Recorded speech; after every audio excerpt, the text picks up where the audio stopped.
of the conference. My name is Anna London, and I'm the Director for Collaboration here at the National Library of Sweden. And I would like to welcome everyone here at the premises in Stockholm today, and of course, a very special and warm welcome to everyone following this event online. This conference is a part of the Swedish presidency of the EU, and it's a joint arrangement between 12 different organizations: the National Library, the Swedish Research Council, the Museum of Natural History, the Association of Swedish Higher Education Institutions, the European Commission Joint Research Centre, the European Network of Science Centres and Museums, Euroscience, the Swedish National Commission for UNESCO, Swedish Science Centres, the Stockholm University Baltic Sea Centre, the Young Academy of Sweden, and last but not least, the non-profit organization Public and Science, who is the coordinator of this event. Before we kick off today's program, I have some practical information. There will be a short break at about 11 o'clock, but only 15 minutes, so please don't venture off in our nice settings here, because we will continue the program at 11:15 sharp. Lunch, a vegetarian vegan wrap, will be served at 12:15, and we will pick up again after lunch at 1 o'clock. There will be a longer break in the afternoon at 2:45, when you are able to get refreshments, so you will have enough energy throughout the rest of the afternoon. When we wrap up today around 5 o'clock, after that we will have the opportunity to mingle and enjoy some snack, and of course continue the discussions that we have initiated here today. Restrooms are located outside the auditorium on 2 levels and to the right by the elevators. In case of an emergency and evacuation of the building, emergency exits are located through the back where you came in, and also here in the front to your right. And when you have found your way outside, please gather behind the library towards the park side and not in front of the main entrance. Please also take a couple of minutes to answer some questions on Menti. Go to menti.com and enter the code you can see on the screen, 5914 7979. And with that said, it's time for the welcome address. And let me now introduce to you and give the floor to Karin Grönvall, National Librarian and Head of the National Library, together with Katarina Bjelke, Director General of the Swedish Research Council. Warm welcome.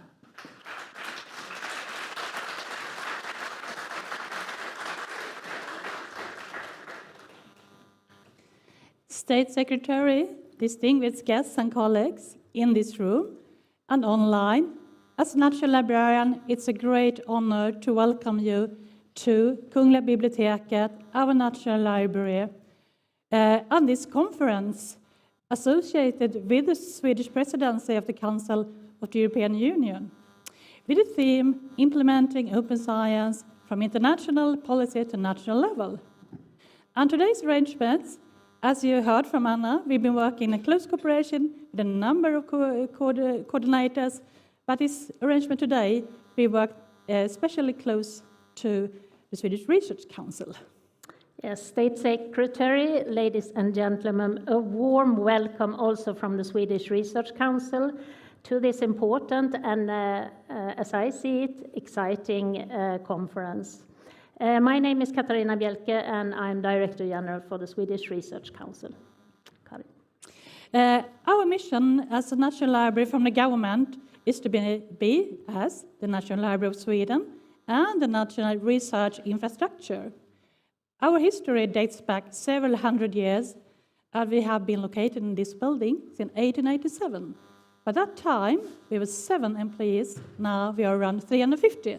So a few things have happened during this period, I would like to say. Our focus through the history, though, has been to give access to knowledge and information as an important basis for democracy and to enable research.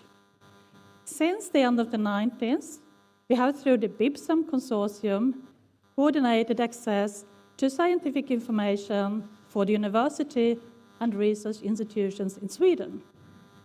This started with big deals and have now shifted focus to enable publishing and the transformation towards open access.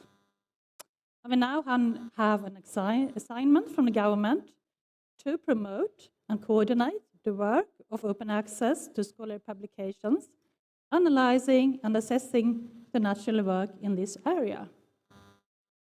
And last year, the Swedish government commissioned the National Library to develop national guidelines for open science. It's obvious that this challenging task is to be done in close cooperation with many stakeholders.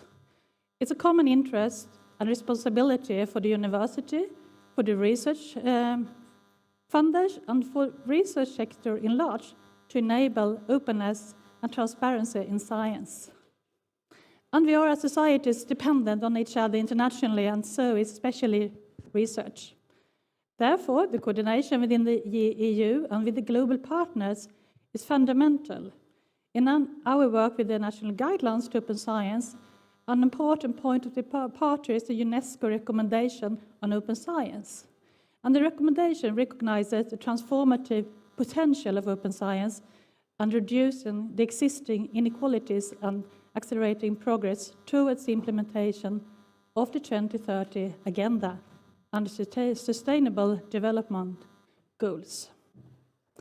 We all know that open science has the potential to increase the quality and impact of science to the benefit of society. We also know that there are challenges to overcome in capacity building to make open science the norm for research. Today, we will focus on cooperation towards our common goal, as open as possible, and to move from policy to practice and action. I very much look forward to these 2 days together with you all. So the Swedish Research Council then is Sweden's largest governmental research funding body, and we support research of the highest quality in all scientific fields. We do analysis of research and of the research system, and based on that, we also advise the government on research policy and work also to ensure that research benefits society. As you all know, I guess, since you're here, open science is an umbrella including the following pillars: open data, open source, open access, open peer review, open scientific publication, and open collaboration. The Swedish Research Council is driving the development towards open access to scientific publications together with other organizations within and outside of Sweden also. The Swedish Research Council's guidelines for open access help drive the development, and ever since 2010, one of the conditions for receiving a grant from us is that you comply with the Swedish Research Council's guidelines for publication with open access. So what is the reason why we require open access then? Well, we believe that everyone should have access to the results of research financed via public funds. We also think that research results can be read free of charge of the internet, also reach a broader audience, researchers outside of the specific field. People outside the research community have the opportunity to take part of scientific articles linked to their occupational also activities. And research published with open access spreads faster, and the articles are cited more often. The Swedish Research Council has a mandate from the government to promote and coordinate Sweden's work on introducing open access to research data. We actively participate in the national and international dialogue conducted between research funders, researchers, research infrastructures, libraries, university management on issues of open access, and with the aim then of contributing to a culture change and stronger incentives for open access. We also conduct studies in which we investigate researchers' conditions for publishing with open access. We published a report in the autumn of 2022, and in the autumn of 2023, another report is on its way. In parallel with this, a survey and analysis is underway that is being carried out jointly with Riksbankens Jubileumsfond on the functionality of existing publishing platforms. We believe that the evolution of the research system into open science must be strongly anchored in the research community and with the aim to make research more transparent, reproducible, and accessible, and of course, in the end, drive research quality. With that, I wish us all fruitful days and inspiring sessions on how to take open science policy into practice. Thank you. Thank you.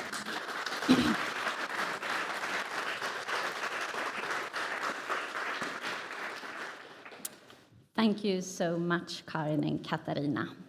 So now we move on to the opening address. I now have the honor to introduce to you the State Secretary at the Swedish Ministry of Education and Research, Maria Nilsson. Welcome to the National Library and the conference.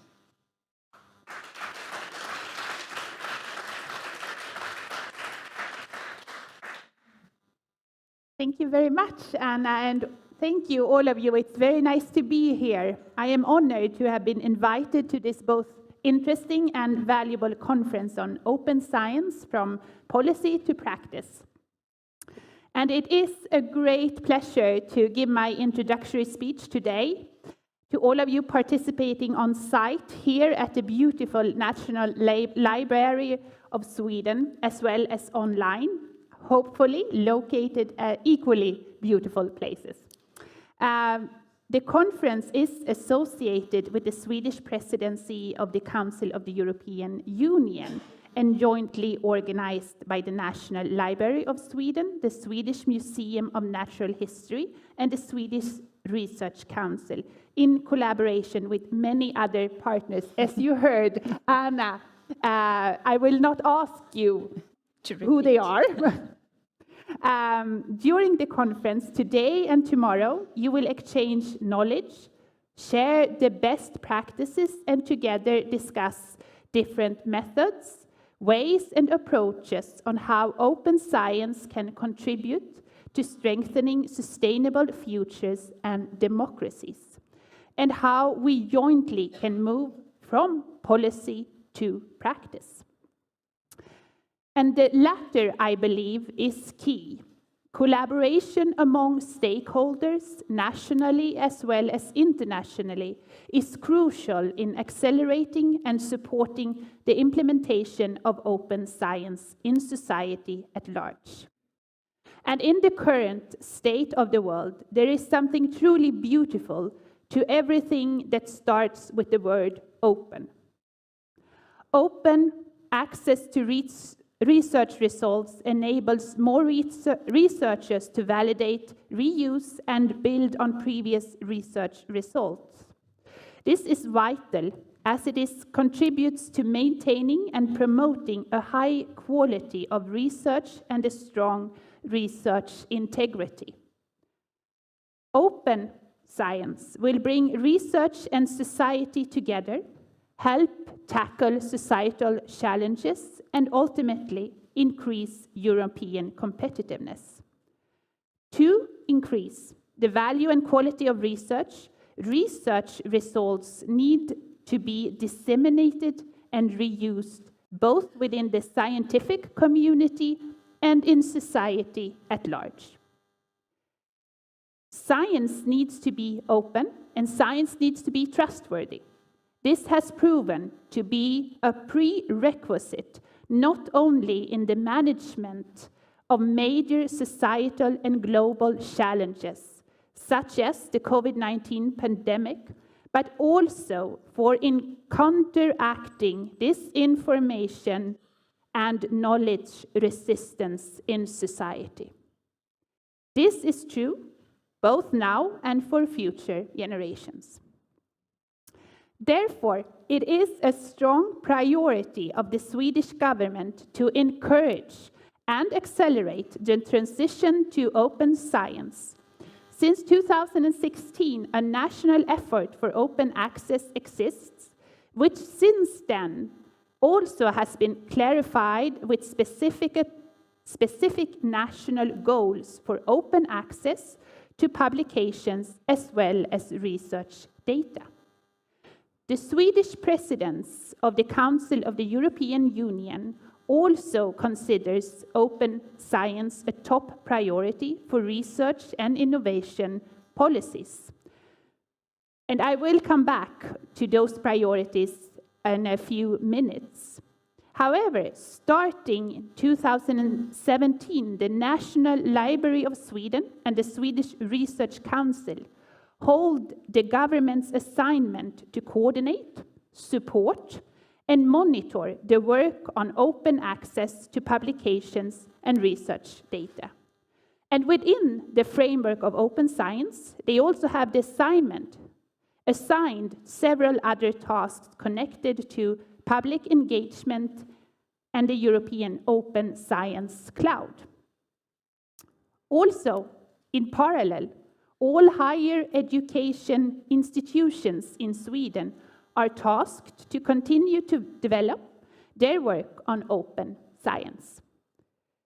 The continuous deliveries from these assignments clearly contributes with an important basis for the government to drive and support the transition to open science of Sweden. During these years, many stakeholders in Sweden, may it be funders, higher education institutions, agencies, or organizations, have been engaged and involved in taking open science further, with the shared aim to support the research community in making it easier for society to access and use scientific results of high quality and trustworthiness. And even with its challenges, we can already see good results from this national cooperation in increased number of open access publications, as well as making research data accessible. This is both welcomed and gratifying.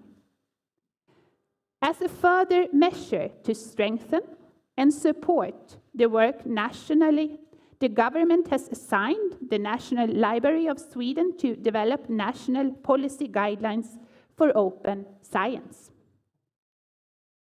This mandate includes identifying aligned national priorities, clarifying roles and responsibilities, and defining further needs for support and guidance.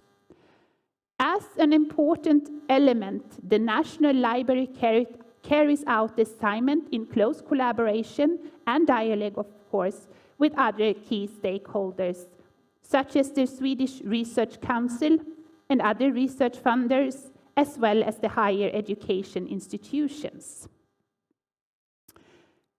It is my firm belief that only by anchoring cooperation and exchange of experience among all involved stakeholders, a broad, robust implementation of the national policy, the path from policy to practice, will be possible and realistic. And as I mentioned, open science with a focus on publications and data is considered a top priority for research and innovation policies during the Swedish presidency. The aim of our presidency is to build on the work of our predecessors in the field and contribute as much as possible to accelerating the transition to open science. One of the priorities concerns Council conclusions on high quality, transparent, open, trustworthy, and equitable scholarly publishing. Academic publishing activities are still the primary means of disseminating new scientific knowledge, and rigorous peer review is essential to scholarly publication of highest quality. But the potential of the digital revolution for scholarly publishing has not yet been fully realized. Even in new opportunities for more efficient and effective ways of scholarly publishing are emerging, much of the current system is still based on business and operational models inherited from the era of print and paper. One of the necessities of the transition to open science is to tackle the increasing cost of scholarly publications. Also, researchers should be recognized and rewarded for providing peer review. And the issue of predatory and questionable publishing practices needs to be addressed in a systematic manner. During the last 3-4 months, drafts on the Council conclusions has been negotiated among the member states within the Research Working Party, and next week, at the Competitiveness Council on May 23, the EU research ministers will meet in Brussels with the aim to approve on these conclusions. I would like to touch upon another priority, high-level conference on research infrastructure and the presidency declaration on the benefit of research data. Since 2019, the European Directive on Open Data and the reuse of public sector information includes research data in recognition that the volume of research data generated is growing each year and has potential for reuse within and beyond the scientific community. However, to be of any value for others, research data also must be findable, accessible, interoperable, and reusable. These attributes are essential to extract the full value from data resources and enable for machine-driven analysis. This is a major challenge today, when too many publicly funded research data remain on local storage, including the scientists' personal hard disks. Therefore, a further priority in the research area concerns research infrastructures. The Swedish presidency will highlight the importance of measures that provide increased access to research infrastructures, their data, and services to solve society's challenges. This is also important, as I mentioned before, for enhanced competitiveness in the long run. The presidency is planning for a high-level conference on the 19th to 20th of June in Lund on this theme. The intention is to present a presidency declaration on maximizing the benefits of research data in connection with the conference. And with these remarks, I want to conclude by wishing all of you continued inspiring, fruitful discussions and knowledge exchange during the rest of these 2 days of the Open Science Conference. Thank you very much.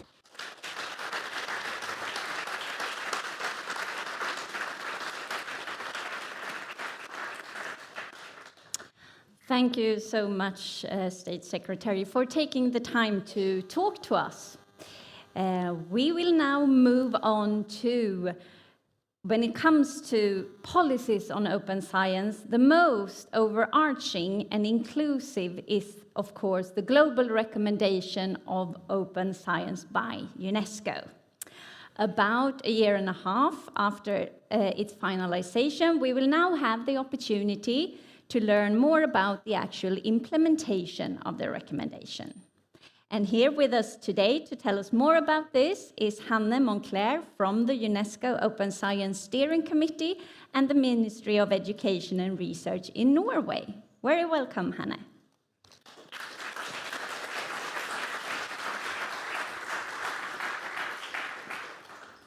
Thank you, and thank you so much for inviting me. It is a pleasure and an honor to be here today to talk to you on the implementation of the UNESCO recommendation on open science. And as Anna said, I'm here as a member of the UNESCO Open Science Steering Committee.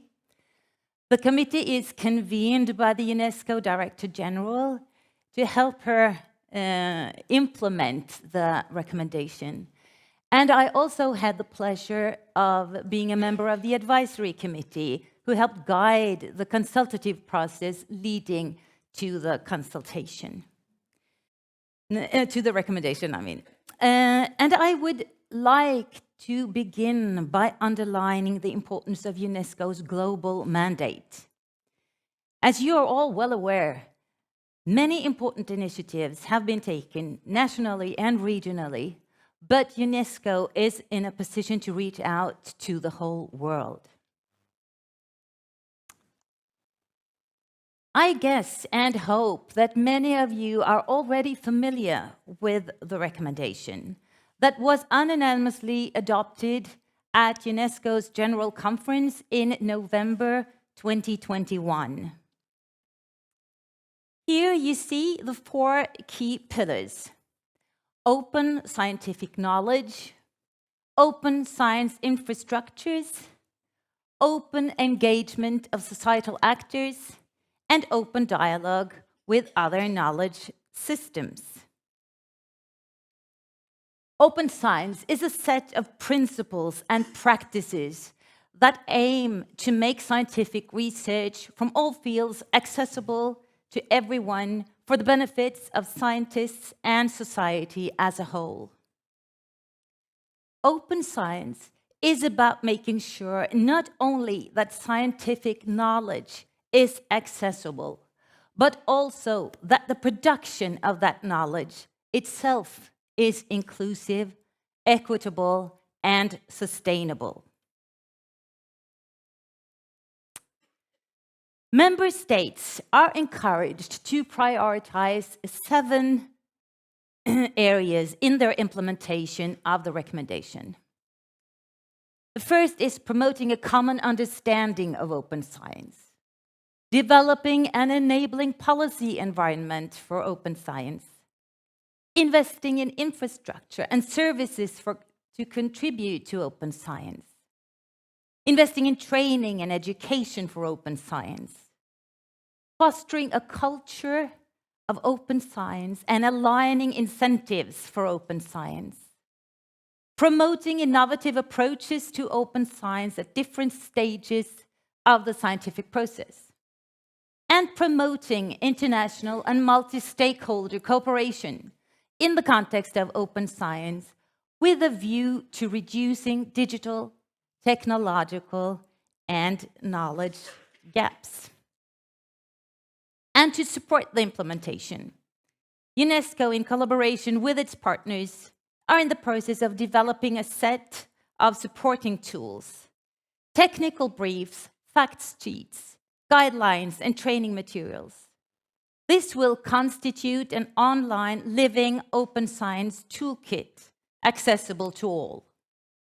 Work is also ongoing to develop a global monitoring framework for the recommendation. And based on my experience in the Advisory and Steering Committee and reports from committee members from around the world, I will now like to convey some thoughts on what I see as important factors for a successful implementation of the recommendation. Open access first. We have come far, but the article processing charge problem is far from solved.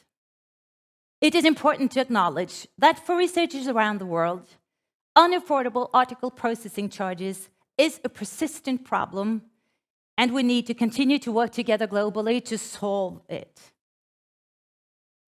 This illustration is from a report from UK on challenges and opportunities for low and middle-income countries. And as you can see, a Nigerian researcher has to work 9 months and 17 days in order to be able to pay the APC and publish in Nature Communications.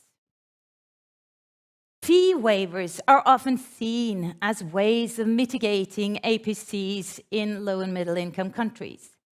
But interviews and focus group feedback suggest that waivers are a source of frustration and are not felt to work well. Waivers are reported to be poorly advertised and understood. The process for applying is felt to be confusing and time-consuming, and for many, not worth the effort.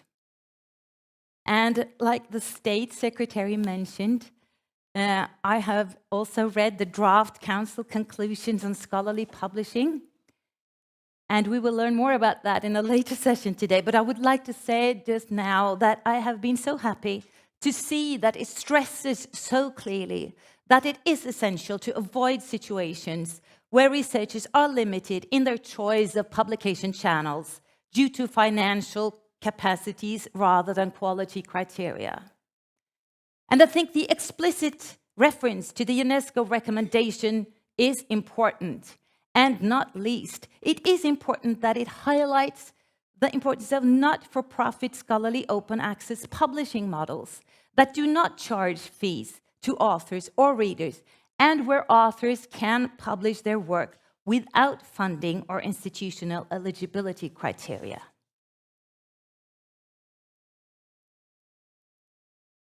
Researchers should retain their intellectual property rights.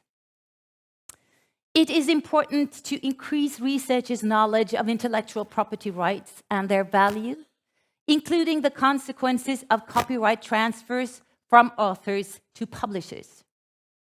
Currently, many institutions around the world lack awareness that their researchers are freely giving away their copyrights to the detriment of the individual researcher, the institution, and the general public.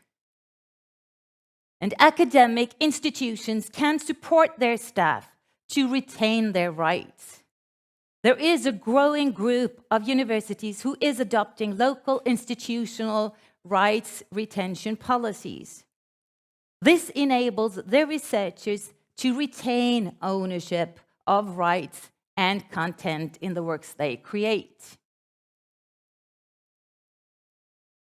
Here is an example from the University of Oslo. The rights retention policy ensures that the university's authors retain rights to share and use the accepted manuscript version freely. Employees and students who wish to opt out can apply for exemptions, which is important with regard to academic freedom. And the university's rector is legally responsible for resolving any disputes, and the burden is lifted from the individual researcher.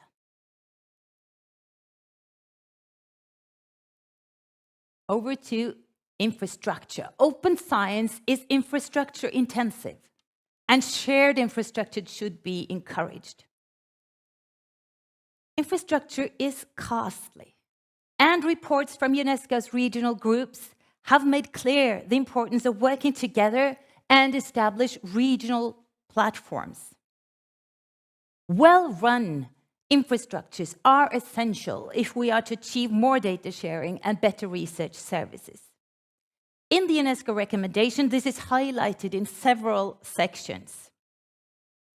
It is paramount that data is managed securely in order to build trust in research, and information security and privacy must be highly prioritized within all research organizations.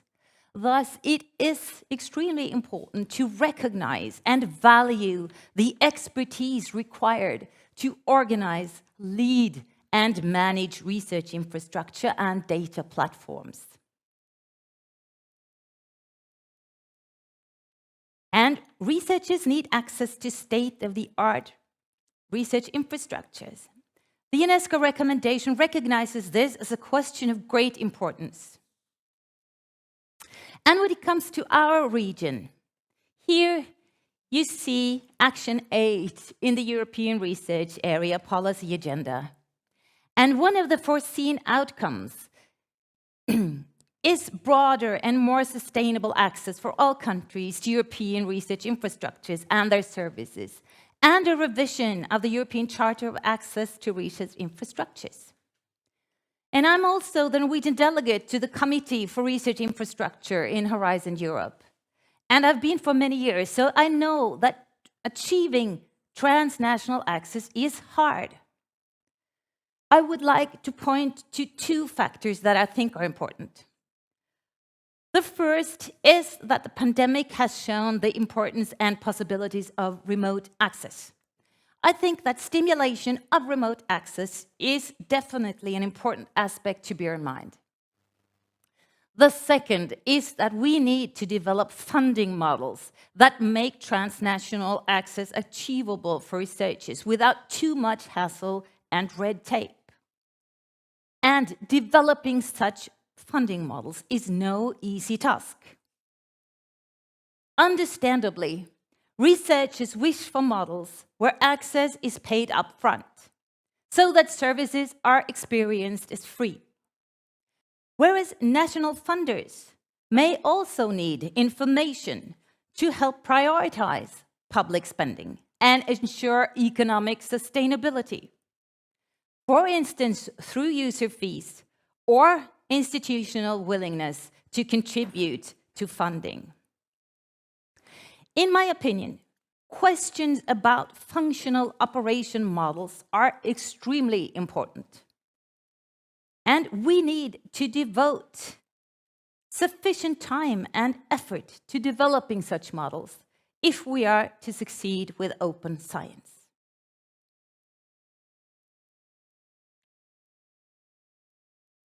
I would like to emphasize once more that open science is about making sure not only that scientific knowledge is accessible, but also that the production of that knowledge itself is inclusive, equitable, and sustainable.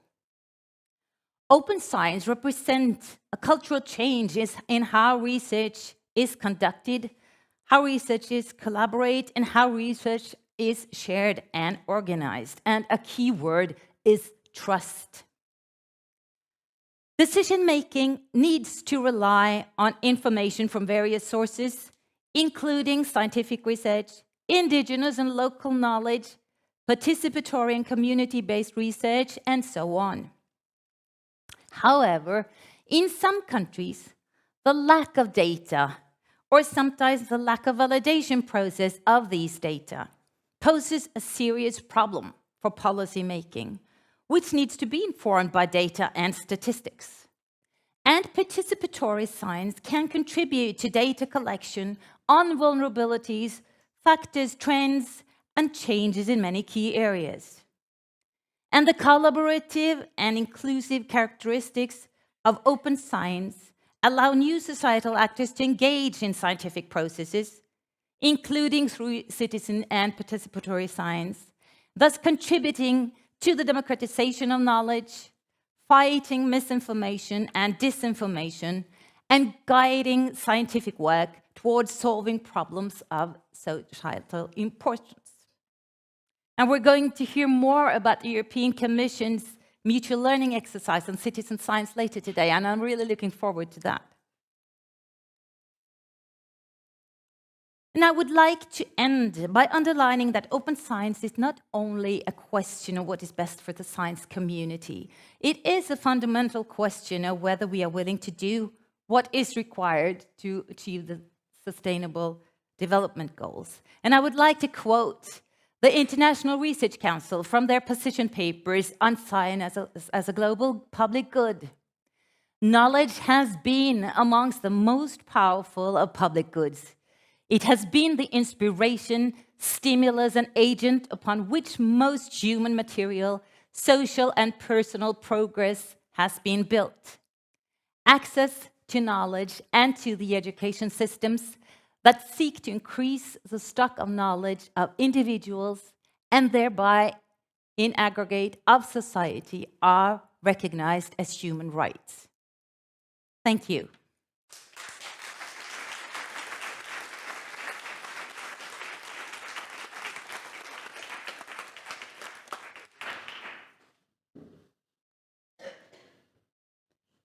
Thank you so much, Hanne. So it's time for today's first panel discussion. So let me start with explaining that the topic is the Council conclusions on high quality, transparent, open, trustworthy and equitable scholarly publishing. And as the State Secretary mentioned, that had been negotiated between the member states and is expected to be signed next week. So with that said, I would like to invite the panelists to join me here on stage. Please welcome Michael Arontoft, Head of Open Science Unit from the European Commission, Karel Leuben, President of the EOSC Association, and Astrid Söderberg-Widding, President, Stockholm University.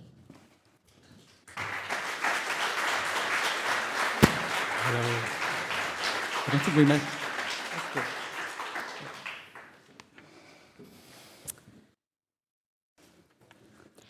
Yes, very welcome. We have prepared and we will focus on some of the topics of the draft Council conclusions, and they are 5 in number, namely the cost of scholarly publishing, that it should not encumber individual authors or readers. We will also talk a bit about the secondary publishing rights, the importance of an EU or a national legislation.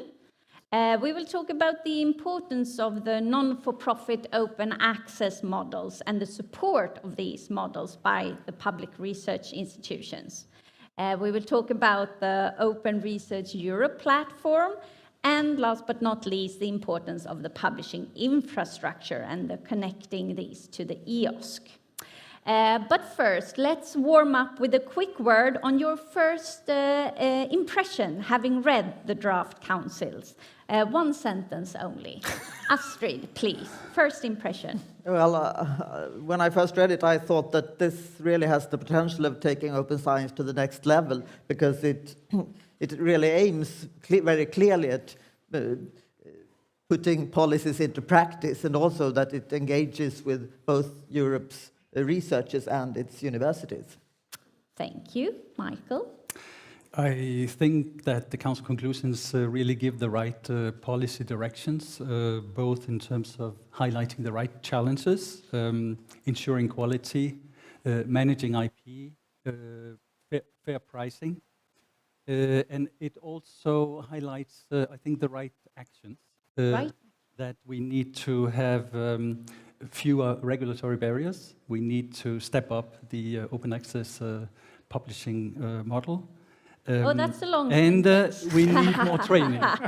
There was no full stop in that sentence. No full stop. Very well. And Karel, your first impression?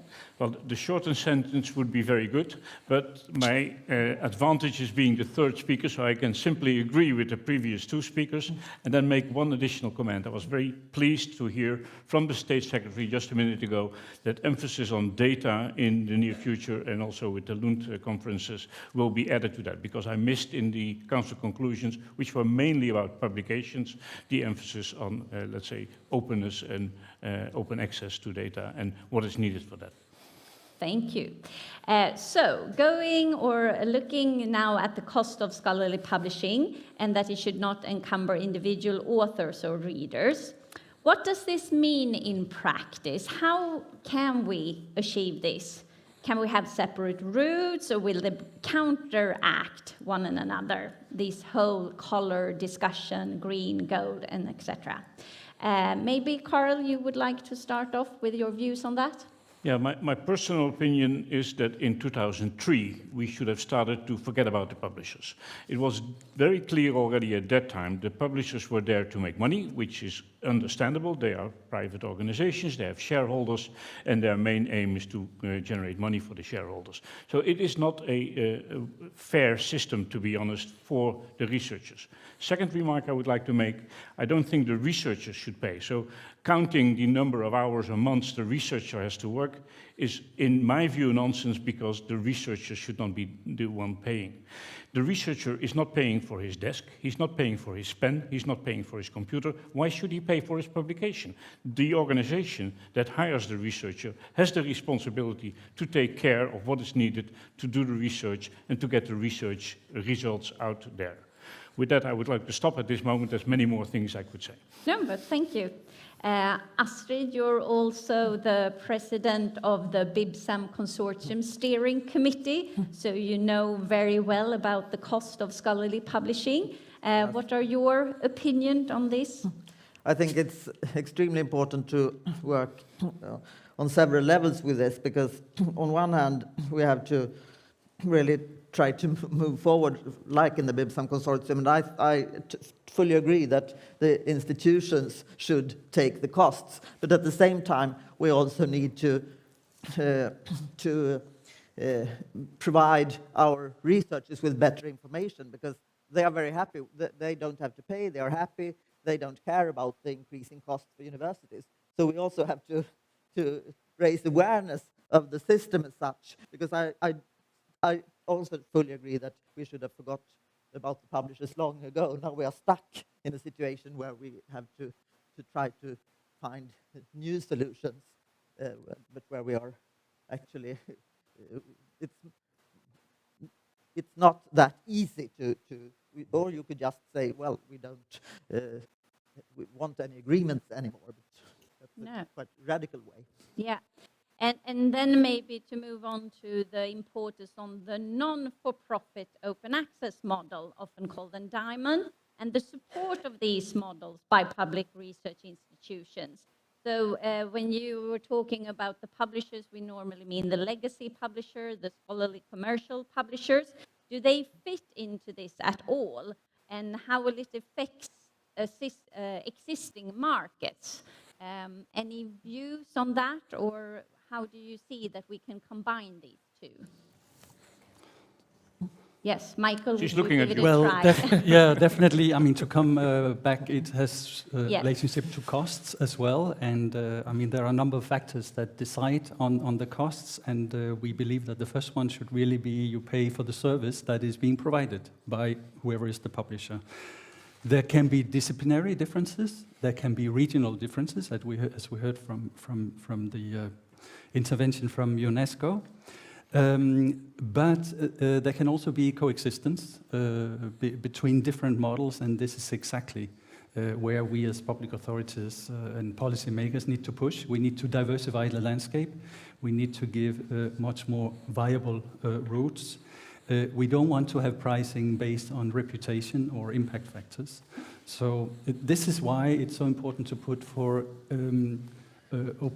non-profit open access publishing models, which will have many attractive attributes. First of all, there will be an opportunity to publish very early. There will be hopefully an opportunity also in these new types of publishing models to have a wider range of outputs, so not only publications, and here I agree with Carol, the underlying data, of course, is also, and publishing different findings, but not only that, the attributes of the data sets, the workflows, the methodologies also is very important. Of course, at the center of all that, we need to ensure the quality, very, very important. So the rigorous peer review is extremely important to have this at the center.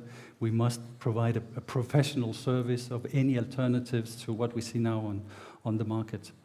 And this means also, as was mentioned before, giving credits, not only to the authors, but also to the reviewers, and having all these excellent findings being accessible. So indexation is a very important attribute as well. And of course, at the end of the day, the fee should not be borne by the individual researchers. No. So covered by institutions, yes, but also by funders, and we are also a funder. Yes. Thank you. Astrid, would you like to comment on that? Yes, I think it's extremely important with those not-for-profit open access models, but I also think that to gain acceptance from all researchers, I also think that that needs to go hand in hand with a change in the way we view research, that we assess research, and that's there. For example, Quora is a very important step in that direction. That metrics should not be used in a mechanical way to evaluate research, but of course also quality has to be ensured with those OA models.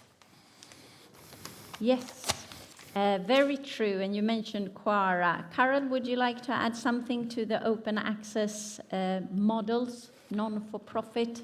Well, not How would we solve specifically that? about the models, but apparently we seem to agree, and maybe also we agree with the audience, and we're preaching to the converted, in a sense. Could be. But why is it so hard if we all agree and haven't reached that? Well, I think it's a cultural change, and this cultural change takes time. And for researchers that may be there for a long time, not necessarily the research leaders and the boards of universities or the politicians are there for a long time. So cultural changes are most difficult for those that are in the job only for 4 years and move on to another job. So they have the responsibility to work on it together at the level of the university, at the level of the country, together with the countries in Europe, and they have the responsibility to hand that over to their successors and to make it an institutionalized system. In the country, you can make it a law. In the university, you can make it a policy which is sustainable. And, well, in Europe, you can also, let's say, address it in such a way that it is sustainable for the long time. And I think that is important for us to do in order for us to change the culture. Of course, yeah. The culture change that leads us into another big culture change, called the secondary publishing rights, and the importance of this, rights retention policies and so forth that Hanne was mentioning. And where are we on this development? And when will we see a common EU legislation? What are the main challenges? We were talking about a culture change. So, Michael, would you like to elaborate a bit on that topic? Yes, I can, maybe except for the when, but I'll try for the rest. So where do we stand today? I think it's very important that we distinguish between the right by law and where do we stand today. What we've seen over the last 10 years that this has been introduced into national copyright legislation in 5 countries around Europe, Germany, France, Belgium, Netherlands, and Austria. And there is also recently in Spain a new law that has been introduced in that direction. So this allows at the national level, so by law, authors, so researchers, to provide open access to articles that result from public funds. But if you look at the 5, and also we are now having a closer look at the Spanish one, they all have embargo periods. Yes. And they have no requirements for open licenses. So this is important to note also. Now, the other thing, which was mentioned previously, is to have these rights by contract. So this is what Coalition S calls the rights retention strategy. So what is being tackled here is that most often the rights of the publication is transferred to the publisher from the author or the institution of the author. Now, some numbers I think are important. If you look at the 10 largest subscription journals today, there's only one of them where the author keeps the copyright. If you look at the more than 7,000 titles in the open access journals, it's around 60% where the author holds copyright. So you see the difference also between the different venues and the different routes that you can have to open access. Now, of course, there's an increasing number of research organizations that have introduced this right by contract. Of course, we hope to see this going up as well. Now, going back to the right by law, indeed, and this is also mentioned in the Council conclusions. I think it's called something like measures at EU level, but it could refer to an EU-wide secondary publication right. Why is this important? It's important to harmonize legislation across European member states and avoid any kind of fragmentation which creates uncertainty with researchers, and in particular when you talk about collaborative projects. So that very often work across boundaries. So what we're doing and have been doing now for more than a year is that we're working towards an impact assessment. So we want, of course, to do this seriously. If we want to introduce something like that, you need to have a thorough impact assessment with an in-depth analysis, studies. We have had many of these. We have had many workshops over the last year. We have to be clear also on the objective, which of course is, as the Council conclusions also say, immediate and unrestricted open access. And then at the end, of course, we need to look at the many different measures that we have in place and what would be the impact if we were to introduce these measures. So one is what you said, and possibly an EU-wide secondary publication right, but there could be others. There could be looking at the exceptions that we have for research that today are not mandatory. So this is another one that we could make them mandatory for member states. We could also provide guidance, which I think is very useful. Not only an overview, but really guidance on how, what is the scope and the interpretation of the provisions already in place in the EU copyright legislation. On the other hand, when we talk about rights by contract, this is something, by the way, what we have in Horizon Europe, where we have the prior obligation. Yes. Which means that beneficiaries have to maintain enough IP rights so that they comply with their contractual open access obligations. So this means that this obligation precedes any publishing agreement that you can have subsequently, which of course is very important. Once you receive a grant as a beneficiary, you have this prior obligation. And we also, through our projects, we think it's very important that researchers understand better the importance of IP. So training them in IP management, which is also part of the Council conclusions, is something that we already do in Horizon Europe and we will continue to do. Yes. Yes, training and knowledge. Astrid, would you like to add to that?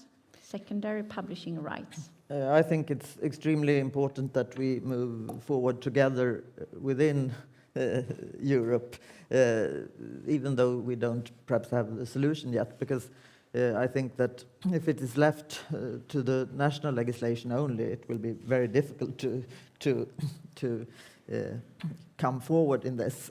And I also think that Norway and also the UK are very courageous in just starting to implement right through retention strategy without knowing how the outcome. So I think they are really forerunners. And well, but I do think that we have to do it together. Carol, would you like to add something to Nothing that? to add. You Fully leave that agree with to the us. previous speakers. You leave that to us to sort out, of course. Yeah. The Open Research Europe, or the ORE platform, and similar other publication platforms are, of course, a very important channel as well. What are the main challenges for these type of platforms, and how can we make them attractive to the researchers? And of course, I'm looking at you then, Michael. Please go ahead. Yeah, the last part of your question, I think I already touched upon when you talked about, in general, non-profit open access publication models. So since ORE, Open Research Europe, is working on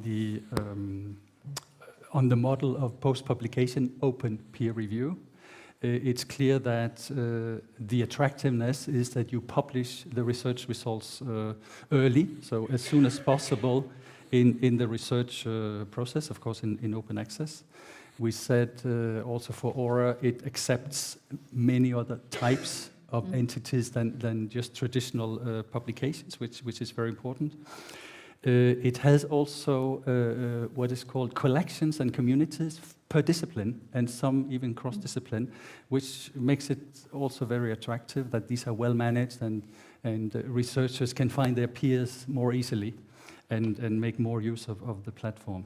Indexation I mentioned already, and we are getting indexed more and more for Aura, and the accreditation, the rewards for being an author and the reviewer is implemented in the system, so you get automatically data on that as well. And of course, the whole thing without fees, it's free for the time being, Horizon beneficiaries, but we are working on extending that also to beneficiaries of national programs, and who knows, referring to the UNESCO comment, maybe also to authors that are not bound by any funding or type of institution. Of course, that has limits, but that's part of the challenge also. Your first part of your question was about what are the challenges. And of course, the main challenge is sustainability, that it has a cost, significantly lower than we see today. We are operating with fees that are much lower than was shown on the slide for UNESCO. But still, you need to secure finance for such a venue as a public good, and everyone has to chip in for this one. Another important part, which maybe is sometimes forgotten in terms of sustainability, is the governance, which has to be both transparent, so open for the public, and accountable. So I think this is one major challenge, which is really the sustainability in all these senses, governance, finance, and so on. Another one, which I also mentioned before, is that it has to be professional. So we have to ensure the quality, the scientific checks as well, both in terms of editorial checks, but of course in terms of a very rigorous process of peer review. And then to have the features that I just touched upon, to have these disciplinary mini areas within the journal have shown out to be very attractive to the research community, and that's what counts in the end. Yeah, thank you so much. Astrid, would you also give your views on the open platforms for publications? Or I would rather like to give Lero's views, or to share with you Lero's views, because I thought their comments were quite interesting in there. When they commented on the council conclusions, they suggest that there are some challenges before the ORE actually may become embedded in the European research infrastructure. And why? Well, they argue that, and I quote, "What Europe may really need is the development of an open, interconnected, publicly owned infrastructure where all parts are interconnected and speak to the rest, so that one single pan-European system is not likely to be successful," according to Lero. So they argue for this, that all interested bodies should come together to engage for the construction of, and also collaboration in, such new multiple pan-European infrastructures and networks. And I know that's easy to say, but I think that there may be something in it. So. For sure. Karel, on the open platforms. Yeah, I think Michael already addressed the advantages, and it's obvious. I said that in 2003 we should have started doing this, and it's obvious that it has a lot of possible advantages. But you asked about the, let's say, hurdles, and one of the hurdles is, of course, the tradition that is there with the scientists to go for publications in journals that are outstanding according to their way of looking at it. Also, the fact that scientists tend to be competitive with other scientists, that needs to be addressed. And Michael addressed this by saying, well, there should be a clear and high level of peer review. I think the peer review should be an open system as well, in order to make that transparent for the people that do the reviewing and that are being reviewed. It should be, as was said by Astrid, distributed over the disciplines, because one discipline is quite different than another discipline, and of course neighboring disciplines can join activities. So it could be part of a larger infrastructure in the somewhat longer run. Sustainability was mentioned, therefore I think the institutions and the countries should take their responsibility to jointly, maybe together with the Commission, pay for it, so that it doesn't collapses if a new Commission comes or if somebody says we stop or something like that. No, very important with the sustainability. Yes, so moving on to the importance of the overarching then publishing infrastructures to be based on open software standards and non-proprietary systems, and connecting these to EOSC. We would like to hear how far we have come and what needs to be done. Who are the main stakeholders? Carol, do you see?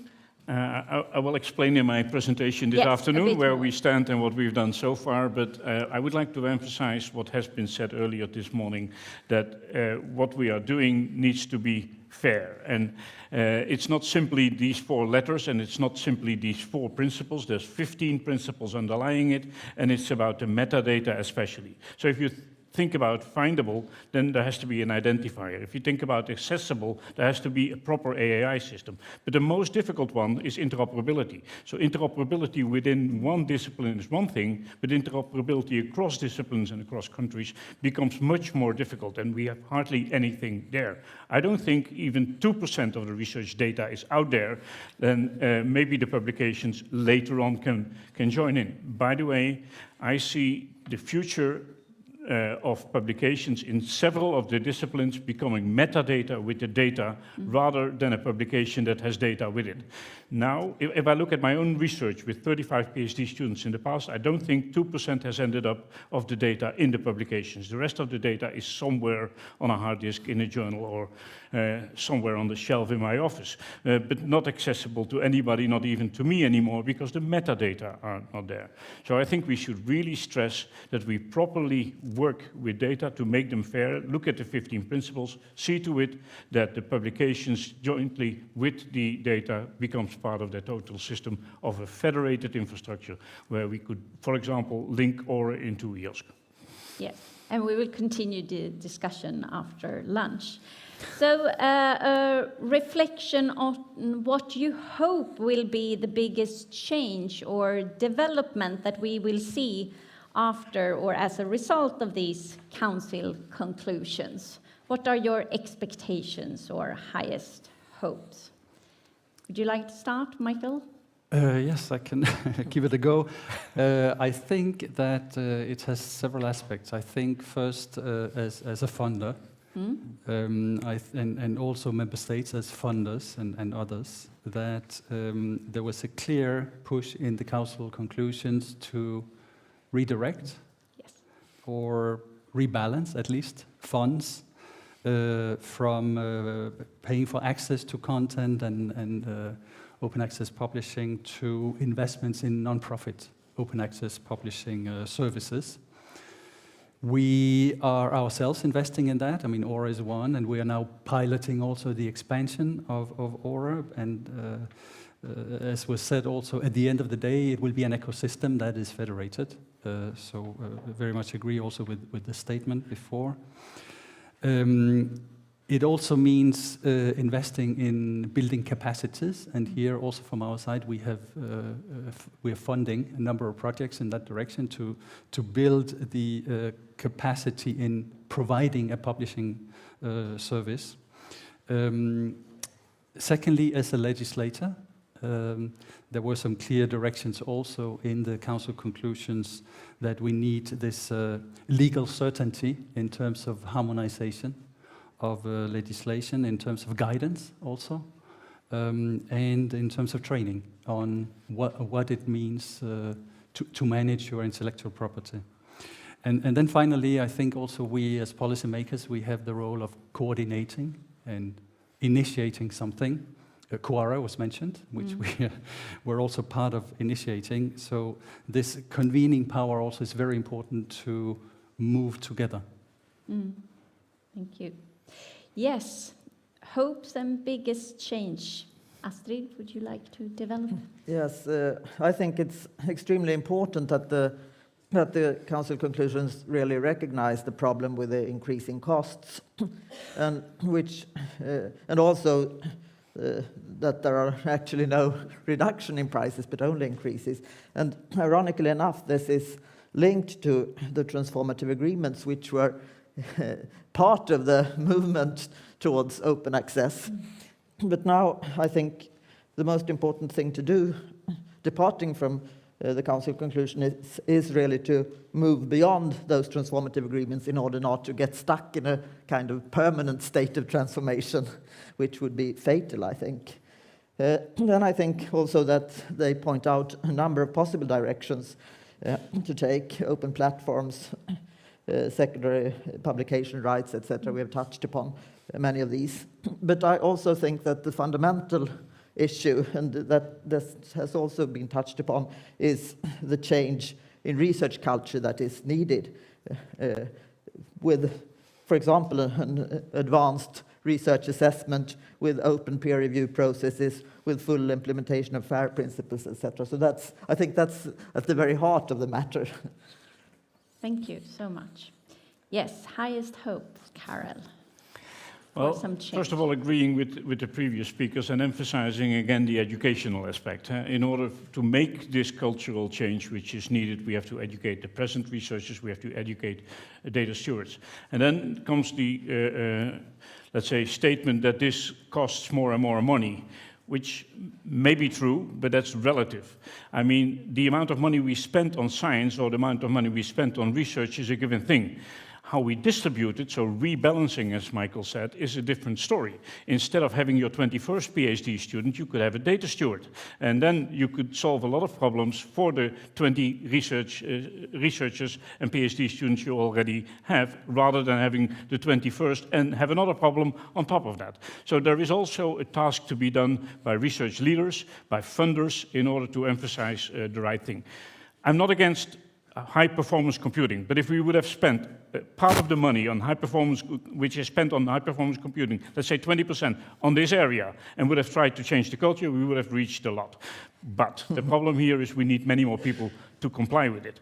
And then the last problem is if you have Aura or if you have EOSC established, there's not a ribbon to be cut, there's not a building to be opened, there's not a machine to show, and that is not shiny enough for the politicians, unfortunately, and that makes it hard. It's an important change to do, though. Thank you all for a very interesting discussion. I think you might have a question or two to each other that you would like to share, since we have so prominent speakers up here on stage. So are there anything you would like to ask each other? Go ahead. Yes. If I may, the Council conclusions, of course, they speak very much to the Commission and the Member States do this, do that. Do you believe, coming from an institution, that they don't speak enough to actions to be taken at institutional level, which I personally believe are extremely important to reach the ground?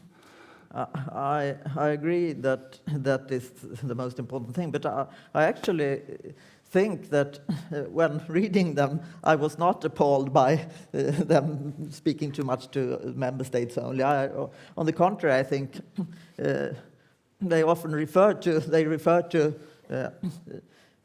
the scientific community, perhaps indirectly, but I also, when I read Leroux's conclusions, they also emphasized that they really include the researchers and the research performing institutions. So that I think that perspective is really present in there. So, yeah, and then also that the problems that they address are the problems that we struggle with on an everyday basis. So therefore, it is necessary support if the politicians would decide upon these conclusions. Yes. Well, not so much a question, but a call for joint action at the European level, at the national level, and at the institutional level. We really need collaboration between these two levels. In the countries, the institutions should, together with the funders and the ministry, and especially I emphasize the ministry here because they have a role to play and to take their responsibility, and then the ministries should join up in Europe. So it's not, as Michael says, it looks like it is for the European Commission, these conclusions. No, they are for us, and we should do something jointly. Great. Yes. Astrid, would you take the opportunity to ask a question? What would you? We are meeting again in the panel this afternoon, so I'm looking forward to hearing about EOSC then. But what would you say were the main challenges today? She's pointing at you, Michael. For what challenges? For the advancement of open science. In general, not Yeah, about in general. scholarly publishing. No. Well, there are many, but and I'll also top touch three. upon them. Top three. Yeah. I think that the incentives structure is very important. I mean, it very often boils down to motivation. Yeah. When the researchers go into the lab in the morning, do I polish my article for a very prestigious journal, or do I make my data fair? Yeah. So in terms of incentives and rewards, it's very clear what the answer usually is. Infrastructure keeps getting its important. It has to be easy to undertake your research in an open science way. And then more and more, we have to think also of the framework conditions in terms of what is legally needed and or can be done by the researchers, which is a question of awareness, but also guidance in many cases. And all of them need to come together, and we see indeed the movements. In parallel, you need to change the incentive system in order to also change the landscape of scholarly publishing. And Karel, would you, from the EOS perspective, would you have the same perspective, or? I agree, first of all, with Michael that there are many bottlenecks. And the most hard one, persistent one, is what we addressed as the cultural change. And that will take time. And as I said earlier, that will take that research leaders, funders, national systems recognize this and continue to work over time and do not say we want results next year. Yes, we want results next year, and we get results next year. We have to realize that this is a long-term plan, not a long-term plan, a long-term venture in order to change the culture. We need decades. If you look back at what has happened with respect to open access publishing, where we are now and when we really started to put effort into it. So if we realize that, we just simply go step by step, and as I said, let's do it together. The culture is the main thing, and the culture is different in the countries, the culture is different in the disciplines, the culture is different in the different faculties, as you probably know for your own university. And so getting these not aligned in a sense that they has to be the same culture, but getting these aligned into the direction of we do this for the public good, and as in the presentation of UNESCO said, this is for society. We pay it as society, so it should be there for society. So I think it should be very clear that those people that do the work and that have the ability and the honor to be a researcher, that they also feel the obligation to bring back to society what they have done in such a way that society can benefit, and not in such a way that only 3 researchers can read it in the rest of the world. Yes, and I think someone has said that culture eats strategy for breakfast. So that's a great challenge we have ahead of us. But some concrete examples of how to achieve open access as a norm, I think we need to share with the audience. Because is there still some reluctance to publish open access? Aren't we already there, as you said? So what could be the concrete examples of steps to make it the norm? Who wants to go first? Karel. Well, I've been Rector Magnificus of the Delft University of Technology from 2010 till 2018, and the first thing I started to do after having been Dean in the Department of Applied Sciences to change the what we call result and development cycle. And in the result and development cycle, we discuss with every individual what is the result of the work of the past, what is going to be the development for the future, how are you going to develop yourselves. And in that, in the past, there were a number of publications, number of citations. I kicked them all out, and I said, let's look at education, what is your contribution to education and what's the impact of that? Research, what's your contribution to research, not in number of citations and not in number of publications, but your real contribution. What is your contribution to the impact of the work that is needed for what we are doing? What is your contribution to leadership and to organization. These are two different things. Leadership and organization are not the same. So every researcher is, from that moment on, well, it took a few years to establish, being evaluated on those 5 dimensions with clear, let's say, relative criteria compared to their peers. Not the peers in the other faculty, but the peers in the same faculty.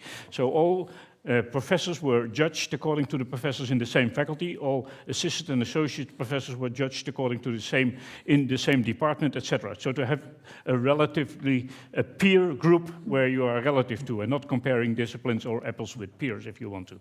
I think these are very concrete steps research leaders could take. This system is open. I will send it to everybody that's interested. It's in English, and you can just implement it. Well, just implement it will take you many years, and in 8 years I was not able to implement it completely in the Delft University of Technology, maybe for 50%.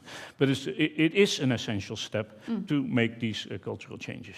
The ground for it. Yes, Astrid, some examples of concrete steps you would like to see. Yeah, I very much recognize what you're describing. For example, Stockholm University have been signatories of DORA for a number of years, and then we really started with our appointment committees discussions. How do we actually judge? How do we assess research? And in one of our faculties, they started with a model where the researchers who applied for a certain position were to describe their main achievements themselves. So then that offered kind of help also to those who should evaluate the results. And this also put the focus on quality instead of quantity.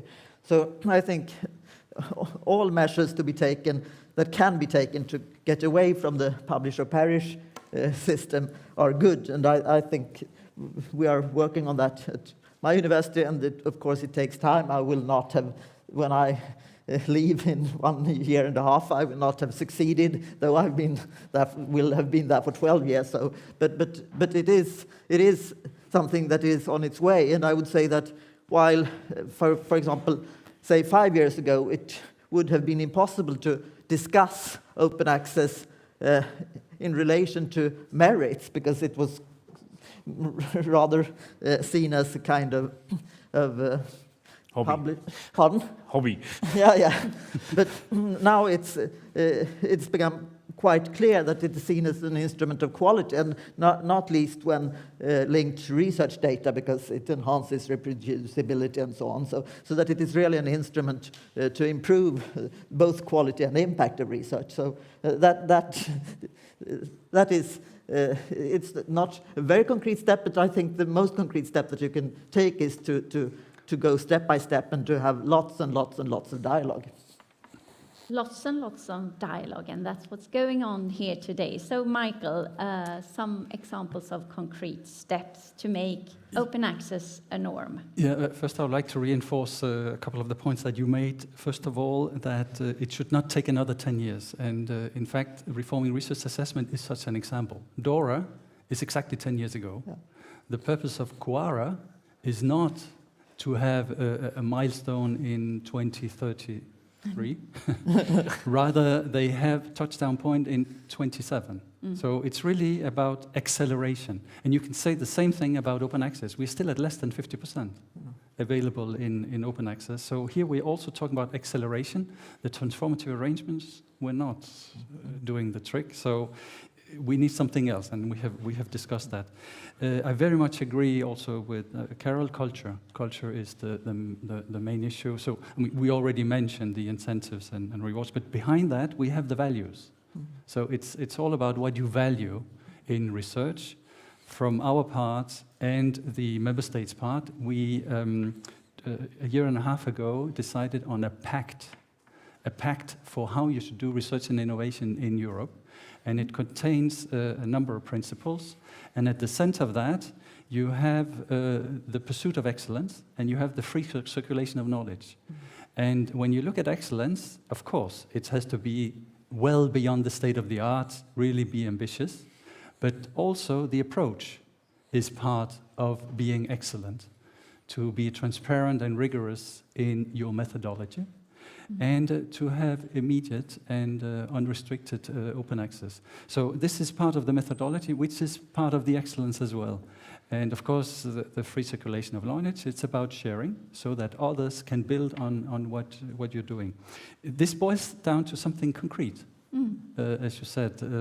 So one thing is in the award criteria, another thing is in how you follow up also on projects and how you help them improve. So coming back to your point, it's more about in the process to improve what's already there by scrutiny, yes, in terms of validity, but also by helping. And we see that in the process of open peer review, for instance. It's not about being selected for publishing, it's about a dialogue between peers to improve what's already there. Yes. Thank you so much for a very interesting discussion and for sharing your reflection and your views today. As we have mentioned earlier, the conclusions are expected to be signed then next week, and I think it's obvious that they will, we hope, have an effect on accelerating our journey towards an open publishing system, and that all stakeholders have to work together to achieve the goals that are stated in the conclusions. So with that, thank you very much, the panel.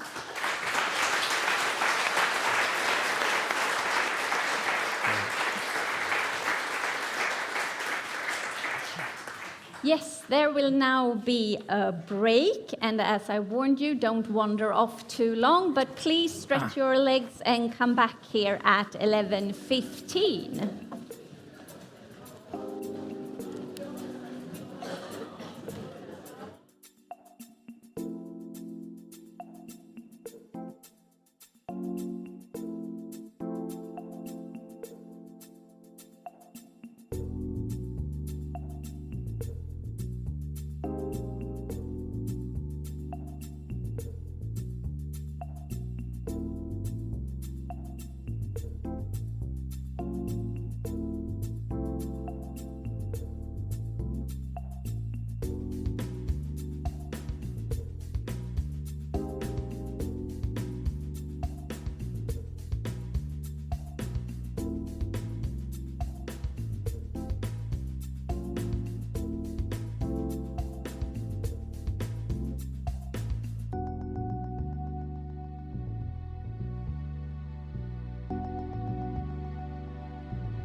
Hope you enjoyed your little refreshment break. Welcome back. You have to squeeze into the middle to make room to your colleagues. Thank you so much for that. We will now continue the program with the focusing on research assessment, and I would like to give the floor to Anna Nilsson Windefjärd, Secretary General of Research Sweden and Vice President of Euroscience, who will lead a panel on aligning research assessment with open science. Welcome, Anna.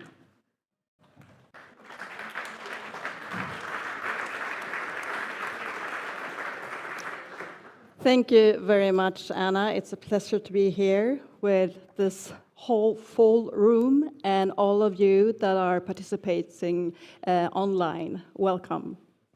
Euroscience is a European not-for-profit association of individual researchers, science professionals, and everyone interested in science and its role in society. The goal of Euroscience is an open, inclusive, and healthy European scientific system that works for the benefit of all of society. The association works to advance science and science practice, as well as science policy, through communication, open discussion, and collaboration of all stakeholders of science.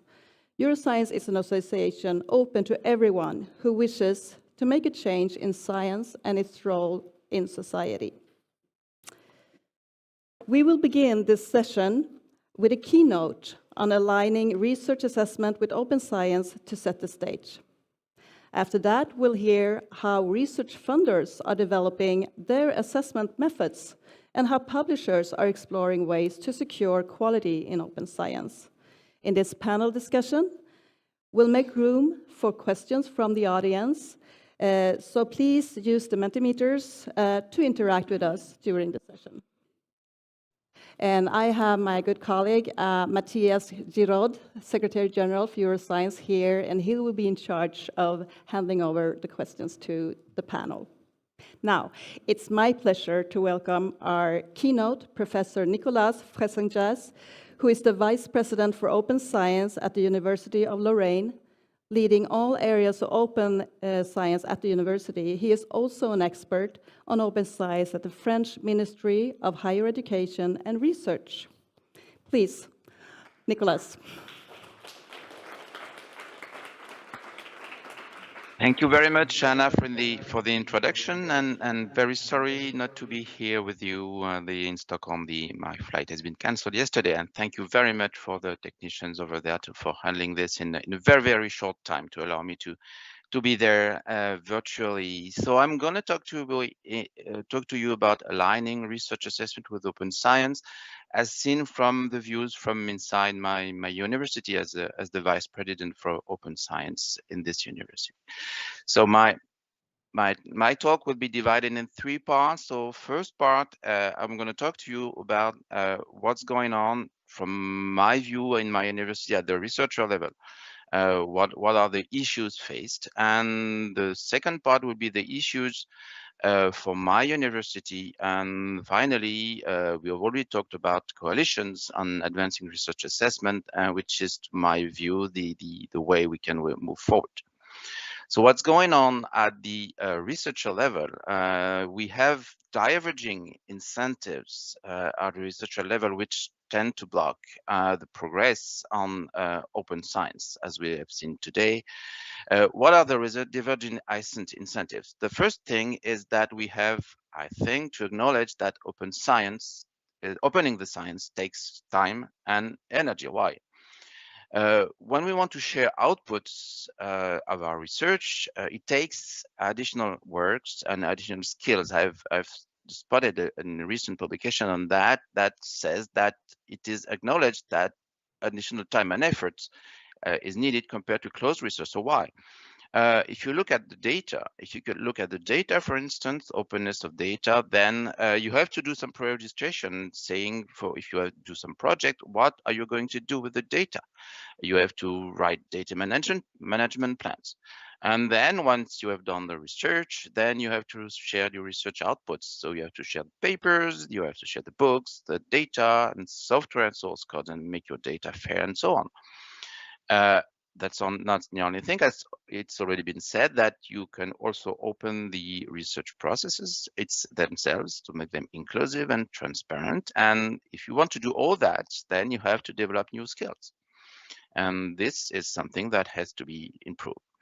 So the incentives to do that, well, they drive any woman's or man's work. So in the same paper, they said that there's a tendency to underestimate the additional workload that is devoted to open research.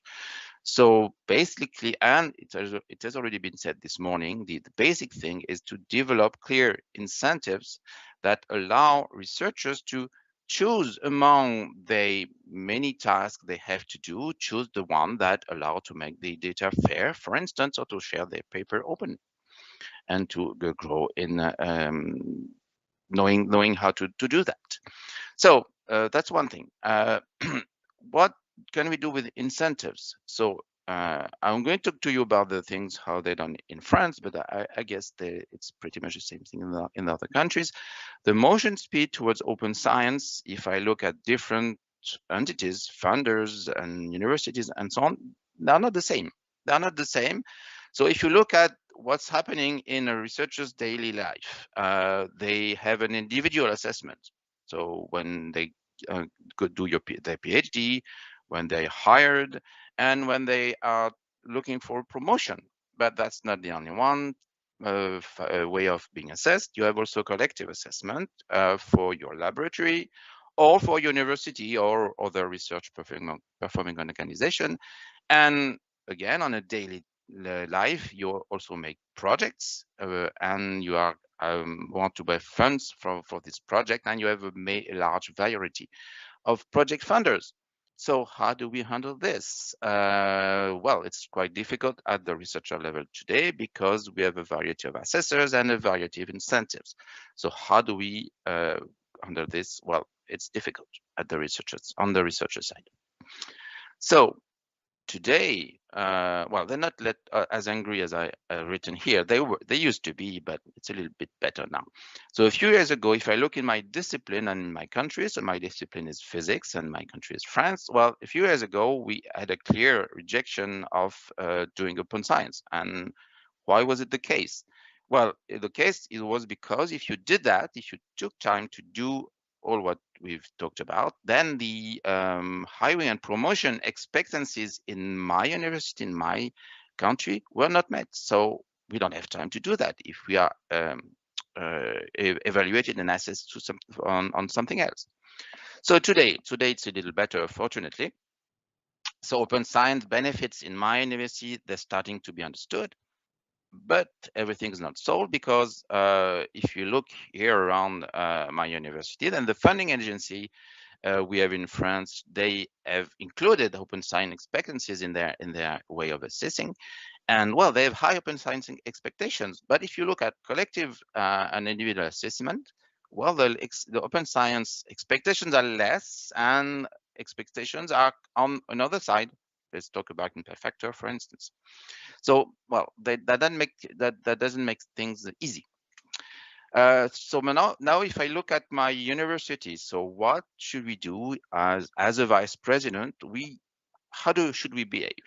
Well, what we know, what we see, is that the research assessment turn is to be done, is ahead. The question is, how do we handle this turn?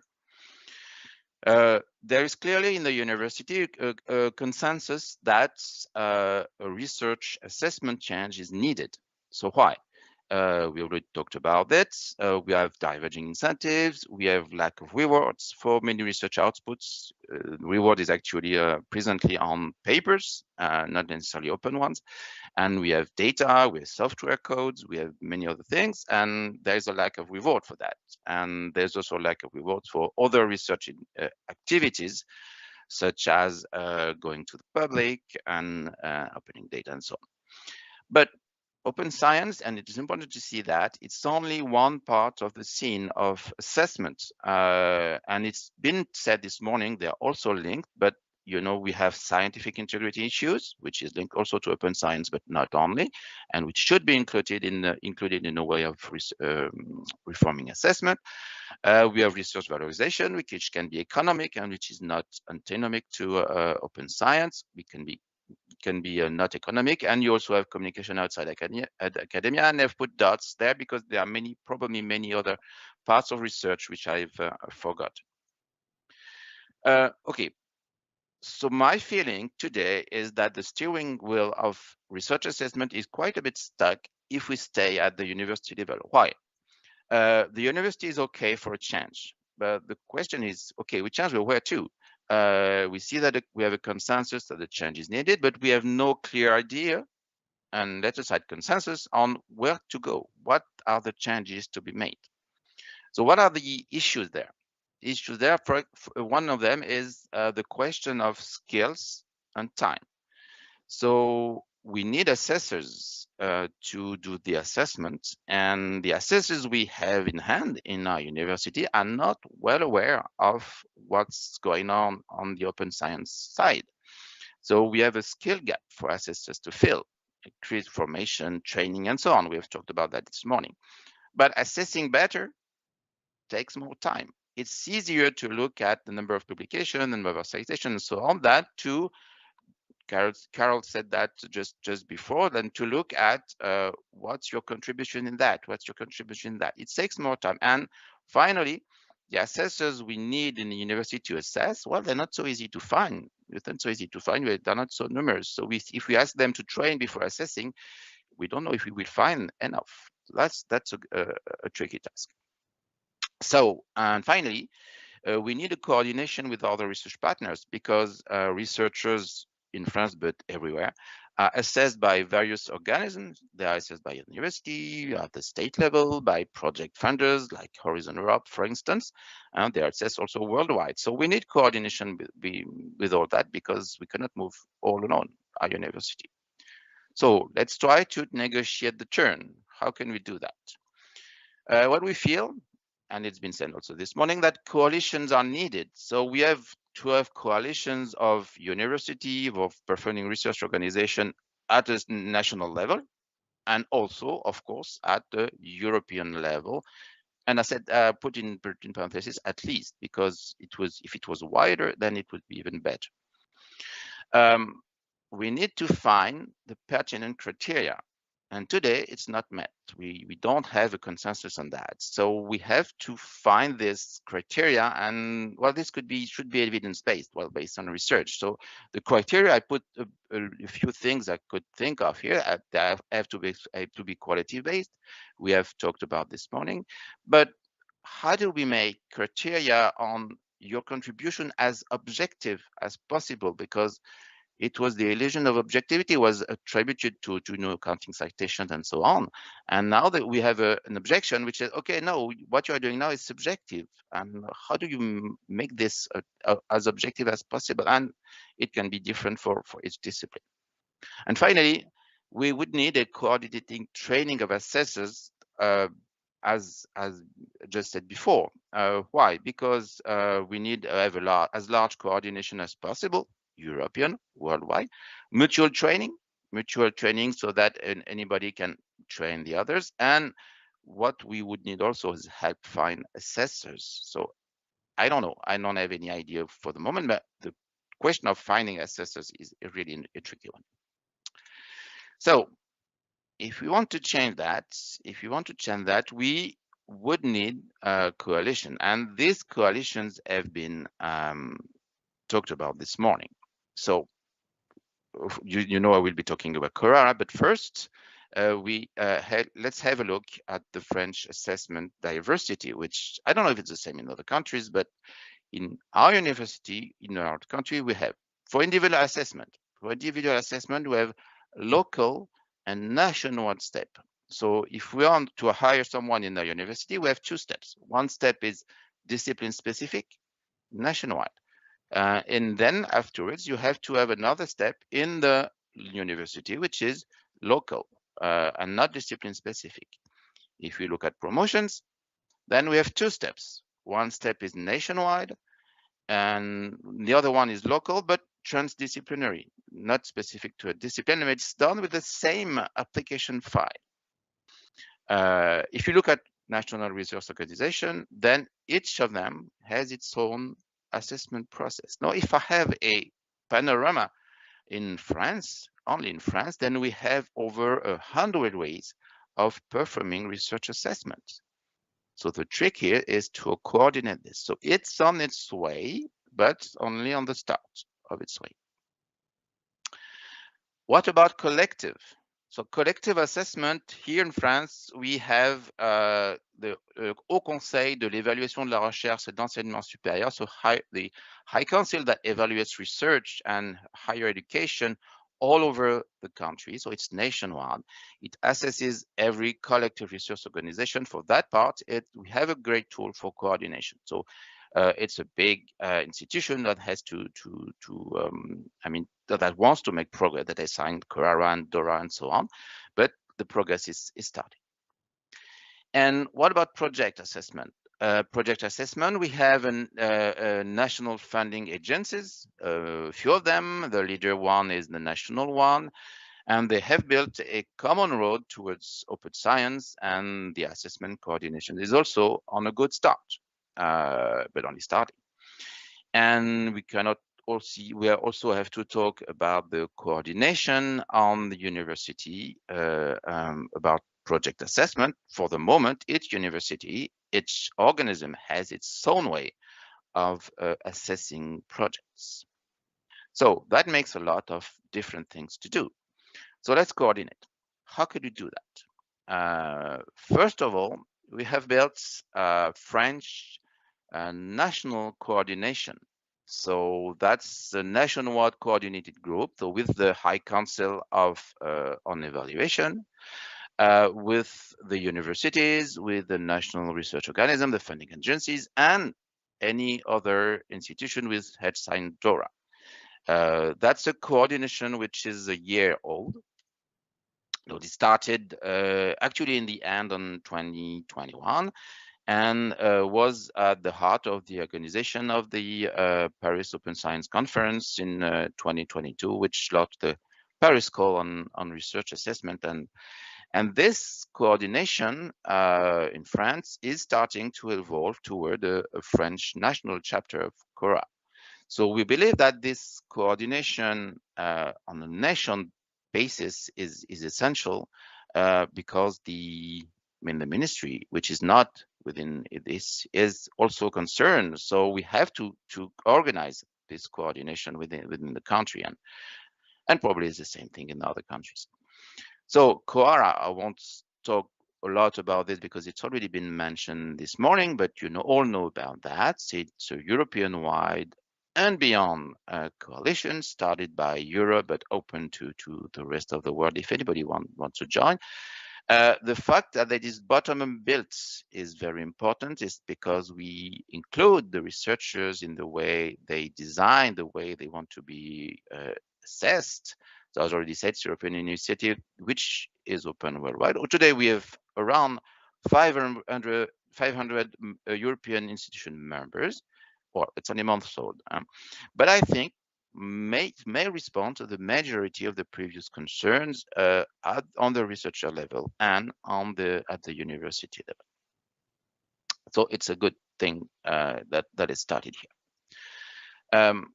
One final thought about that is, if you are changing the way research is assessed, I feel that we are tampering with just the very heart of the machine, because researchers will respond to incentives, and depending on disciplines, depending on the interaction between researchers in any country, in every country, if we change the way they're assessed, we will change the way they interact. And it's a very, very complex system. So tampering with the heart of the machine may change the behavior of the research machine, the worldwide research machine. So it could have unforeseen effects. So it already had, because the assessment as it is done today was certainly the problems that we have in an assessment that is as it is done today was not probably the goal a few years ago when it was set up. So we have to be very cautious because it's an extremely complex system. So how could we handle that? How could we handle this extreme caution and yet do something? Because it's not because we have to be cautious that we have to stay stuck. So we want to do something. Let's take a look at the Coara 10th commitment. If we look at it's the last one. The last one, but one of the most important one, I think. If you look at that, you said that we want to evaluate practices, criteria, and tools based on solid evidence and state-of-the-art research on research. So in our community, we are researchers, and we have researchers that do research on the very process of research itself, so that we can make research on the research process itself, so as to have evidence of gathering of evidence, and this gathering of evidence could end up in data that could be openly available to many people. So what we need, I feel, is that we have research needed on the process of research assessment using actual researchers on that, actual scientists on that theme. So we already have what this is called meta-science, research on research. We already have meta-science initiatives in many countries and in many disciplines, but they are not that much coordinated. For example, in France, we have over a little less than 100 disciplines in higher education, but we don't have in these 100 meta-science. So, well, that's a whole. So what I feel is that cross-country and cross-discipline coordination is needed. So it would allow to fuel what we're talking about, research assessment advances with evidence-based state-of-the-art knowledge, but it could fuel also open science policies in the general term, open data, open software and source code, and as all research is made for, it could also fuel unforeseen applications as of today. So that's for a scientific approach to performing research assessment. And finally, I will conclude on giving a note on the ministry gathering, the science and technology gathering of the G7 that was happening in this weekend. So it ended on Sunday, and the science and technology minister communique is just out. It went out this weekend, and I took just an extract from this. And you see that the G7 supports immediate open and public access to government-funded scholarly publication scientific data. So that goes worldwide, what we're talking about now. And I didn't put it in a highlight color because it's not about research assessment, but you saw that we are talking, the G7 is also promoting interoperability and sustainability of infrastructures, as we just talked this morning. And it supports the incentives on research assessment. And if you look at the detail, they support COARA, so that's a good sign. And they also support research on research, aiming at helping to shape a more effective evidence-based research policy. If you look at the details of the text, it's of course a support of a backup of COARA and the promotion and incentive, so it goes to the G7, but even worldwide, so outside G7. So if I want to conclude, I feel there are issues and obstacles at the level of the university, at the local level, but I feel also that the issues of this obstacle are starting to be leveraged because because the community, French one, European one, and the worldwide one is starting to coordinate, and that's pretty good news. So thank you very much, and happy to participate in the panel.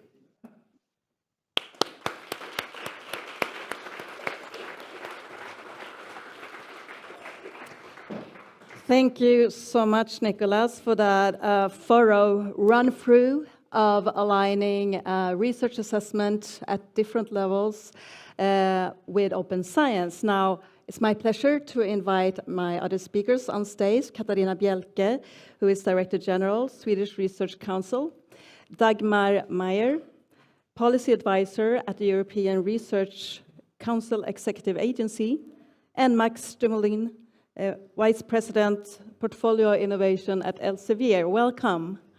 And of course, we're all interested in hearing what you're doing at your different organizations, but let's first start to give you a chance to react to what has been said. Would you like to start, Katarina? Yes, of course. I sympathize, of course, with a lot of things that has been said. Many good points. This is, as has been said before, a cultural change, but we all have to be careful, I think, as also was mentioned from the speaker, not to disrupt the assessment system in a way that doesn't benefit high quality in research. These changes must, of course, be globally and should and must be developed by the research community itself, as I see it. So many interesting points that you pointed to. Thank you. Thank you. Dagmar? Yes, basically I can fully subscribe to what you said. I mean, it's very important that we don't pour out the baby with the bathwater, as we say. So by trying to promote open science, not just open access, but open science in a much broader context, we should always make sure that we maintain the principle of quality or excellence, as we like to, the term we like to use at the ERC. What I found interesting in the presentation was that it started off at a rather negative note, basically saying, well, moving towards open science means extra effort, extra workload, extra energy, extra skills, and so on. That is, of course, true, but only at first sight and only in a short sight. Because if you make all these investments, and of course there is a startup investment to be made, but you will reap the benefits in the long term. And I think that's always very important to keep in mind, that this is not just something, an extra burden, full stop, but it's an investment in the future, and it's an investment into improving the quality of research. Once you've done it. Yeah. A good point, and I'm thinking that the challenge lies in the researcher as one person, the individual seeing that reward coming. When is it coming? Because as a collective, it's easy to see that, but it might be harder on an individual researcher, possibly. Yeah. Thank you. Max? Yeah, thank you. And it was great talk by Nicola, and many great points were made. And I think also what Dagmar said, I support as well. It's, but I think from our point of view, I think we do need to keep supporting the traditional values of quality that we've had in the past, also with different models, but also looking for new ways, looking for data sets, looking for all kinds of other ways of rewarding research. And this is something that also very poignant by Nicola. There are different disciplines, there are different countries, there are different ways of doing this. And what's really great is this new tendency to have these narratives and supported by evidence, which I think is very important. And if we do that well, and if we use proper metadata conventions and all those kinds of things to sort of knit it together, I think we can support those incentives, but we can also hopefully prevent a lot of work for the researchers so that it's actually something that can be done. And we are hopefully looking forward to taking a role in that. So it's also a very exciting challenge, I would say. Yeah, and we'll talk more about the role of the publishers as we move on in this discussion.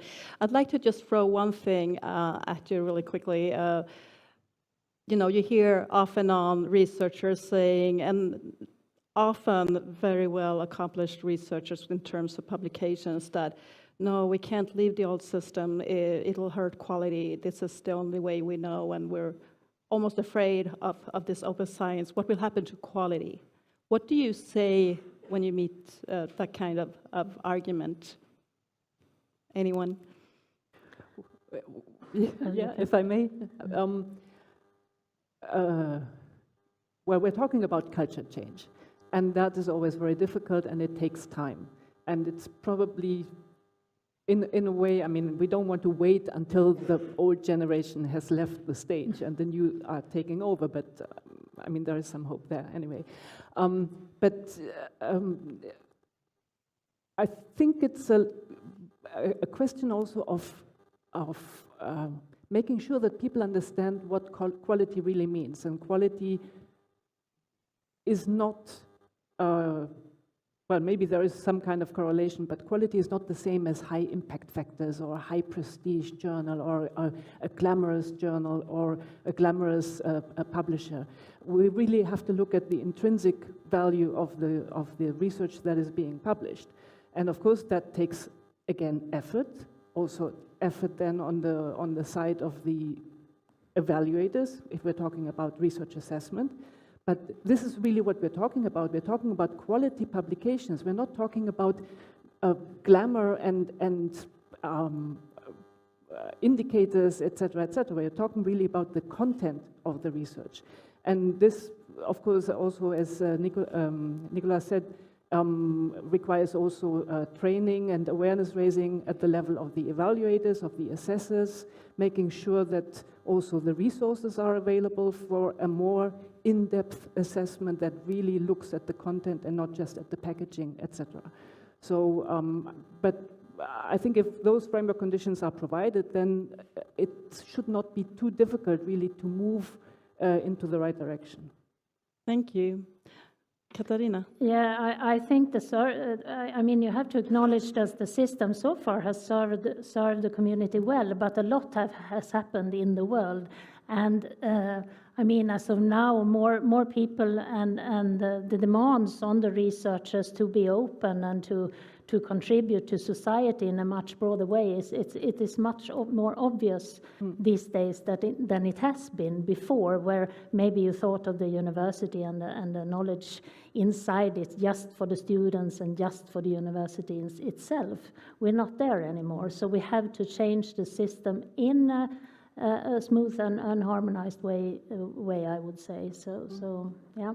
And I think also when you talk about quality, you could also talk about qualities and about things that are important, things that we would like to have from the academic system. And one of it could be, of course, new knowledge, and it could be by publishing in journals. And of course, we're happy to support and keep supporting that. But there are other things. Open science, for example, reproducibility is an important quality as well, just as equitability in the system, inclusivity, those kinds of things. So I think, and of course it's not our role to determine what is really important. We're just there to support whatever has been decided. But I think to very important initiatives such as Quora, the question of why, what are the qualities and what's the sort of the value, but also the norm of quality within those qualities, if you can still follow me.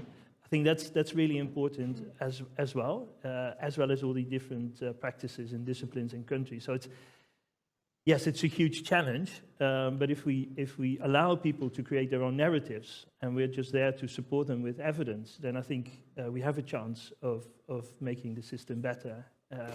Thank you. I would like to ask our two the representatives for research funding. So you look at projects that apply for funding. Are you changing the way you look at projects? Would you like to share that with us? Should I start? Well, as it is, we believe in the Swedish Research Council that we have a robust and well-functioning assessment system today, and it has evolved during time, I would say. It's driving quality, but of course we have to adapt it all the time, and we have to look at what is important to really see to that we really assess the quality in a good way. As of now, we are then the application for research. We have the criteria which we feel are important: the scientific quality of the project, of course, the novelty and originality, merits of the applicant, and the feasibility. We have signed Quora, and we are working together we are involved in that development.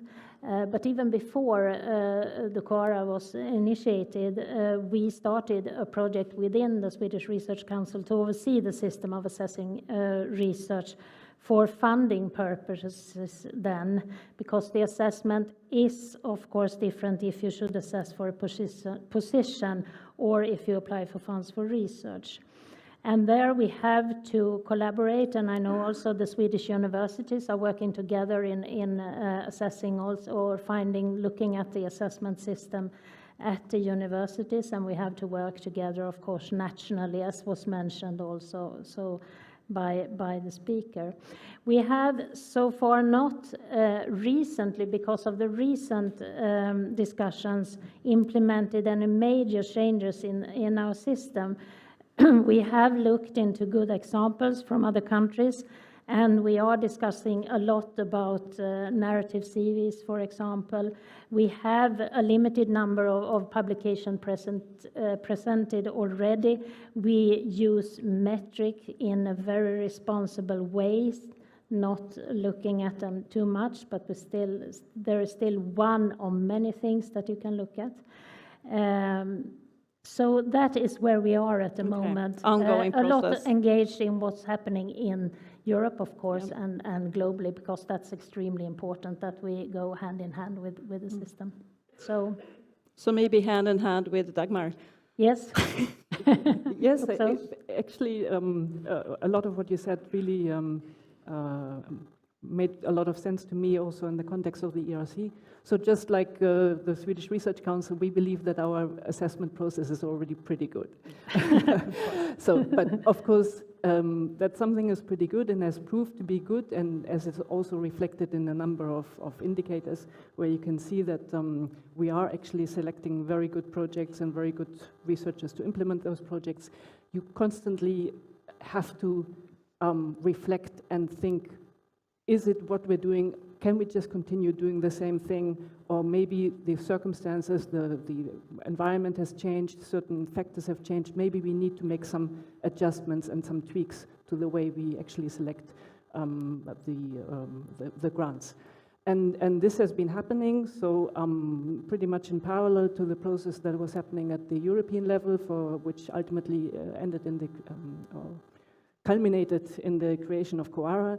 The ERC Scientific Council has also set up a task force on research assessment to really in-depth look into all our processes and procedures and to see, is there anything that maybe we could improve on and where we could maybe also align it to the new developments that are happening. I don't really want to say to align it to open science, because it's not like aligning to open science. Open science should always be a means to an end. Open science is part of what you're doing, and opening up processes, opening up the way, let's say, incentivize people to do their research in a more open way is part of a bigger picture. So I don't really terribly like this idea of aligning assessment to open science. It's like, well, anyway. And so as a result of the work of the task force, the ERC will make some changes, and these have already been announced, and I'm sure many of you have actually read or heard about them. So we're making some changes in the way the selection procedure is happening as of the work program 24. So for this year, we're still following the old procedures. And basically, without going into too many details, the idea is that there will be more flexibility. We have always said only a limited number of publications. It's quality over quantity. We're not as strict anymore. Do they have to be from the last 10 years? We leave it more open to the researchers. The most recent, the most relevant publications, or not only publications, research outputs much more generally, they can put forward. This is, of course, important to stress it. It's not only about publications. We have combined the CV and what we call the track record, also eliminated some factors from the CV that are really not relevant for what we're doing, and you shouldn't be asking for information that then actually doesn't enter the process. For example, how many PhD students have you supervised? It's not really part of our assessment criteria, so why ask about it in the CV? So we have really cleaned up the CV part. We're now asking for these 10 relevant outputs that should be relatively recent. And then also examples of peer recognition that demonstrate that the researcher will actually be able to implement that ambitious project that he or she is putting forward. And for these examples, the applicants are invited to provide a short narrative in which they actually explain what has been their role in this output, or why is that recognition, peer recognition that they received, why is it actually relevant for the application process. And then in addition to that, we also encourage applicants to provide further information about significant life events, activities to the benefit of the scientific community, the research community that they have engaged in order to provide context to the evaluation. Right. But these are not evaluated as such. You don't get brownie points for them. But it allows the assessment panel to have a more rounded view of the researchers. So that's the idea behind it. Thank you. One part, you said, well, I know a lot of funders say, well, give us your 10 chosen articles, and now preprints are coming in as a way to show the latest. And there's a discussion about preprints. It's a good vehicle of getting knowledge out there fast. And we have a very recent case in case of COVID. And I would like to ask Max, because Elsevier did a very interesting study with regards to the quality of preprints during COVID. Would you like to share some of the data there with us? Yes, well, what we've seen, of course, is that preprints have become much more important in the communication flow. And I think this is really important because preprints clearly are a bit of a strange output, right? I mean, in some disciplines, it's quite normal, and people trust each other, and they use the preprints as something that for the next research as well. But now we see also in health and medicine that preprints have come up a lot. And I think this is very good, a good policy, because what we see is that those preprints are being used. They lead to earlier feedback. They lead to quicker times, and that's also why all our journals allow that you can, at the same time or before, have a preprint. And I think that's important. Just like data sets, you should have those separate from the article and share them as much as possible. So I think that's another quality that we can add to this equation and make sure that it's available early and widely. Yeah. And are you sharing the results of this study with the European Commission in June? But is there, because the question was really, was it bad or poor quality? Was it, what do we have in these preprints? Because there was some stuff out there that maybe shouldn't have been used, and from different parts, if you're not a researcher yourself within that field, it may be hard to assess, can I trust this or not trust it, and so on. So that's also part of the discussion, but maybe that's not open yet, that data from the study. Well, are we looking really forward to it later, or? I'm not really sure about that study. What we do see, of course, is that preprints are, for people in the know, extremely valuable and extremely useful, and we should support them. At the same time, we also know that there are people who are, let's say, outside research and are skeptical about research and its findings, and they've abused preprints, right? That should not disqualify or dismiss the use of preprints at all. But there is definitely, there's a danger there. And I think what's really important is that I think there are also panels today about research information and communication. That's very clear, that preprints have a very important role. They're perfect, they are upcoming, and there's a lot of potential. But there is also a little bit of a downside, and only a little bit, but we have to be cautious of that and make sure that within our communications, also in collaboration with journalists, for example, but of course we know that they're also being bypassed on the internet, that it's clear that preprints are not peer-reviewed yet, and that sometimes that can be an issue. Right, thank you. And Nicholas, I have not forgotten you. I know you're there, and I appreciate it. I'm going to get to you within a few seconds, and also I'm going to get to your questions in a few seconds.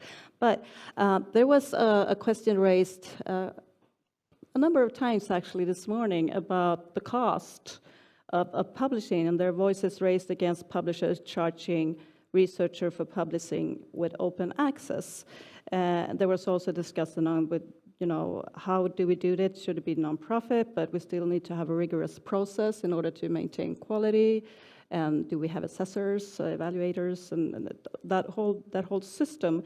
So how do we move on, and what is your view as a publisher on this transition and this discussion going on?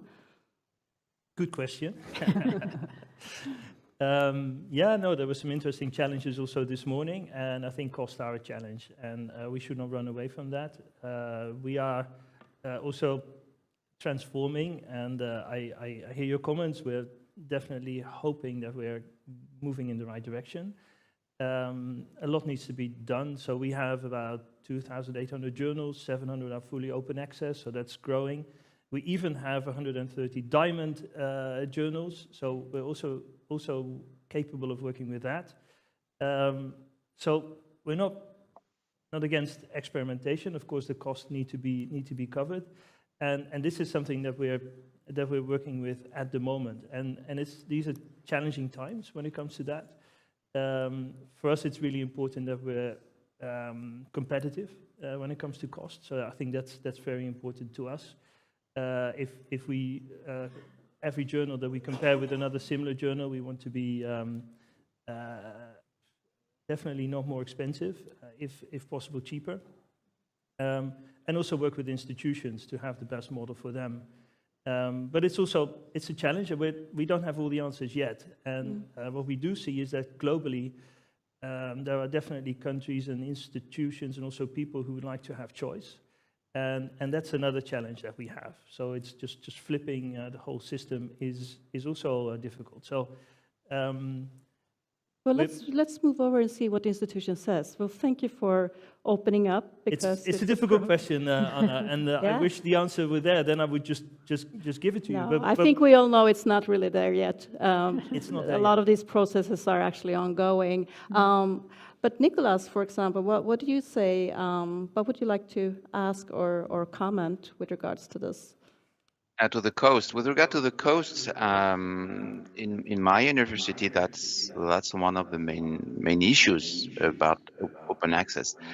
For the moment, we have kept the cost of closed access. I mean, we have to keep the cost on read agreements with the publishers, because we don't have yet, and it's far from there, 100% open access. So we have to keep the old cost, and we are also to the transition with towards open access, and the great problem that we have in the university is APCs, because it's a cost that is rising, that is not driven by the university. The view we have on how many APCs are spent is quite difficult, and we have lab directors coming. How am I going to pay for that?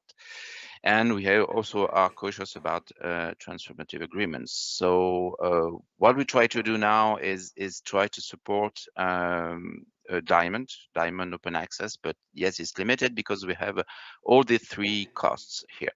So, well, what kind of question? Well, I heard it was not yet solved, and yes, I'm agree with that. We have to think about it, but again, it's a question of coordination, and perhaps my question would be, how about diamond open access, and how could this be actually funded if it's free for the author, free for the reader, and could we have a collaboration with the publishers to fill this diamond open access? Quick answer if you want to, and then we move on to the Yes, audience please. answers. The answer is yes, please. Yes, please. Yes, let's talk about So it. a hand is reached out, and the hand is met by another hand. So that's good. So I would like to open up now for any questions. If I see a hand now, I'll grab it. Otherwise, I'll turn to Matthias. Matthias, have you received any interesting questions? Yeah, actually, there's a lot of going on here in the in the virtual audience. I'm trying to group some questions. I have to say, many interesting discussion is going around team science. So many people are actually asking also in regards of incentives, how, for example, can research teams be assessed, research teams to be awarded, moving away from individual careers, and also to value roles in these teams, for example, data steward, for example, open access data curators, and so on and so forth. So I would like to ask the panel how how do you see that? Maybe starting, of course, with the two funding agencies, how these things are assessed and how are you working on it? Should you start? It's interesting that you say starting with the funding agencies. I mean, we do not, the ERC funds individual researchers and their teams, which they are free to put together themselves. But we are not assessing teams as such when we award the grants. So I do think that it is an important question, but I don't think it's really, we are the right address for this particular question. Now, maybe to look at it slightly more generally, of course, once you have the grant, once the project is running, in most cases, you will have a smaller or bigger team, and then the question is whether you are actually capable of keeping that team together, make sure that the right people get the right jobs, and so on and so on. And that, well, to some extent, it's the quality of the PI, but we do not assess it as such. But we look at what have you done previously that could convince us that you are able to pull off that ambitious new project that you are planning to do. And if that is a project that requires a lot of teamwork, then of course you will also look at how did this work in the past, but we don't look at it in this explicit way. Did Katarina want to? Well, we assess research environment, but in general, that's can you ask the question again? But how to evaluate the whole environment, you mean? Yeah, and in general, the whole environment, and how also the research teams can be evaluated and become incentives for individual careers, or can be positively or negatively seen in metrics, but also in assessment.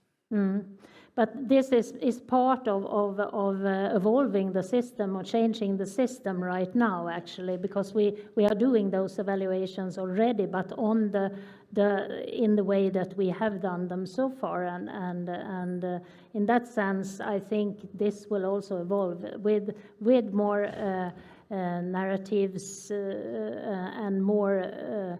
Asking the people to explain to the assessors how they contributed in different ways to create the environment, and also to have the high quality in the environment.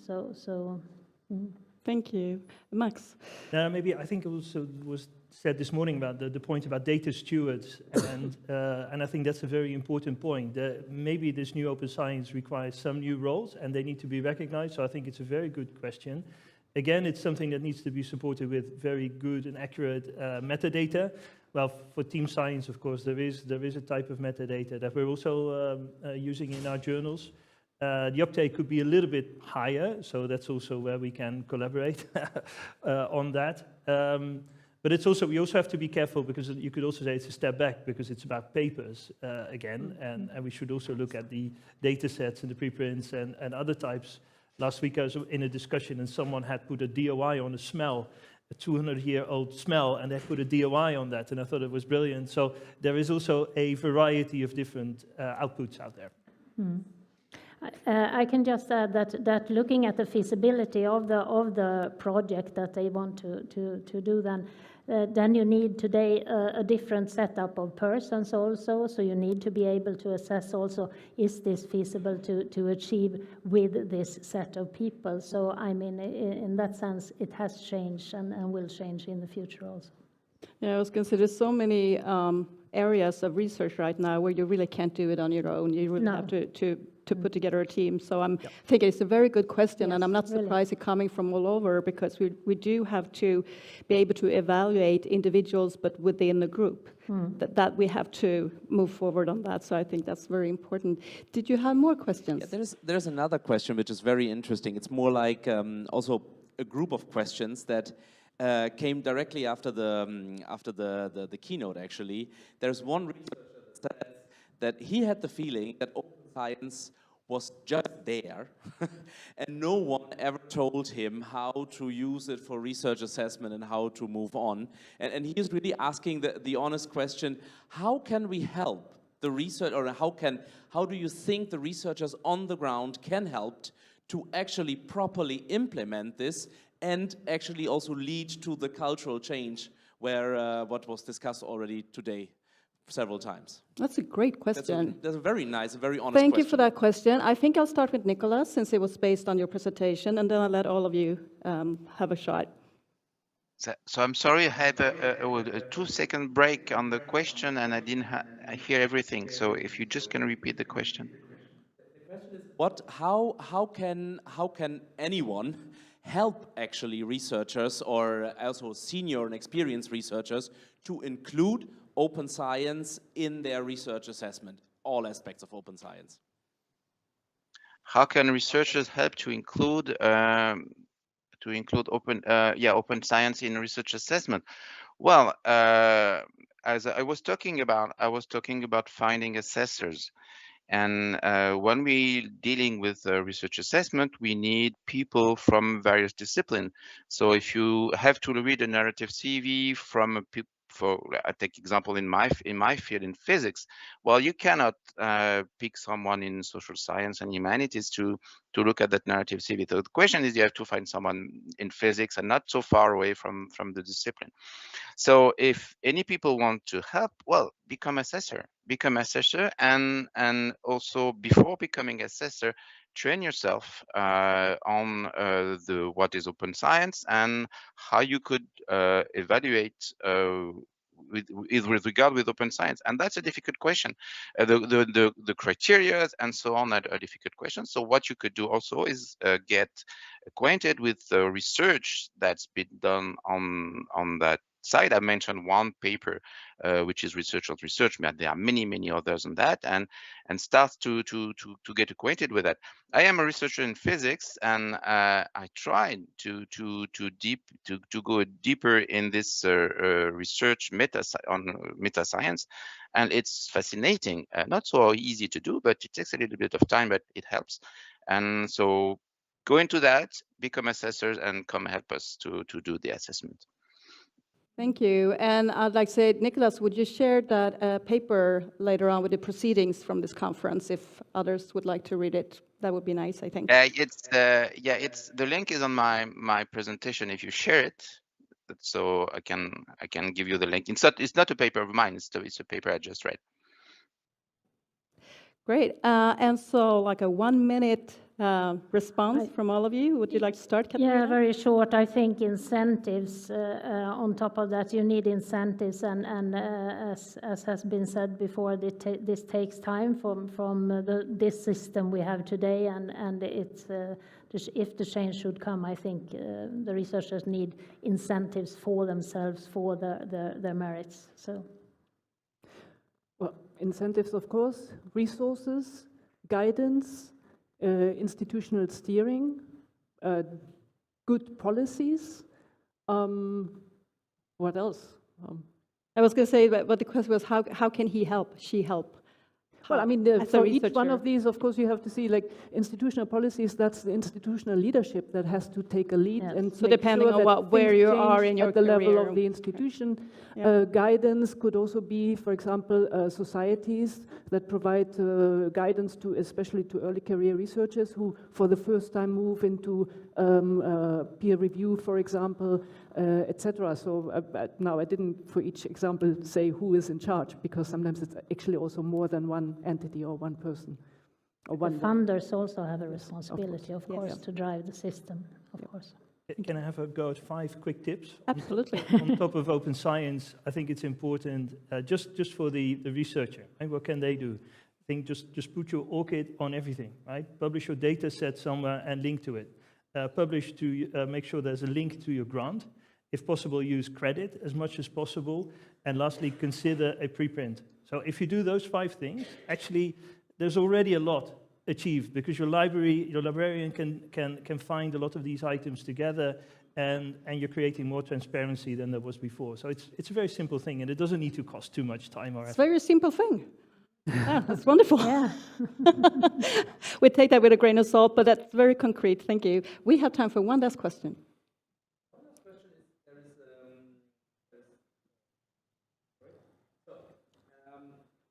There's There was one person who asked, like, how to best acknowledge the effort of participatory research that also, for example, includes citizens, that also, for example, includes other multidisciplinary part that does not always produce the typical scholarly outputs. Difficult one. Yeah, for a last question, that's good. I Does can try anyone it want if to you take a want. shot? Nicholas? Yes, please. Yeah, in fact, you have one example of the dots in my presentation, which meant I forgot many things. In fact, that's one aspect of research outputs. You have many others, data going to the public and research software and so on. So there's no. I don't have any definitive answer, but the idea is that in your narrative CV, you acknowledge all of research products, and this is clearly one. Citizen science is clearly one of the research products and research activities. Thank you. Hope that helps. Well, thank you. Our time has run out. I would like, on behalf of Euroscience, to thank our wonderful speakers today.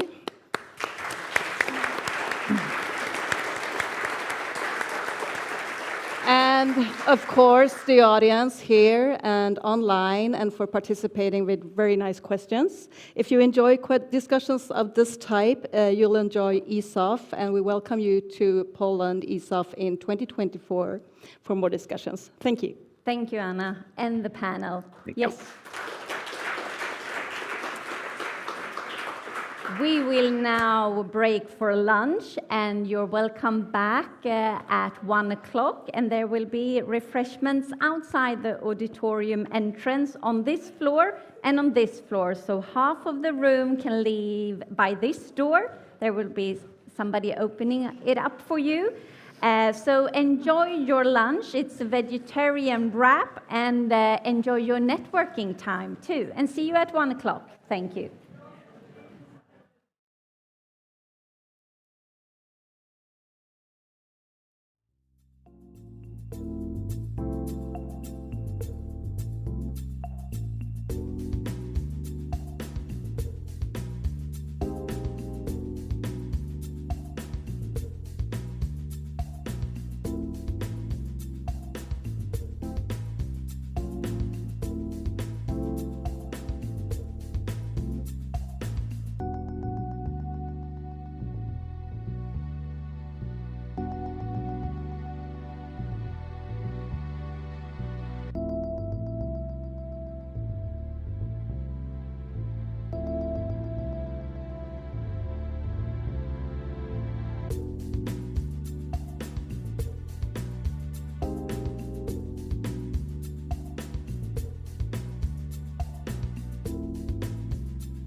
Welcome back.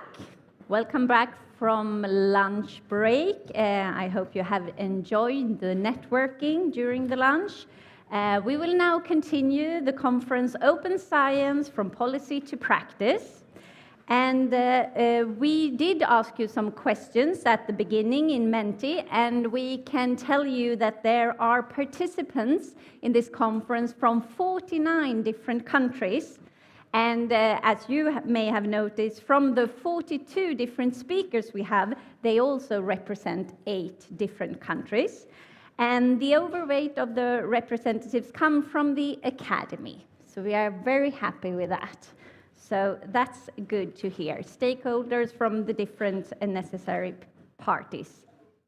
We will now continue with the EOSC section. The next topic will focus on the European Open Science Cloud. And for this session, EOSC Advancing Open Science to the Next Level. Here with us today to lead this session is Wilhelm Widmark, Library Director at Stockholm University and one of the directors of the EOSC Association. So welcome, Wilhelm. Kan du hålla dig här? So let's go to something more concrete. Could you say that about EOSC? I hope so, that we will hear some more concrete, not only policies. But we will listen to 5 different stakeholders within the EOSC community that will discuss the current status of open science in Europe and how we are building EOSC together. And as we think that things should be reusable, we will reuse the panel from this morning as well in this panel. So we start with 5 different speakers, and the first speaker is Michael Arentorf from European Commission. Welcome up and take the stage.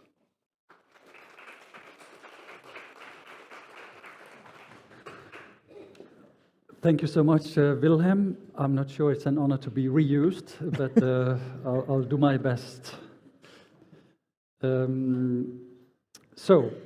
been invited to talk about the European Commission's contribution to developing the European Open Science Cloud, but not only that, because it's a key enabler for practicing open science for our researchers across Europe. To put it in context of our overall open science policy at the EU level, on the left-hand side you see all the practices that we are promoting from a policy point of view, but also from an implementation point of view, and it's all about quality, impact, and efficiency.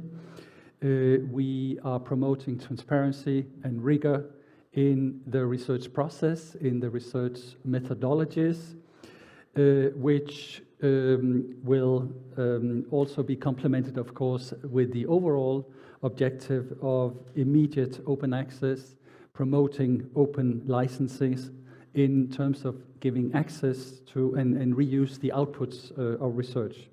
And of course, the whole purpose of this is to ensure the openness, for scrutiny, for validating the research results, and in many cases also for reproducibility. So we're talking about validity, robustness of the results, so quality of the results.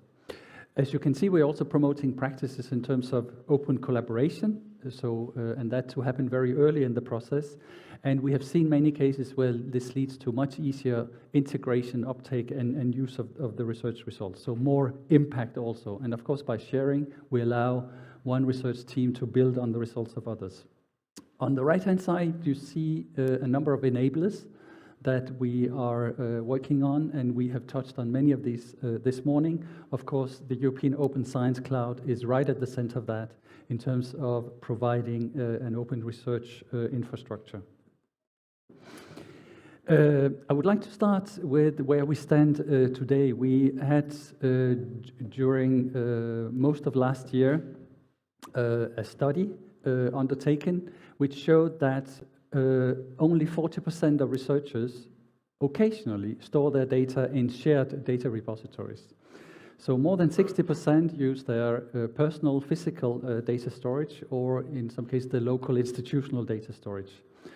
We also looked at more than 300 data repositories to look at what was the degree of fairness of the data sets there. And again, if you looked at all the attributes of being fair, from PID to metadata to semantic interoperability, you could say that it's somewhere between 15 and 20%. It's very low, and you could even claim maybe less than 10%.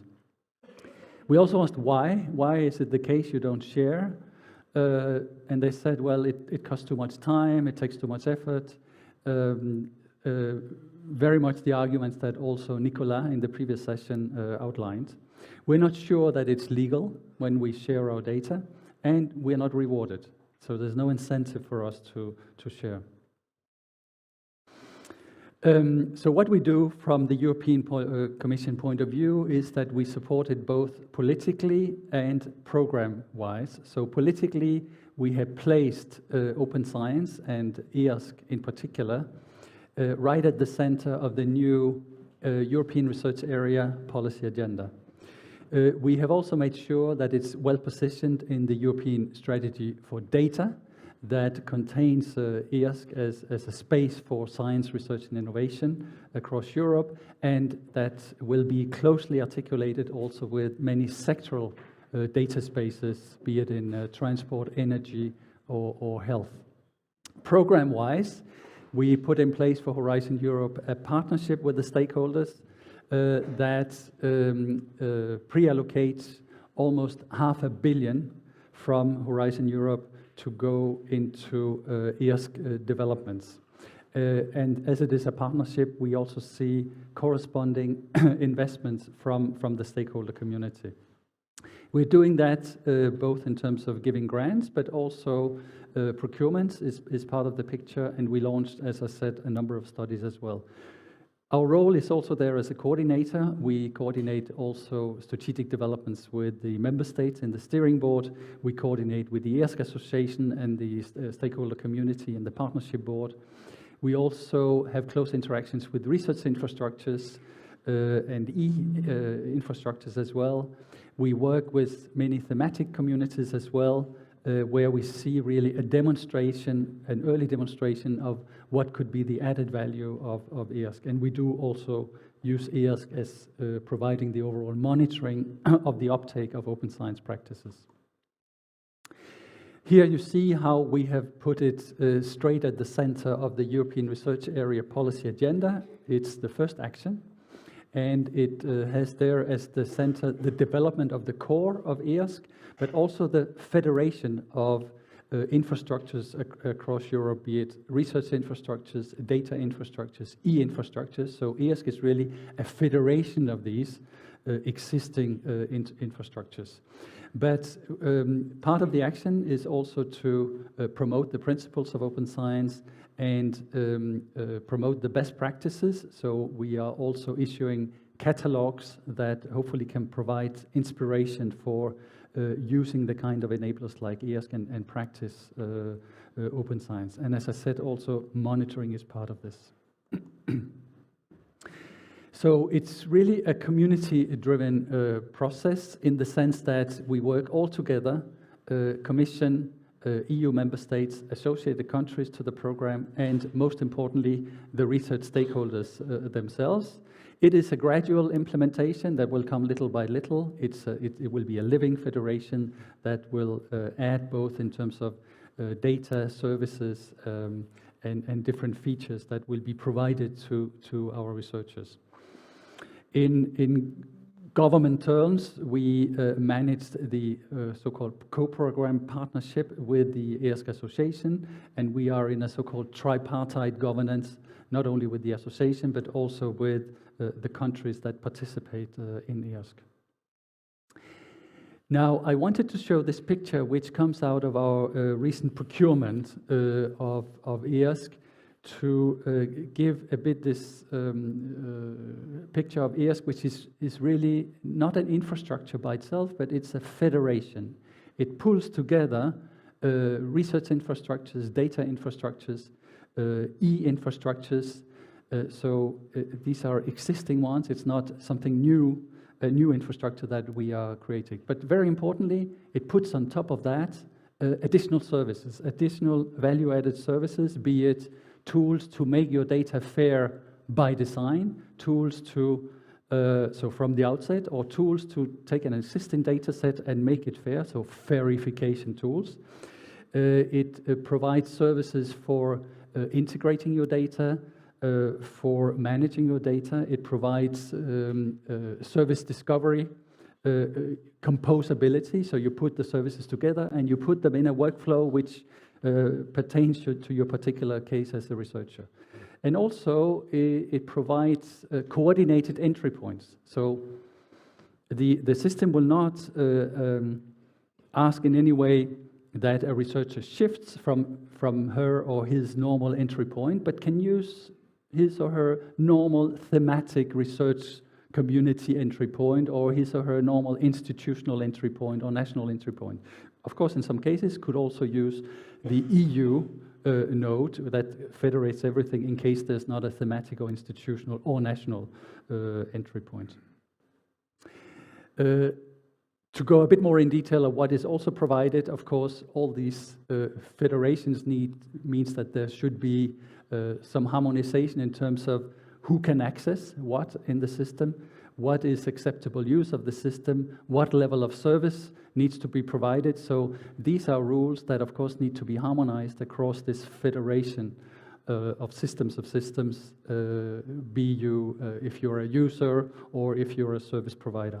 And of course, what binds all this together, what is the glue of all of this, is defined in what we call an interoperability framework. So you need to be able to connect all these digital artifacts. You need to be able to find and to compose all the different services. And this requires, of course, a set of standards, protocols, technologies to bind all of this together. So this is also part of the added value of the IRSC Federation. From the user perspective, very important that the user sees the added value of this, both in terms of being able to integrate increasingly heterogeneous data sets, to be able to manage them properly, in terms of services, that you can find a service not only within your own discipline, but also increasingly across disciplines that researchers need more and more because of the problems that are being tackled. So this discoverability of the service and composing them together into your workflow is an added value that users already see in some disciplinary communities. We have seen quite impressive work, for instance, for marine research, so what they term as the blue cloud. We have seen impressive environments, virtual research environments for Earth observation, for instance. The physics community is also very advanced. So we see, if you like, mini IRSCs already existing, and the purpose, of course, is to make them interact and also to inspire other communities to go to the same levels and beyond. As a provider of the service, also we hope that there's an added value to have a federation and not having to go and provide service to each and every one in the different communities. And of course, us from a policymaker point of view, we see it very much as an enabler, not only for the researchers to practice science, but also to see how these practices are actually taken up.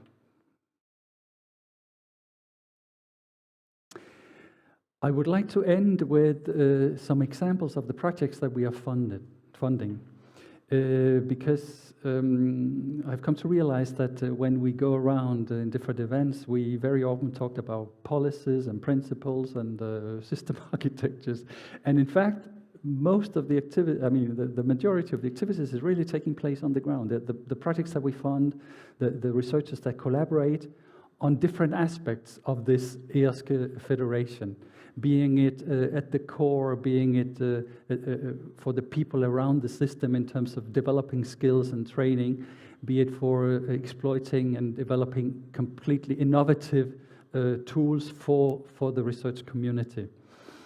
Be it in a thematic area also, and so far, at least with the part of the funds that we have for the partnership, we have been focusing on different thematics as well. We've been following the EU missions, and I've brought an example of the cancer project that we have here. So here, for instance, you see the FAIR Core for IRSC project that are working on a number of the core elements that really are needed here. Very much around PIDs, so persistent identifiers. How do we assess if this is really compliant across the IRSC system of systems? How are these implemented? They also work on metadata standards and schemes and different registries. So you see all the different elements that are coming together, being developed in the projects that we fund. Here's another example which work also on semantic frameworks that are very important for governance, creating mapping, and so on, but also for assessing the fairness of what is part of this system. And for the interoperability, of course, is extremely important. So another example of a core component that is needed to realize this IRSC of what we call fair data and services. Skills, again, we are supporting as part of the whole process. So as such, it's not part of the system of systems, but we all agree that it's very important that the researchers are trained to the extent that they are able to practice, of course, the kind of approaches that we are promoting.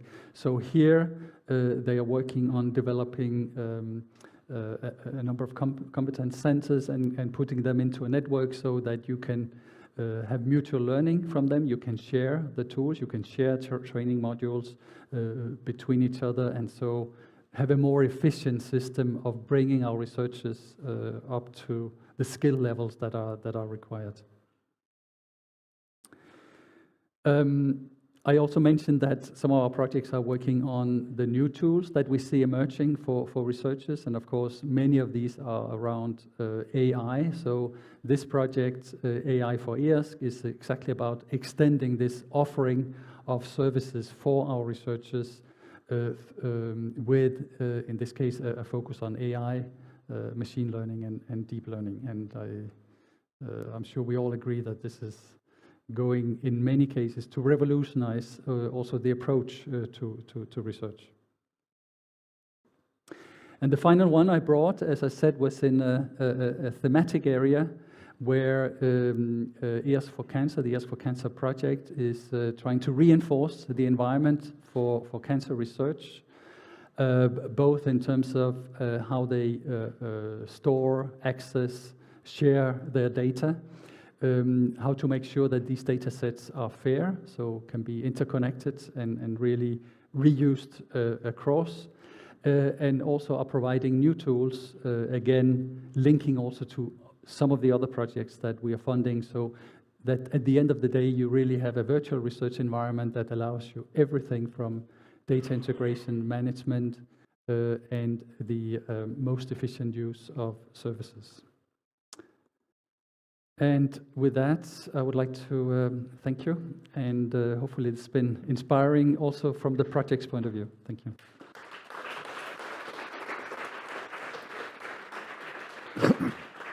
Thank you, Michael. And after all the speakers, we will have a panel here. And you that are online, you can put questions in the Menti, and they will be asked here. And you that are in the audience, even you can speak, so you can have questions to the panel afterwards. So now it's the next speaker, and it's Karel Leuven he's the president of the IRSC Association. Welcome, Karel. Thank you, Willem, and thank you for inviting me to speak on this occasion. You gave the topic, Advancing Open Science to the Next Level, and let's see how IRSC can contribute to that. Well, open science is, as we have said, a transitional process, science in transition, you could say, and the open science paradigm affects the whole of the research cycle, so not only the data and the storage of the data. It implies that the knowledge coming out of research is as early as possible available, that it is as open as possible and as fair as possible. Doesn't mean it can always be open, it means it can always be fair, by the way. So not only within a discipline, but also across the disciplines. So what is the contribution, or what is EOSC? Let's first define EOSC, and then in my next slide I will tell you what EOSC is not. EOSC was described by Ursula von der Leyen about 2 years ago in her Davos lecture as a web of scientific insight. And we tend to call it a web of fair data and related services, at least the European part of that, and I'll show you that in a minute. It's going to be, as Michael said, a federation of relevant existing and future data sources and other systems. A virtual space where science producers and science consumers come together, open-ended with respect to the range of content and with respect to the services, as the World Wide Web itself is, based on the FAIR principles, based on the fact that interoperability should be strived for as much as possible. By the way, data are not fair or unfair, they are fair to a certain percentage, and there are about 23 measures of measuring the fairness of data. They all give different results, so also there we have a lot of work to do. It meets all the data requirements from Europe, if we talk about the EOSC part of it, and it is to be in interaction with the world. There's no use building this for a country or for Europe. It has only value if we build it for the world. 10 things EOSC is not, because there's a lot of misconceptions. EOSC is not a cloud. It's not a cloud infrastructure. Maybe in the name, unfortunately, but it's not a cloud. EOSC is not synonymous to open science. EOSC is a contribution to open science. Open science is wider than EOSC. EOSC is not the EOS portal, or in other ways of saying it, the EOS portal is not EOSC. The EOS portal is a valuable catalog that could offer services that later become part of EOSC. But a lot of people think EOS portal, because it's the first thing you get with Google if you Google EOS, is EOSC. EOSC is also not the EOSC Association. We, the EOSC Association, of which I may be the president, is trying to establish conditions in order to have EOSC created. We are not EOSC. We are an association of members.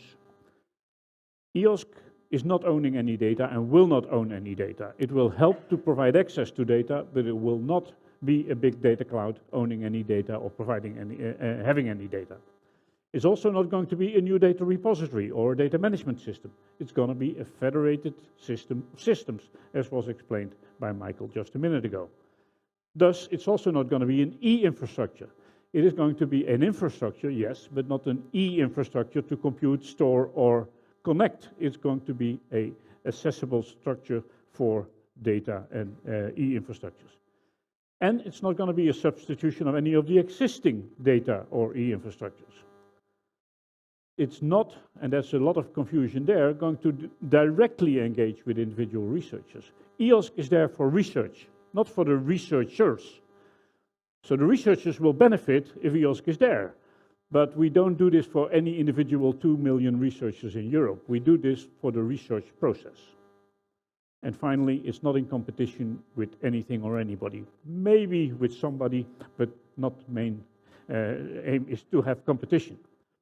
And you could also say EOSC is not there. EOSC is to be. Well, it's a gradual process, so some people say EOSC is evolving and it's almost there, and some people say it still has to come. Depends on how you count and how you look at it. But these misconceptions are important to take away.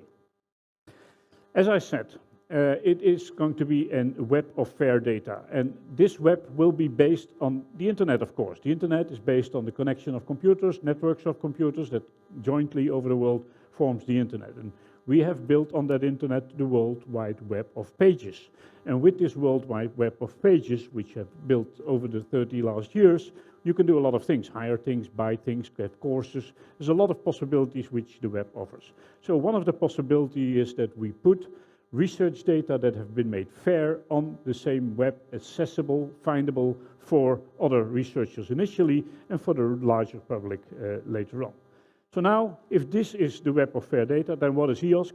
Well, EOSC is simply the European part of that and the European contribution to this web of fair data, offering additional services for the European researchers, creating interoperability for the researchers in Europe on top of what is being created worldwide in connection with the other regions in the world.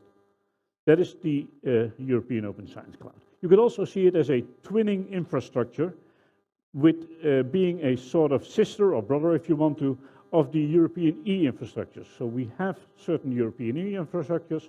These offer store, compute, and connect services, and EOSC is going to use these to offer serviceability on the data and interoperability of the data. So EOSC, together with the e-infrastructures, and at the interface of this, there's a lot of software, forms in a sort of yin-yang system, a combination of the EOSC ecosystem. Yin-yang in the sense that if you have data, but you have no storage capacity or no compute facilities or no connection, you can put them on paper and in your head, but it doesn't bring you very much. If you have storage, computing, and connection facilities, but no data in that, doesn't bring very much either. So these two are intermittently linked. One cannot live without the other.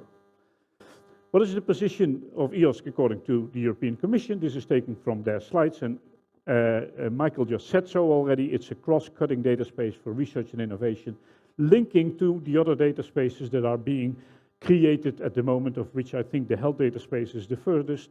And so the EOSC is this scientific research and innovation data space within this, let's say, set of data spaces that are being created. And you could also see it as a vertical one, but science is not separate from these areas. All these areas have science, all these areas have innovation, and it is the linkage of those that is important. Well, EOSC vision in a nutshell.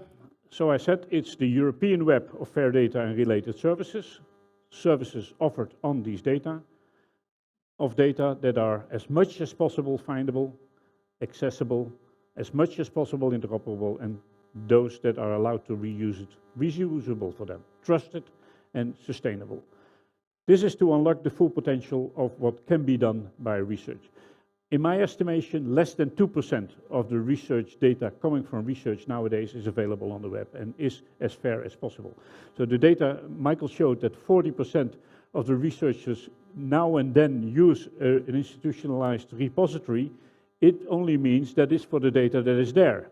Then you're not talking about the data that is not there, which is not being available at all. This is to ensure that ultimately open science practice and skills are rewarded and become the new normal, as we have been discussing this morning, to enable the definition of standards and the development of tools and services.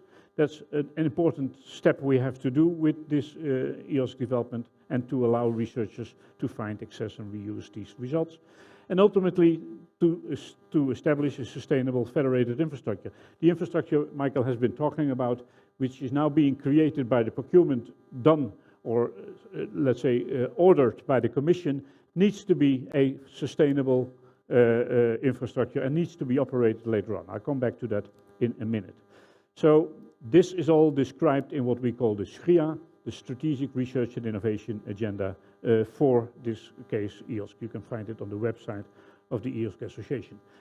As Michael said, it's also a policy action, so it's a policy priority of the European Union, driven by DG RTD and DG Connect, and it is recognized by the Council of the Union in one of the 20 actions. Action 1 deals with open science and deals with EOSC, but also the research infrastructures and also the skills actions of ERA are very important for this development, as was also shown by Michael.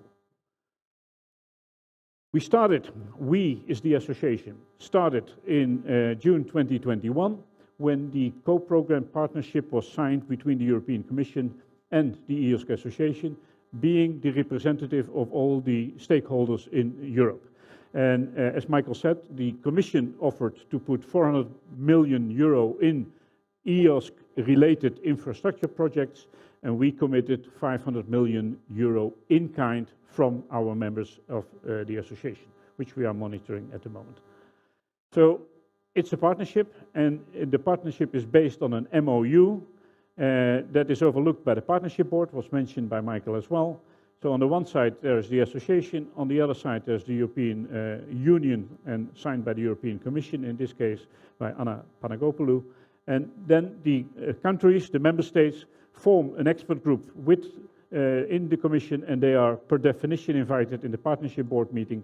And so the steering board is in this way involved in the partnership of the EOSC.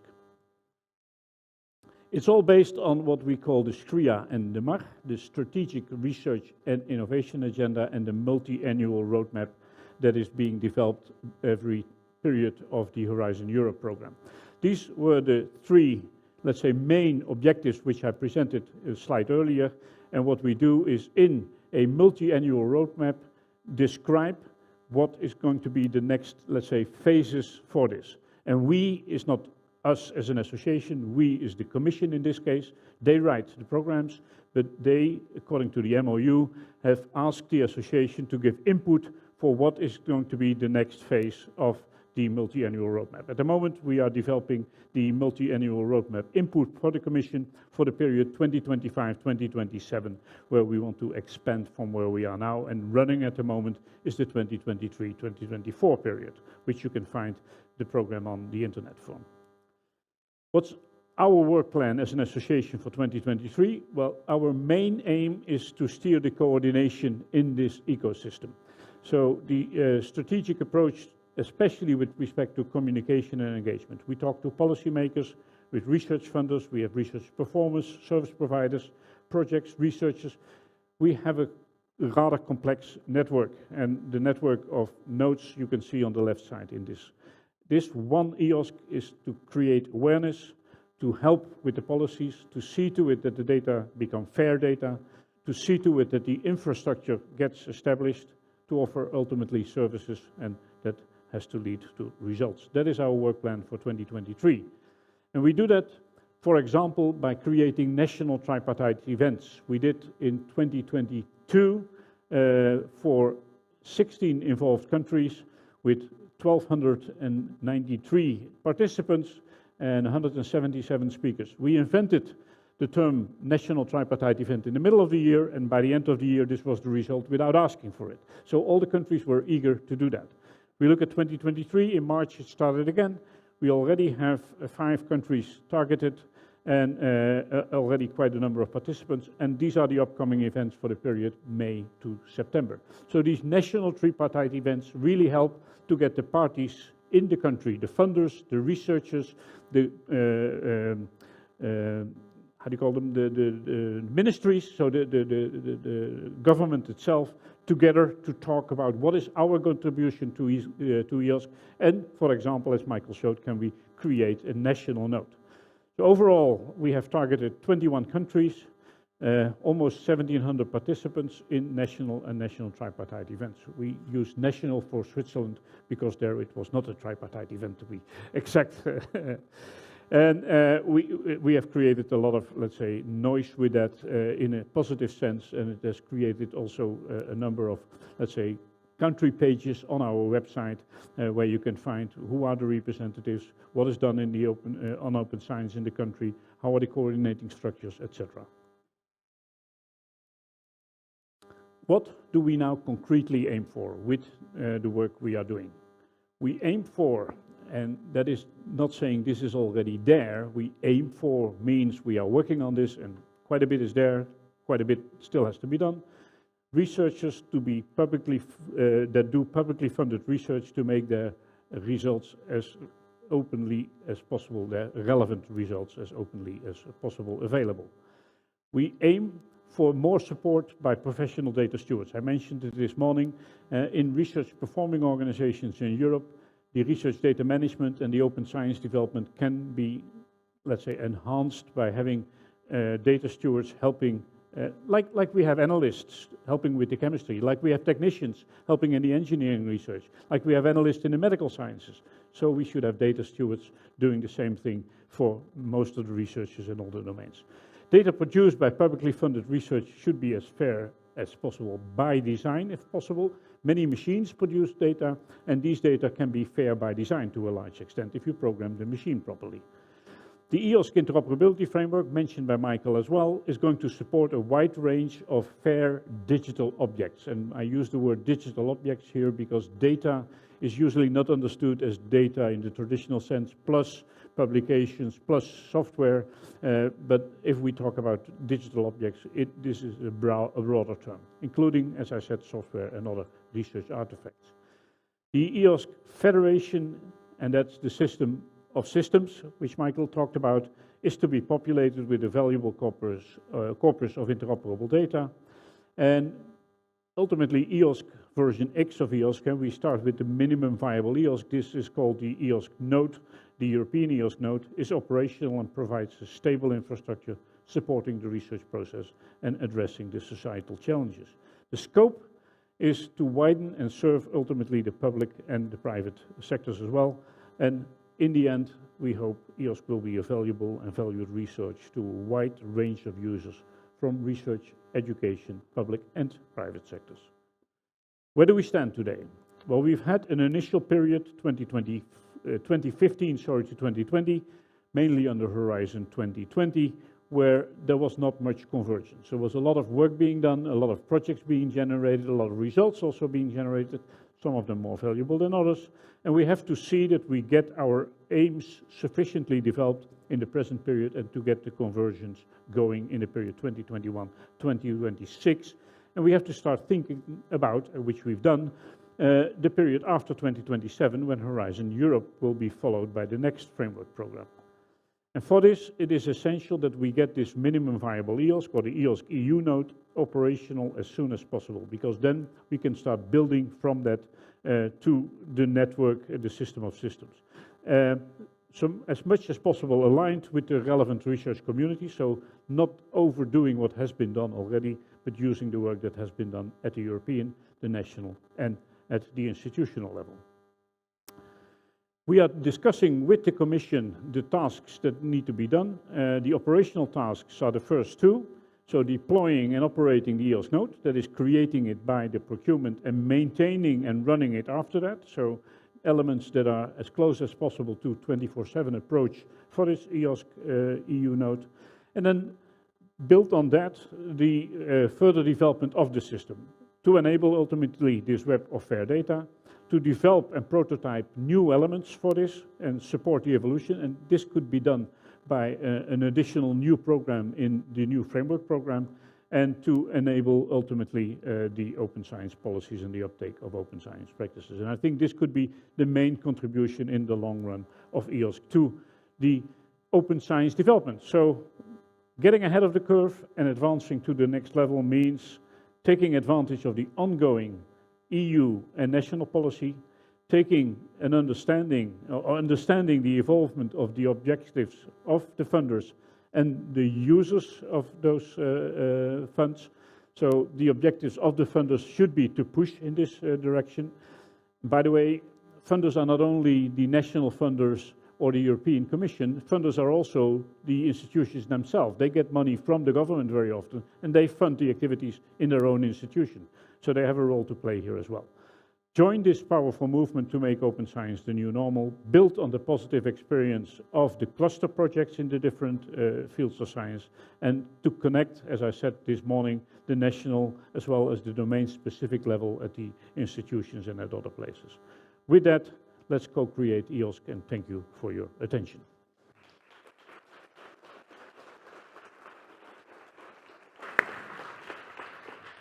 Thank you, Carol.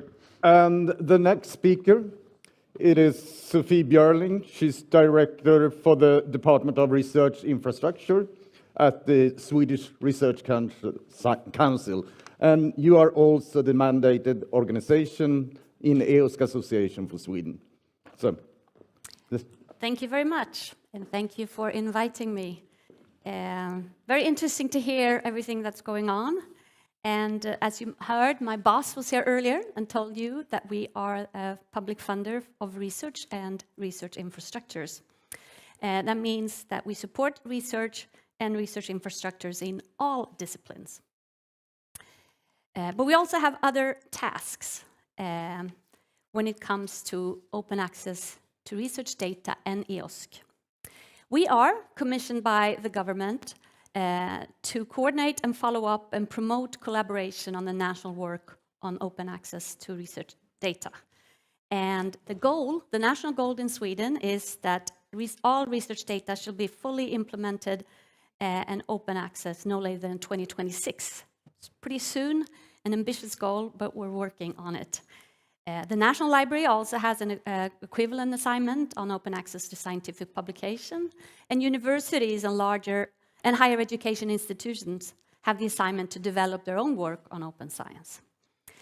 We have, as Wilhelm said, been appointed to coordinate and promote the Swedish engagement in EOSC as the Swedish mandated organization. That means, and we also support the governmental representation in the EOSC steering board, which was one of the squares that Carol showed us. So there, we do have quite a lot of work and tasks in this area. So why do we think participation in EOSC is important? Well, we think it's important to align the national work and open access to research data with EOSC. It's important that these two tasks do not proceed independent of each other. It's part of the national strategy for participation in Horizon Europe. And we see it as a very good opportunity for the Swedish research community to contribute to the vision of an open science systems. And we hope, of course, that there will be more Swedish EOSC members in the future. Some of our activities when it comes to open access to research data and EOSC, we do recommendations and guidelines, and we make both recommendations to the government, because we are an advisor to the government, and to the research community and our other funders and organizations. We have made surveys that show that researchers, which are really the ones that should do the work, and we've heard before, it's going to take a lot of time. But in some areas, research areas and disciplines, it's quite insecure about open access to data and EOSC. And I'll talk a little bit more about that. We take initiatives that contribute to increased knowledge and cultural change. And we, of course, would like to see that there's an assessment of the possibility to make open data openly accessible will become a natural part of the research process. That's something that everybody does at the beginning and continuously during the research project. As open as possible, of course. We take initiatives to promote the long-term usability of research data, including fair data management and data management plans. We support organizations that are engaged in EOSC, and we do some of this work we do by using an appointed external research reference group for open access to research data and EOSC. And that reference group contains other Swedish EOSC members, universities, research funders, research infrastructures. So we try to have a dialogue, a national dialogue on these very important questions. So what do we do in relation to EOSC general objectives? And these are the ones that Kel showed from the SRIA.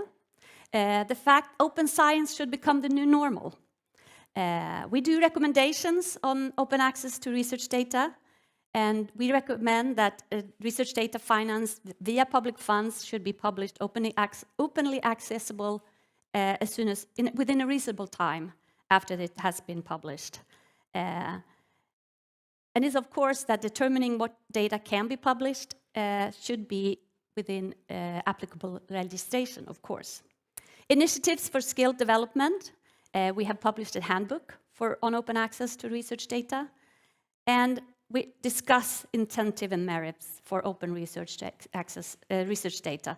And that's, of course, very important, and we talked about it before. It needs to make it, for the researcher needs to feel that it's worth all the time it takes. And it's, of course, also a little bit like what's in it for me as the researcher to do all this work. When it comes to the second objective, standards, tools, and services, we have requirements for research data management plans. And so everybody that gets finance from us need to have a research management plan. We coordinate the research data management plans. We have criteria and recommendation for fair research data. And we survey processes for open and fair research data in different disciplines. And we see, as I said before, it is quite different in different disciplines. We support research in all areas. And in some areas, this is very developed. It's something that's been going on a long time. But in some areas, they need more knowledge. When it comes to researchers, that's, for example, the research where they do interviews or where they have artistical research. these are questions that are, it's not as easy, and it's a lot of discussion needs to be had, and also the laws need to be understood a little bit better, I think. There's a lot of insecurity out there, so we try to do our best here to help out. Sustainable and federated infrastructures. We're financing data management and research infrastructures with specific requirements to support open access to data. So all the research infrastructures we finance, we have requirements. And we also fund specific research infrastructures that have as their task to make data available, such as the Swedish National Data Service, and also SUNET does a lot of this work. Because it is this, open access will cost money, and this is important that also the people that give us the money realize as well, because this is going to cost money. So as you see, we do quite a bit, but we need to do much more. And I think it's very important to do it all in collaboration with many organizations, but not the least with the researchers. Those are the ones that's going to do the work. We need to find out what works for them and also what's in it for them. So thank you so much. Thank you, Sophie. So Sophie talked about the researchers, but we have also the institutions. So the next speaker is Astrid Söderberg-Widing, president of Stockholm University, and Stockholm University is also a member of EOSC Association. Floor is yours, Astrid. Thank you. And good afternoon, and thanks for having invited me to this panel on the European Open Science Cloud. I've been given 10 minutes to reflect from a university president's perspective on EOSC. But let me first say that it has been very interesting and rewarding to listen to our two international introductory speakers, Michael Arentoft and Karel Leiben, getting the perspectives both from the Commission and from the EOSC Association, but also, not least, to Sophie Björling from the mandated organization, the Swedish Research Council, to get an overview of the current status of EOSC and its future. Just a personal background, I've been working actively on the advancement of open science for many decades, already as a researcher in humanities, and during the past 10 years in my role as president of Stockholm University, as well as chair of the BIBSAM consortium for 7 years. So I'm not really a newcomer to the field.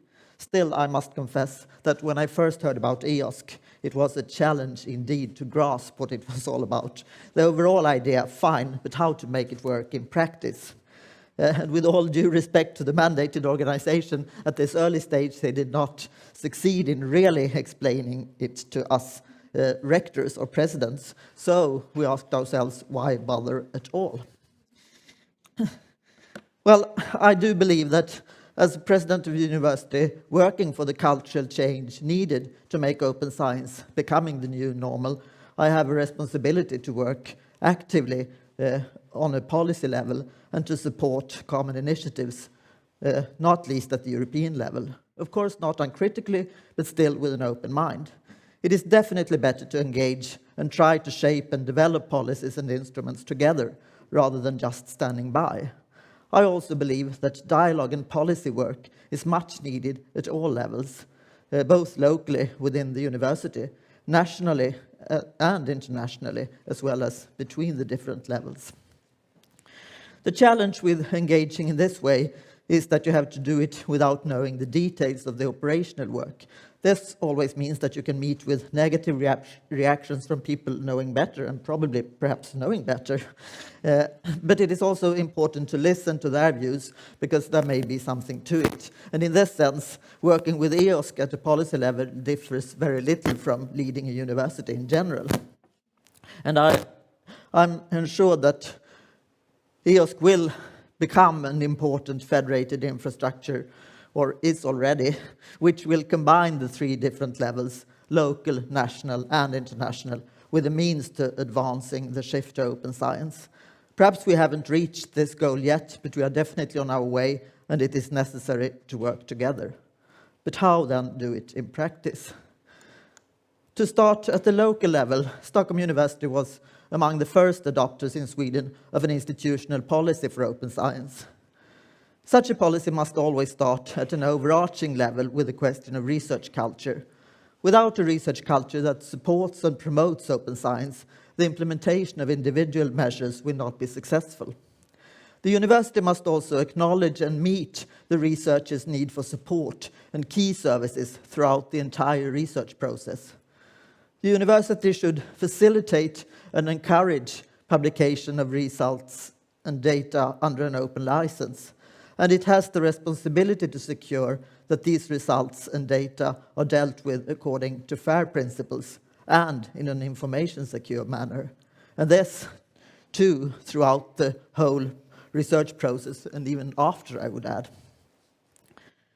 The culture at the university should support and promote active work on open science, nationally and internationally. And then on open science, both as a crucial means to reach the SDGs, as the UNESCO recommendation emphasizes, but also on sustainability as a basic principle for the development of open science in itself. Last but not least, and this has been much discussed today already, a university policy for open science cannot do without mentioning incentive structures in research evaluation. And here, of course, the university cannot act in isolation, since research assessment and peer review in general, to the largest extent, is performed by the international research community. So it's crystal clear that we need to cooperate, not least internationally. At Stockholm University, we are signatories of both DORA and QUARA, which is a way of signaling internally and externally our own views on good practices in research assessment. How then about the national level? The last Swedish research bill, lasting from 2020 to 2024, stated that 100% open access to scholarly publications should have been reached already by 2021, which is unfortunately not the case yet. But also that open science, including access to research data, should be implemented by 2026. And as we heard from Karin this morning, Karin Grönvall, the National Library got a commission from the government to present national guidelines for open science due in January 2024. The Swedish Rectors' Conference had already decided on a roadmap for open science and a guide for its implementation, stating what each institution should do year by year until 2026. And in 2023, all institutions who have not yet done so are encouraged to strategically evaluate to join the EOSC Association in order to be able to take part in the work at a European level and influence the further developments.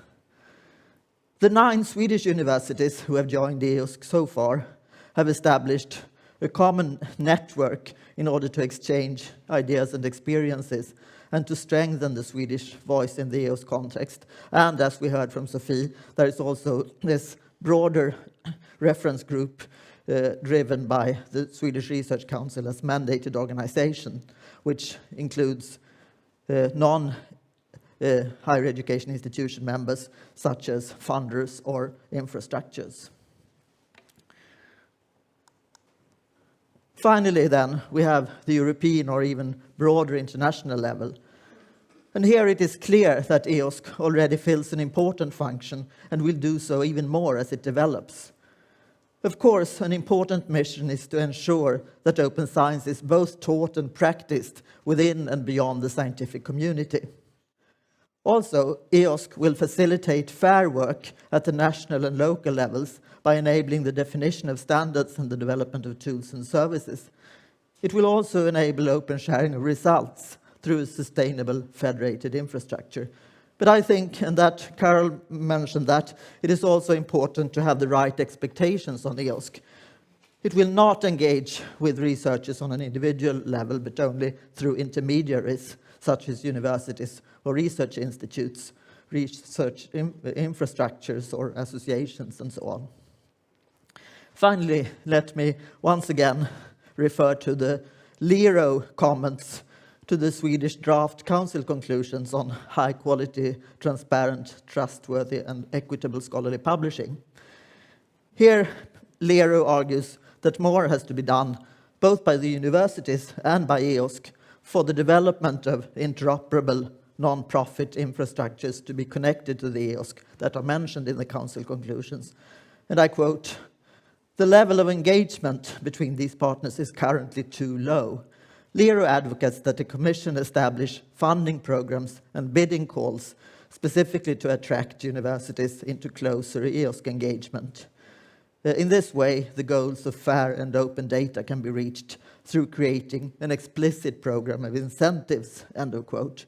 And I would like to end these short remarks with agreeing that, and this is really in line with what I tried to say also this morning, that collaboration and engagement is necessary at all levels, as well as to have the right incentives in place. And this is true within universities, across member states, and for the Commission to really enable for EOSC to fulfill its great potential for open science.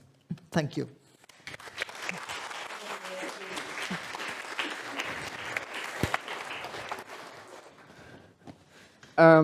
Now I welcome the last speaker, and it's Jessica Lindvall, and you have really many hats. So you're employed at Stockholm University, and you are at the NIBIS infrastructure, and at SciLife Lab as well, and you are within a task force in the EOSC Association, so you have a lot of work to do and to talk about. Thank you. Yes, I'm a Duracell rabbit, basically. Yes, so thank you so much, both here in the audience present, but also online for listening to this one, and thank you for the invitation for being here. Yes, I have many hats. I'm here today as a representative for research infrastructures. And one of my hats is to be head of training at SciLife Lab. It's a newly established lifelong learning initiative that SciLife Lab have engaged in. SciLife Lab, as I will come to, is a governmental research infrastructure. My other hat is that I'm deputy head of node of NBIS, which is a national bioinformatics infrastructure Sweden, a VR-funded, a Swedish Research Council-funded research infrastructure, also distributed across Sweden. It also is the Swedish node of Elixir, which is a pan-European research infrastructure in Europe, where Sweden is one of the members. So, a research infrastructure perspective. Let's see. Yes, so here are the benefits, again, echoing what we have seen. We have seen many benefits. Oh, no, it doesn't work. Let's do like this. Yes, sorry. I had this, so what I wanted to say is that we have a lot of benefit, and now I'm echoing what we have said during the whole day. We see an increased impact of accessibility. We will see that during the pandemics, as you see on the right side on these slides, the COVID portal and everything that came out of the pandemics and global emergencies, we can see equal opportunity to accessing open knowledge, and also increase collaborative effects with open science. So it's clearly a benefit thing, and again, echoing also about team science, because all of these examples on this slide are about team science, where multiple roles has come together to do this. This slide I wanted to represent, and this slide is by no means a full picture of what is ongoing. What I want to have with this slide is that there are many, many initiatives in Europe, both from a top perspective, but also from a bottom-down perspective. There are so many grassroots initiatives that is happening in Europe, in Sweden, and elsewhere. And I wanted to say that we need to meet somewhere. And for this slide, I want to particularly highlight then Elixir and EOSC and Open Air as one of that the Swedish research communities really benefited from, in my experience at least, channeling regarding open science. At the community level with the grassroots initiatives, these are really also communities that have been beneficial, connecting to each other and then channeling up as well, and which I think is a really good thing. So, open science in Sweden. So, as I'm now anchoring what the previous speakers also have said back to the national level from a research infrastructure perspective, we all know this. This is why we are here, basically. We heard this also this morning, that we have the Swedish presidency of the EU. We are focusing on several things, and this is really good from a research infrastructure perspective, I think. accelerating the transition to open science, which I think research infrastructure can take a greater part in doing, not only from an institutional level, but also from a distributed and national perspective of our research infrastructure. That will allow also increased access to all the research infrastructure and increasing then the strengthening the synergies with the Horizon Europe and other things ongoing in Europe. And of course, this conference is an excellent example of what is happening. Back to Sweden then. What do we have in Sweden in terms of research infrastructure? And this is also by no means a complete list. This is what the Swedish Research Councils are listing on their webpage. And in addition to these, there are of course also governmental research infrastructure and core facilities around the nation. The list that is across in the National Research Council pages are 6 thematic areas, and the numbers then corresponds to the number of research infrastructure funded. The definition of a research infrastructure, if some of you wonders, is now on the screen then. So research infrastructure, according to ESFRI glossary, is that it should enable research and innovation, and it should do so by having then the resources and services to researchers to do good science, right? And traditionally that has been scientific equipment, that has been hard technology things. I really like to add, and I think that is something that we have missed a bit here today, is the people infrastructure part of a research infrastructure or anything. I have a simile that someone told me that a research infrastructure is the car. But the car can't, you need the infrastructure of the car to work. I mean, in the road, you need the roads. The roads can be data management and how you deal with the data that comes out of the car. But who drives the car? Who takes care of the car? The people infrastructure from a car perspective is super important. And I think that is something that we tend to forget when we develop and sustain research infrastructure. That goes to career development or whatever you want to say. And the recognition and incentives, as we have talked about, goes as much to technical and staff scientists in research infrastructure. 2 examples then from life sciences, where I come from. So SciLife Lab is a governmental nationally distributed research infrastructure. It was founded in 2010 by 4 universities, 3 in Stockholm and then Uppsala University. Now it's distributed across the whole Sweden with 6 or 7 SciLife Lab sites. The current backbone is as follows. It's the infrastructure. It contains 10 technology and data-driven platforms. It has 40 units and 500 staff scientists. And these staff scientists and technical staff are people with roles that should be also recognized in the incentives and credits thing. Another pillar is the data-centric life science pillar. And then now, soon, it will be the training and lifelong learning as well. And then it is grounded in a research ecosystem, of course, because we are supporting the research. A good research feeds back to the infrastructure, doing good support, then feeding back to the research community, and so it's like a feedback loop. NBIS is the bioinformatics platform at SciLife Lab with around 150 staff scientists currently. We are distributed also across 6 different sites in Sweden.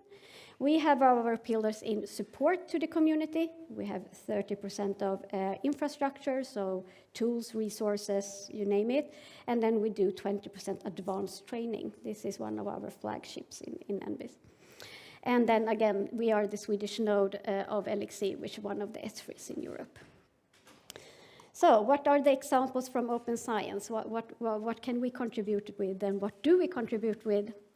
For SciLife Lab perspective, has been very active in the COVID-19 portal and the pandemic preparedness portal, and also have that mission from the government to prepare pandemic preparedness. SciLife Lab is very strong in promoting and delivering openly accessible tools and resources, and there are other infrastructure in Sweden very good at that as well, of course. SciLife Lab fosters open science, also now via the DDLS program, which is a huge Knut Alice Wallenberg Foundation project that SciLife Lab coordinates. And it also have a DEI, so a diversity, equity, inclusive group, which I will come to a point soon why this is important as well in terms of open science. NBIS, on the other hand, as it is a node of Elixir, it really channels a lot of good outputs that comes from Elixir. And Elixir does many good things in terms of open science for life sciences. It has been built by the director, Niklas Blomberg, and his team with the mantra of open, open, open, open from the beginning. It's super important. And this is something we all kind of have taken with us into NBIS as well. NBIS has a national research data management support to the research community. Over the last year has built great capacity, supporting the data that comes also out of SciLife Lab and elsewhere. And all the training that we do, the 20% training we do, are openly accessible and could be read as book, annotated, so you can train yourself, even if you are not taking the courses. So we're really trying to verify as much as we do as outputs. And that's the yellow point there. So I think that research infrastructure could, or even should, play a greater role in fostering and also in the transition for the research community, maybe using lifelong learning trajectory in this open science.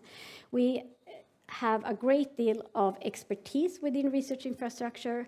We can capitalize on that expertise and also recognize that they are a channel to the research community. So by fostering the people infrastructure, we get another channel out to the research community. Even if they are the end stakeholder, we are the internal stakeholder that needs to be taken care of. Okay, my question then to you, is open enough? What else do we need to do? Are the efforts that research infrastructure do enough? They are scattered. Is that enough? Should it be more coordination? So we need to kind of think of this top thing, that what funding and policies, etc., what that plays in combination also with the more community networks, etc. All of these things. What roles does everything play, and how do we coordinate all these things? So this is my kind of last slide, and to show you how we're giving you some answers to this from my perspective, from a research infrastructure perspective, that we together should meet these challenges. So policies, and echo again, these are super important because they remove obstacles and they set the tone. Super, super important, right? Also is that policies can really enable open science to be equal science. So that we don't talk about open science in 10 years, we should talk about science. And of course, it eliminates disparities and reduces imbalances. Funding, much is about the money. We can't get away from that. It's there, we needed to develop, also echoing for what Sophie was saying, needed to have sustainable and developed infrastructure, but please do not forget the people infrastructure. We always talk just about the hardware here. Focused efforts to fund initiatives directed to the people tier, if you want to call it like that, is really, really needed. Community networks, we know that, all of us, that it's a bottom-up approach and drive cultural changes.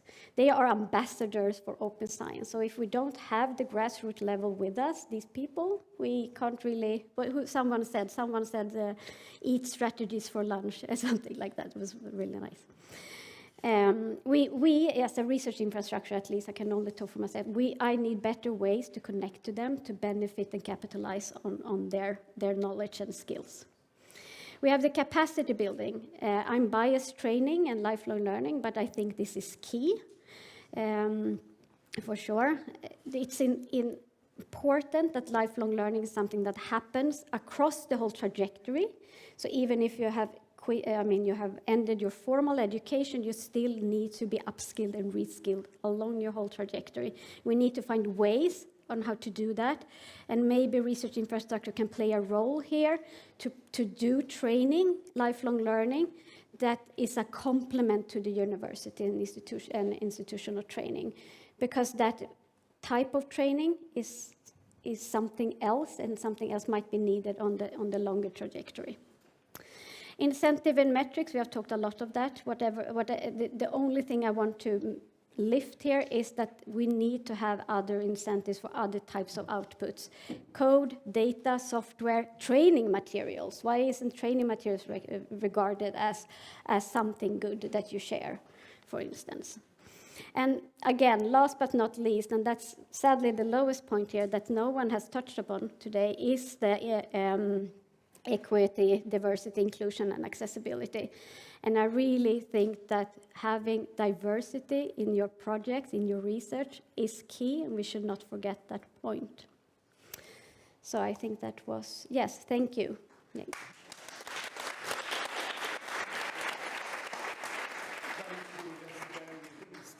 On the stage here, and I will invite all the speakers to come up here, and we have a panel discussion about this. Have you learned anything about EOSC? Do you know what it is now? Yes, you learned a lot from these excellent speakers. I think we all have. But I think we have listened a lot now for the whole day. So I will first have a question, and then I will open up for questions from the floor, and if there are any, or we have questions online as well. But I think the theme of the conference today is from policy to practice. And what could we call EOSC today? Is it policy or practice? It's policy and practice. How? Well, without the policies, there is not enough driving power, and the policies also need to be aligned, I think, in the different countries.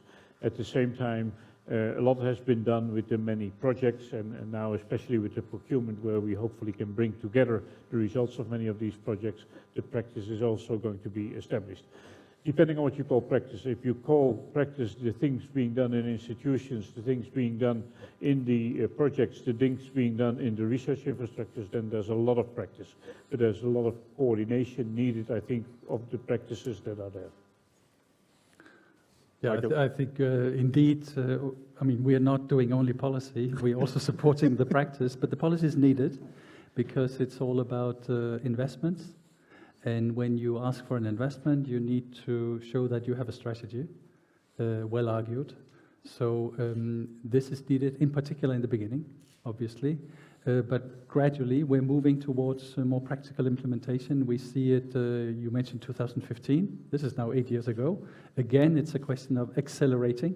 It's a question of rolling it out. It's a question of demonstrating the added value for the individual researcher. So the user perspective, I think, is important to always keep in mind and to now show in practice what it can deliver.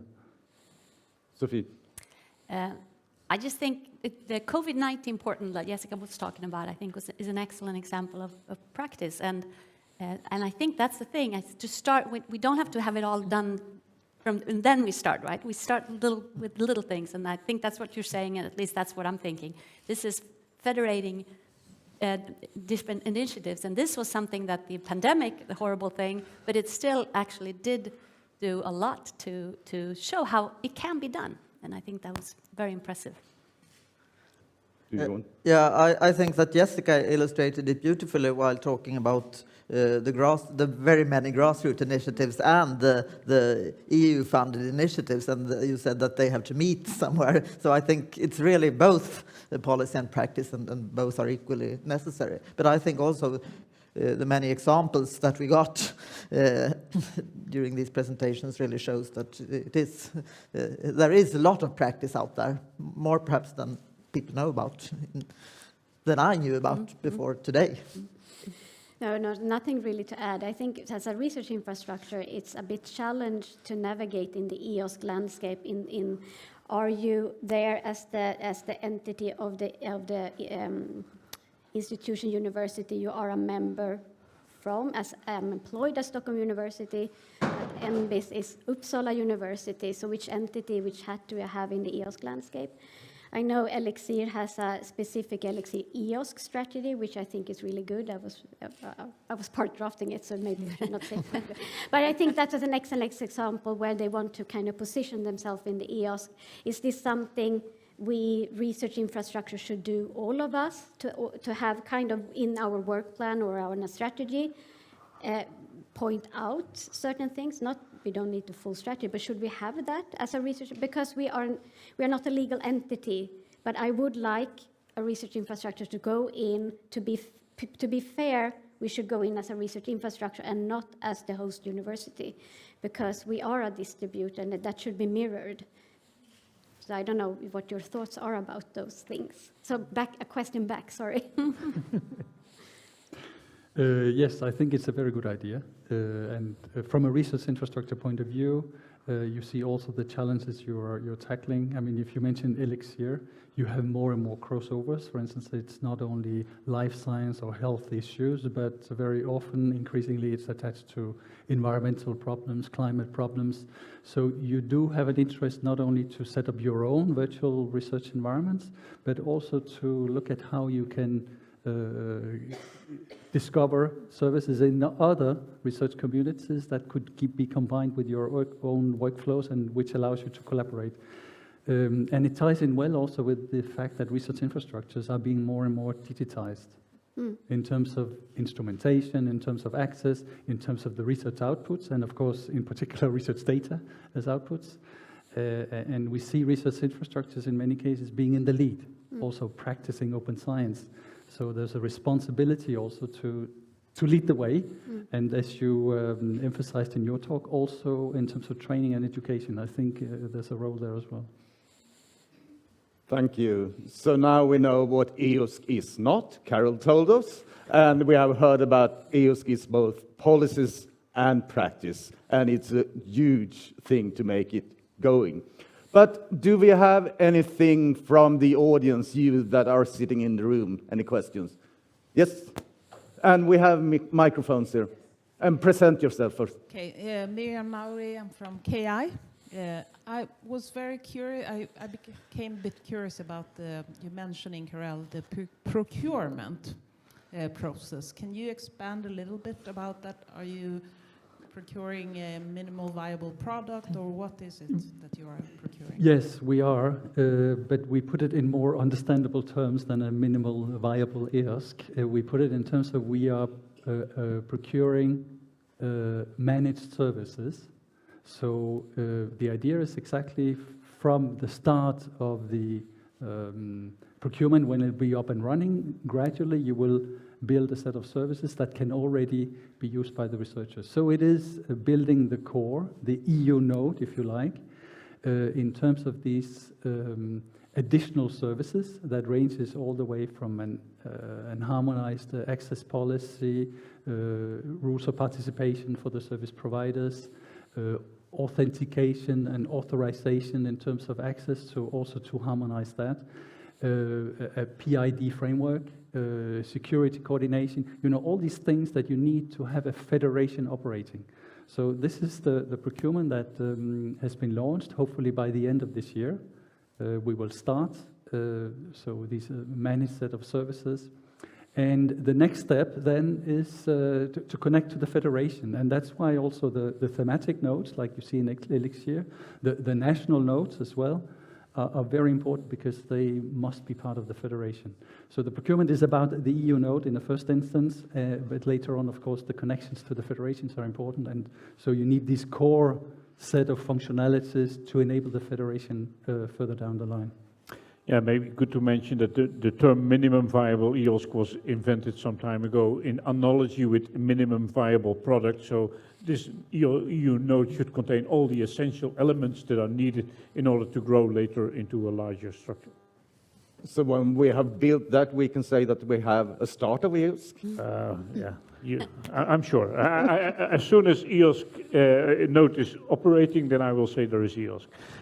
That's good. We have questions from the online visitors, so please. All right, so I'm forwarding some questions from the online participants.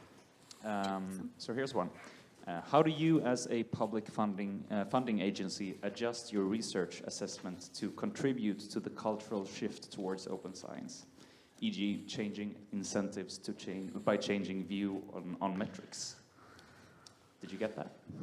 It's for you, Yes, Sophie. I understand. I think so, yes, yeah. well, we have just joined the Quora, so we are exactly discussing this. And as our Director General said this morning, we are using metrics very carefully. We are now discussing the possibility of using narrative CVs, but we are, this is a process, and we are very happy to be part of the Quora and the discussion. And as I think Astrid said, this cannot be done by one single organization or funder or whatever. We need to do it together, and I think we have started off very well. So it's a work in progress, let's put it that way.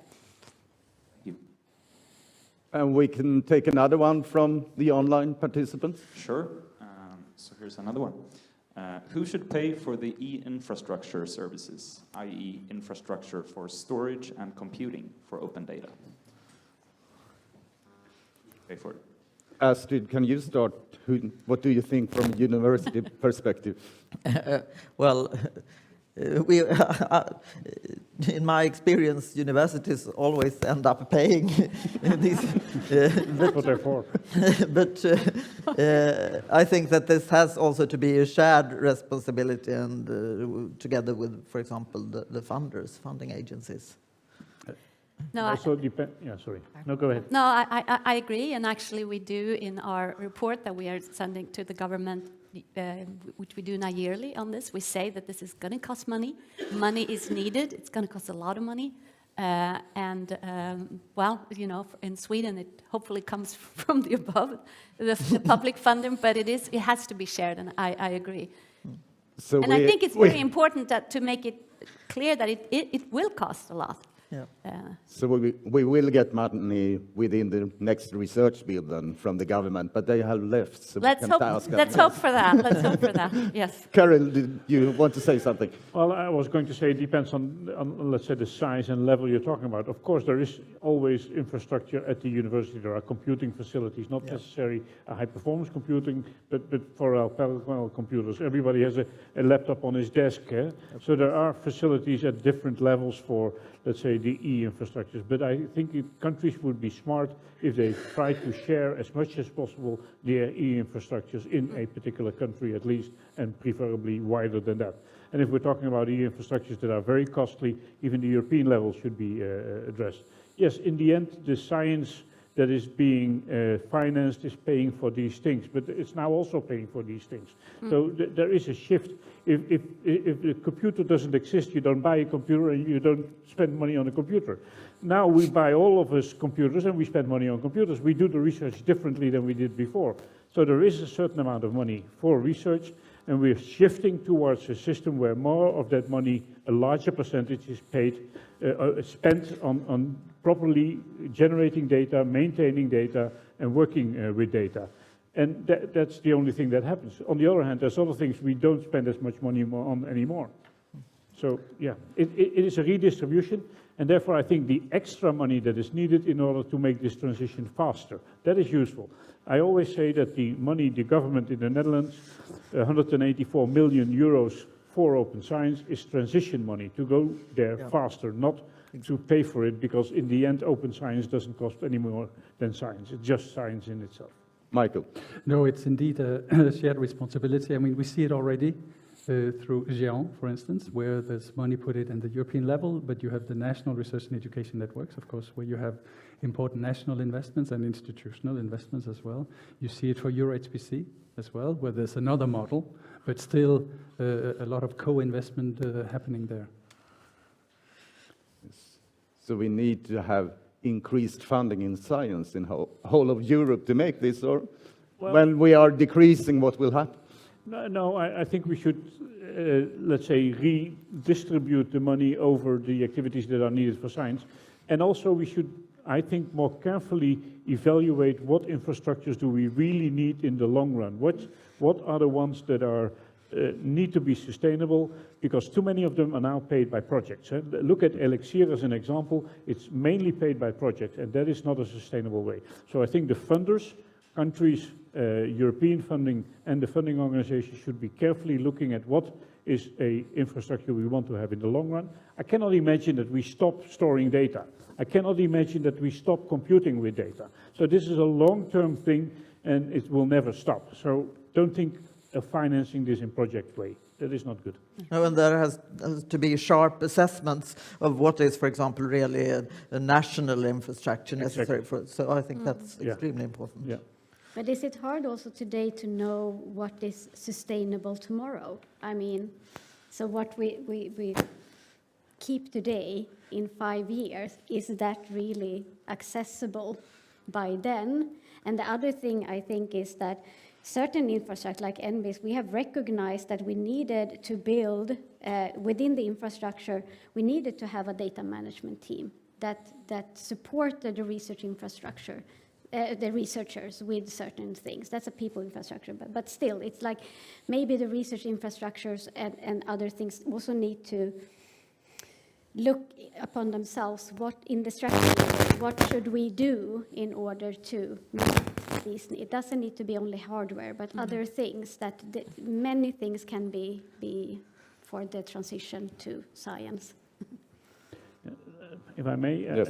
it's not an easy task, but when I was part of the rector conference in the Netherlands as one of the rectors of the university, I saw that these rectors were not talking together with the funders about the research structures. And it's not difficult if you have 14 universities to have twice a year a meeting about the research infrastructures that are there and the funders that are supplying that. But the funders also too often start a new project as a new minister or a new whatever, and then a new project needs to start without thinking about what is there and what is there to be sustained, rather than having a systematic way of approaching it. It has improved, but I think it can improve even further. In Sweden, I think that we have a good system with the research infrastructure. What is it called? Urfi, the reference group. Yeah, but the reference, your reference group, and also there is another reference group from the university, so they meet regularly, and I think that's at least a nice way to start such a dialogue. Yes. Very good. Do we have any questions from the audience in this room then? More questions? Oh, no, you will get a microphone. Otherwise, those outside of this room wouldn't hear. The online participants. I was just curious, how recently there's been increased focus and attention on security, and I was just wondering how that has affected policy and practice at EOSC.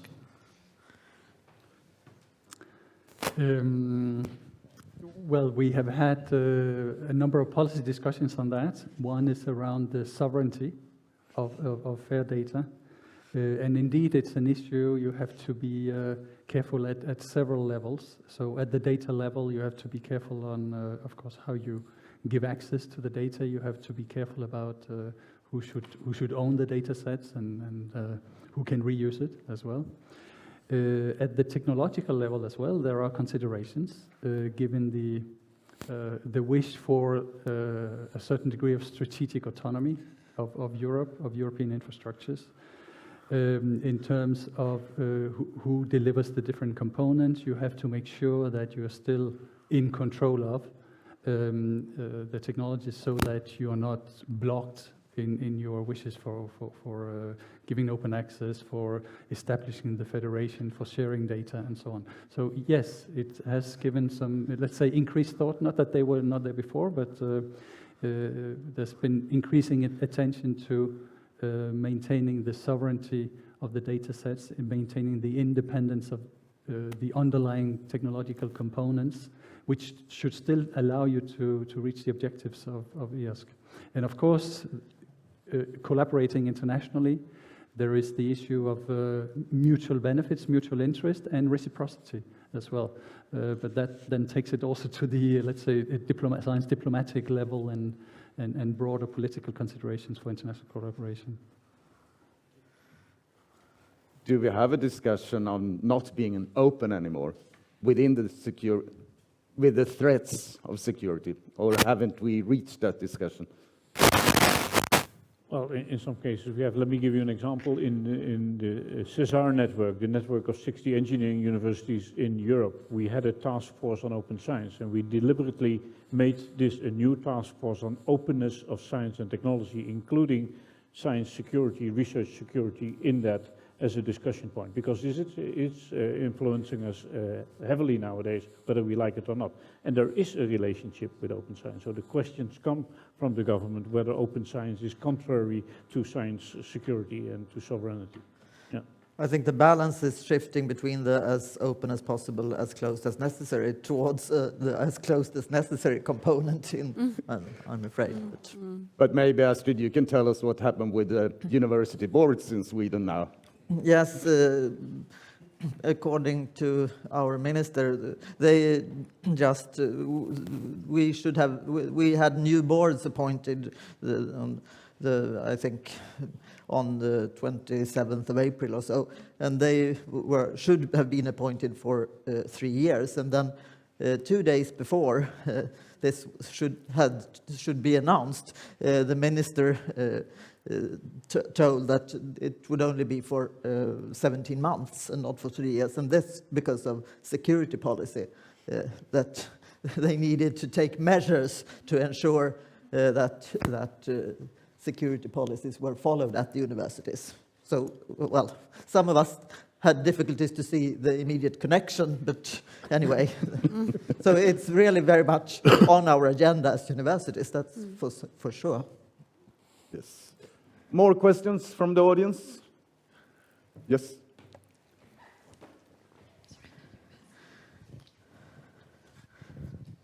It's not a very EOSC-specific question, but since this morning we've been hearing several times that open science will cost money, it will cost a lot of money, it will cost loads of money. I mean, it starts to show, but I've been around for a while, and I can remember that on initial arguments around open science and openness of publication was to save money. Because we spend so much money in public funding of research that goes into private hard disks or whatever. Has anything changed in this calculation that we don't hear what is going to be saved on money? Well, we don't look at the savings, but I'm sure there's a lot of savings. And then there's an interesting report by PricewaterhouseCoopers from a couple of years ago that showed, whether it's accurate enough is another question, but that showed that if you don't make your data fair in the research domain in Europe, this will cost an extra 10 billion euro per year. So what we are saving is 10 billion euro per year of extra costs if we make the data really fair. So we don't look at the saving side. We don't look at the fact that COVID has been, let's say, treated much faster and much accurate with this approach. And I'm sure that in the domain of climate, in the domain of energy, a lot of improvement can be reached and a lot of things can go much faster. However, we don't calculate this. The costs are here, the benefits are there. This is life. It's always with science. Sophie. And I think the point is that the costs in the beginning there will be costs. Most costs will be in the beginning, and then the savings will come later. So we can... Yeah. It's an investment. To make it go faster, you invest more. Yeah. Yes, I was going to mention the 10 billion per year study as well, which was our study. So now I'll take your 10 million per year, 20 million per year in terms of transition from the Netherlands. Yeah. So it's exactly a program of transitioning. So yes, as you said, there will be costs in the beginning, but further down the line, hopefully they will be saved. If you take reproducibility, there are studies around somewhere, okay, it's not so precise, but somewhere around 30%, which is already significant, up to 80% that cannot be reproduced. So you question yourself, how much waste is going on there, not only in terms of the duplications, but also in terms of building on top of the work of others, which could turn out to be a false foundation. And so lots of efforts will be wasted like this. So it's both a saving of costs, but it's also lost opportunities. Let me give you another example. It's now clearly proven that open access publications are more read by professionals than the closed access publications or the ones behind firewalls. So doctors, legal advisors, professionals in schools, etc., consume, between parentheses, these publications much more than they were before. So there's a clear signal that with open access we reach a larger public. Have someone measured that in the sense of, like, when you say carbon footprint, open science footprint? Have we calculated on that? What is the open science footprint? That would be super interesting, because I think that we can do quite a lot, all of us. Just thinking about this audience, and you invite people to talk on your whatever conferences, whatever. Why do, I mean, what if you choose between people, why not choose one that actually are more in the open science practices? Even that if it's not the top, but it kind of shows that the research can be really good following certain principles. There are so many things we can do. That would be, can't you build that in, like open science footprint thing? That would be nice. Interesting, Jessica.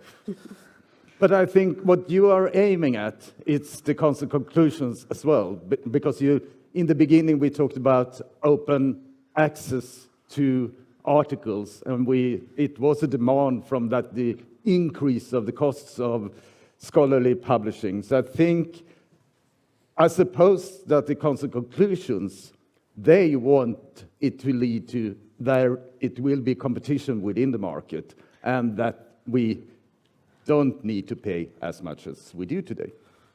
So maybe we do savings on the publication. Yes. Hopefully. Don't know. We had the question up here. Lena. Well, open science is extremely important for Europe, but perhaps even more important for other parts of the world. So my question to Michael, perhaps, is the European Commission.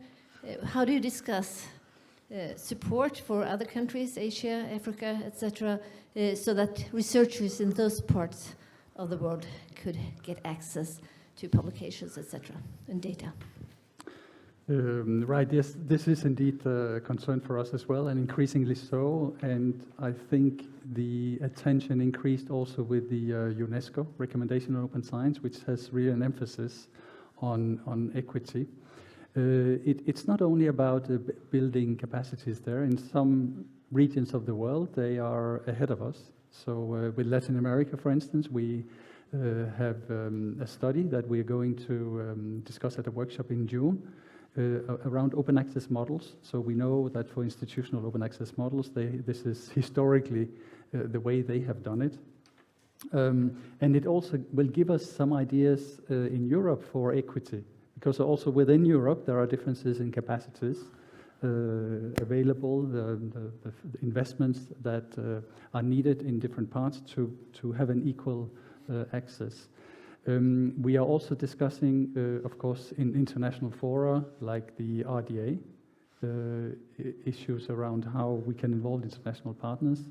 The G7 science communique came out a couple of days ago, and you will see there also reference to how we collaborate on research infrastructures. We collaborate on EOSC-like on infrastructures, on incentives and research assessment, and we collaborate also on what Nicola mentioned, research on research, so the evidence base for the different scientific methods. We, of course, know that it's very important because science is global. The European researchers cooperate globally, and it's important for us not to project our values, but to discuss these common values, which is part of what we call also our global approach for general international cooperation, where we have had a number of workshops with our international partners on different values that we see, and the latest one was exactly on open science 2 weeks ago.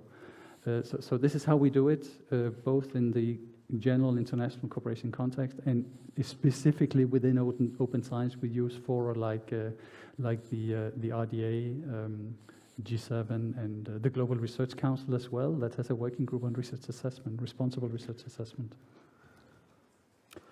I give a very practical example, yes, we are talking to the rest of the world also with respect to the development of EOS, but a very simple and practical example, go to the website of GoFair, Global Open Fair, an organization based originally in France, Germany, and the Netherlands, and they have set up in implementation notes, and one of the implementation notes is called VODAN, so V-O-D-A-N. And it implements virus outbreak deterrent systems, and it has been implementing many of them in Africa. So there are FAIR data points implemented in Africa with the help of people from GoFair, and they form an international network. It's a good example if you want to have a very, let's say, clear, real example of how this is being done. So the people in Africa, in poor countries, and we're talking about South Africa only, they can implement FAIR data points with the help of people here in the West. We take one more question from online then, and then you can have your question. Okay, one more question here, perhaps from an anxious philosopher or art scholar. So while the added value of EOSC is obvious for STEM sciences, the question of how certain social sciences, the humanities, and artistic research fits into this is not self-evident. So what about these fields? Carol? Well, we don't make any difference between social sciences and other sciences. Unfortunately, in the English language, the word sciences is more limited than outside of England. I try to convince the people in the UK and the United States to start using the word sciences in the broad sense as the rest of the world, but they don't. So in Ireland, they talk about open research rather than open science, which is fine with me, because we don't distinguish between any of the sciences. All of them are welcome, all of them are on board. There is definitely a lot of work going on in the social sciences and humanities as well. Many projects and many involvement. Now, having said that, the Council conclusions also explicitly refer to science, social sciences and humanities, because they do have their particularities. For instance, the books are much more prominent. Sure. Also, if we talk in broader terms of open science, research assessment would very often be different for that discipline compared to the STEM disciplines. And reproducibility. We mentioned that as a key aspect as well. Very difficult to do in many experimentations of social sciences and humanities. I think it's very misleading to talk about. I know that it's the common practice to talk about social sciences and humanities because that's not one type of science. Yeah. Within social science, we have large variety of different types of science. So from cognitive psychology to what do I know, social anthropology. So they are extremely different in approach and the kind of data they use and produce and so on. So I really prefer talking about science in general, even though sometimes, of course, one must recognize that there are certain, I wouldn't say that books is the common practice within humanities either, myself being a humanities scholar. In some disciplines, yes, but there is a huge variety and diversity. Yeah, yes. So rather than saying we have to accommodate the social sciences, we have to accommodate books as well. That's another way of saying it. Yeah, yeah. But we had the example from the infrastructure from the natural sciences, so maybe we should have had one person from the humanities or something for that inclusion. So you have a question there. From Ellen Cronander from SciLife Lab and BIS. You said that EOSC is not engaging directly with researchers. And individual researchers. Yeah, and I'm wondering a little bit who you think should do that job. Because for this cultural change that we have been talking about this entire day, I think it's really important to actually engage with the individual researchers and not only make policies, but teach them how to practically make their data more fair or things like that.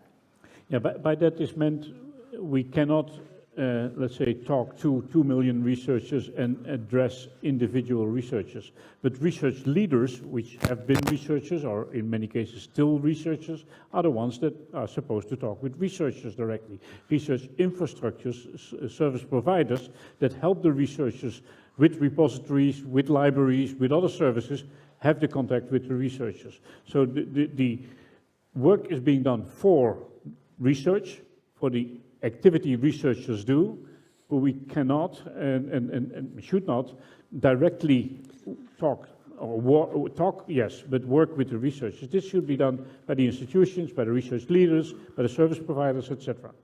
So EOSC is seen as a structure that helps the researchers indirectly.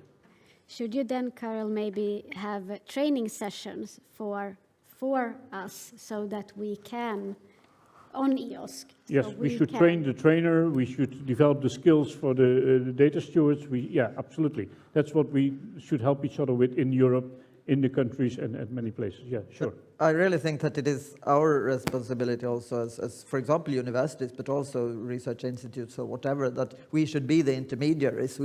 We should provide data stewards and create this culture which facilitates for researchers. But I acknowledge that this is not always being done, not yet at least. Yeah, I mean, we are the ones who should make sure that the individual researchers are not burdened by any fees. We should make sure that there are the framework conditions in terms of data stewards and so on. So acting as intermediaries is, I think, very important, both as an institution and as a funder. I think that will be the last word. You drove through your breath, but I see Anna is coming up. So a big thank to the panel about this interesting discussion.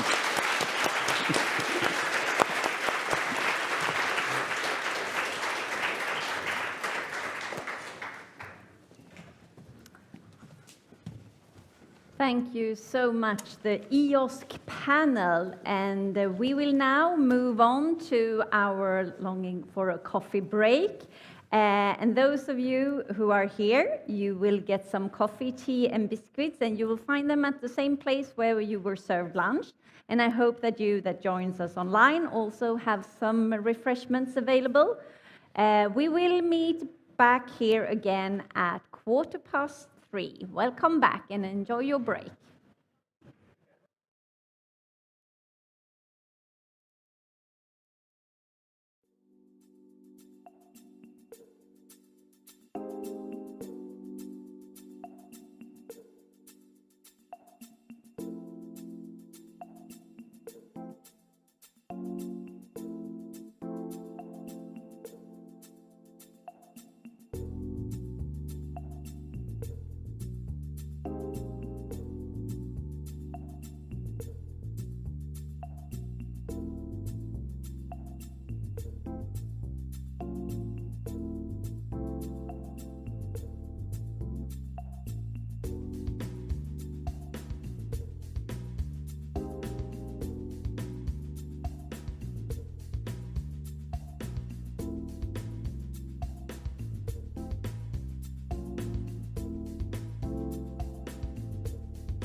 which is going to focus on citizen science in policy and practice.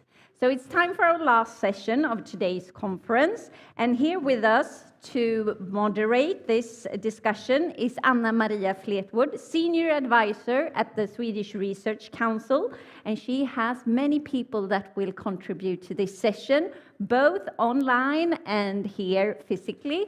So now we keep our fingers crossed for this. Very welcome, Anna. So I'm very happy that Sweden is hosting the dissemination event for this MLE, or Mutual Learning Exercise on Citizen Science. I would like to add that it was a pleasure to take part in the exercise. Sweden has a long tradition of performing citizen science, but I learned a lot from the experts from every different country that was contributing. All the meetings were very well organized, both from the Commission side and by the local host in the different countries. But with no further ado, I would like to welcome the chair, who with great experience and passion hold all the meetings to us. He's also the moderator for this session. Professor Alan Irving, please.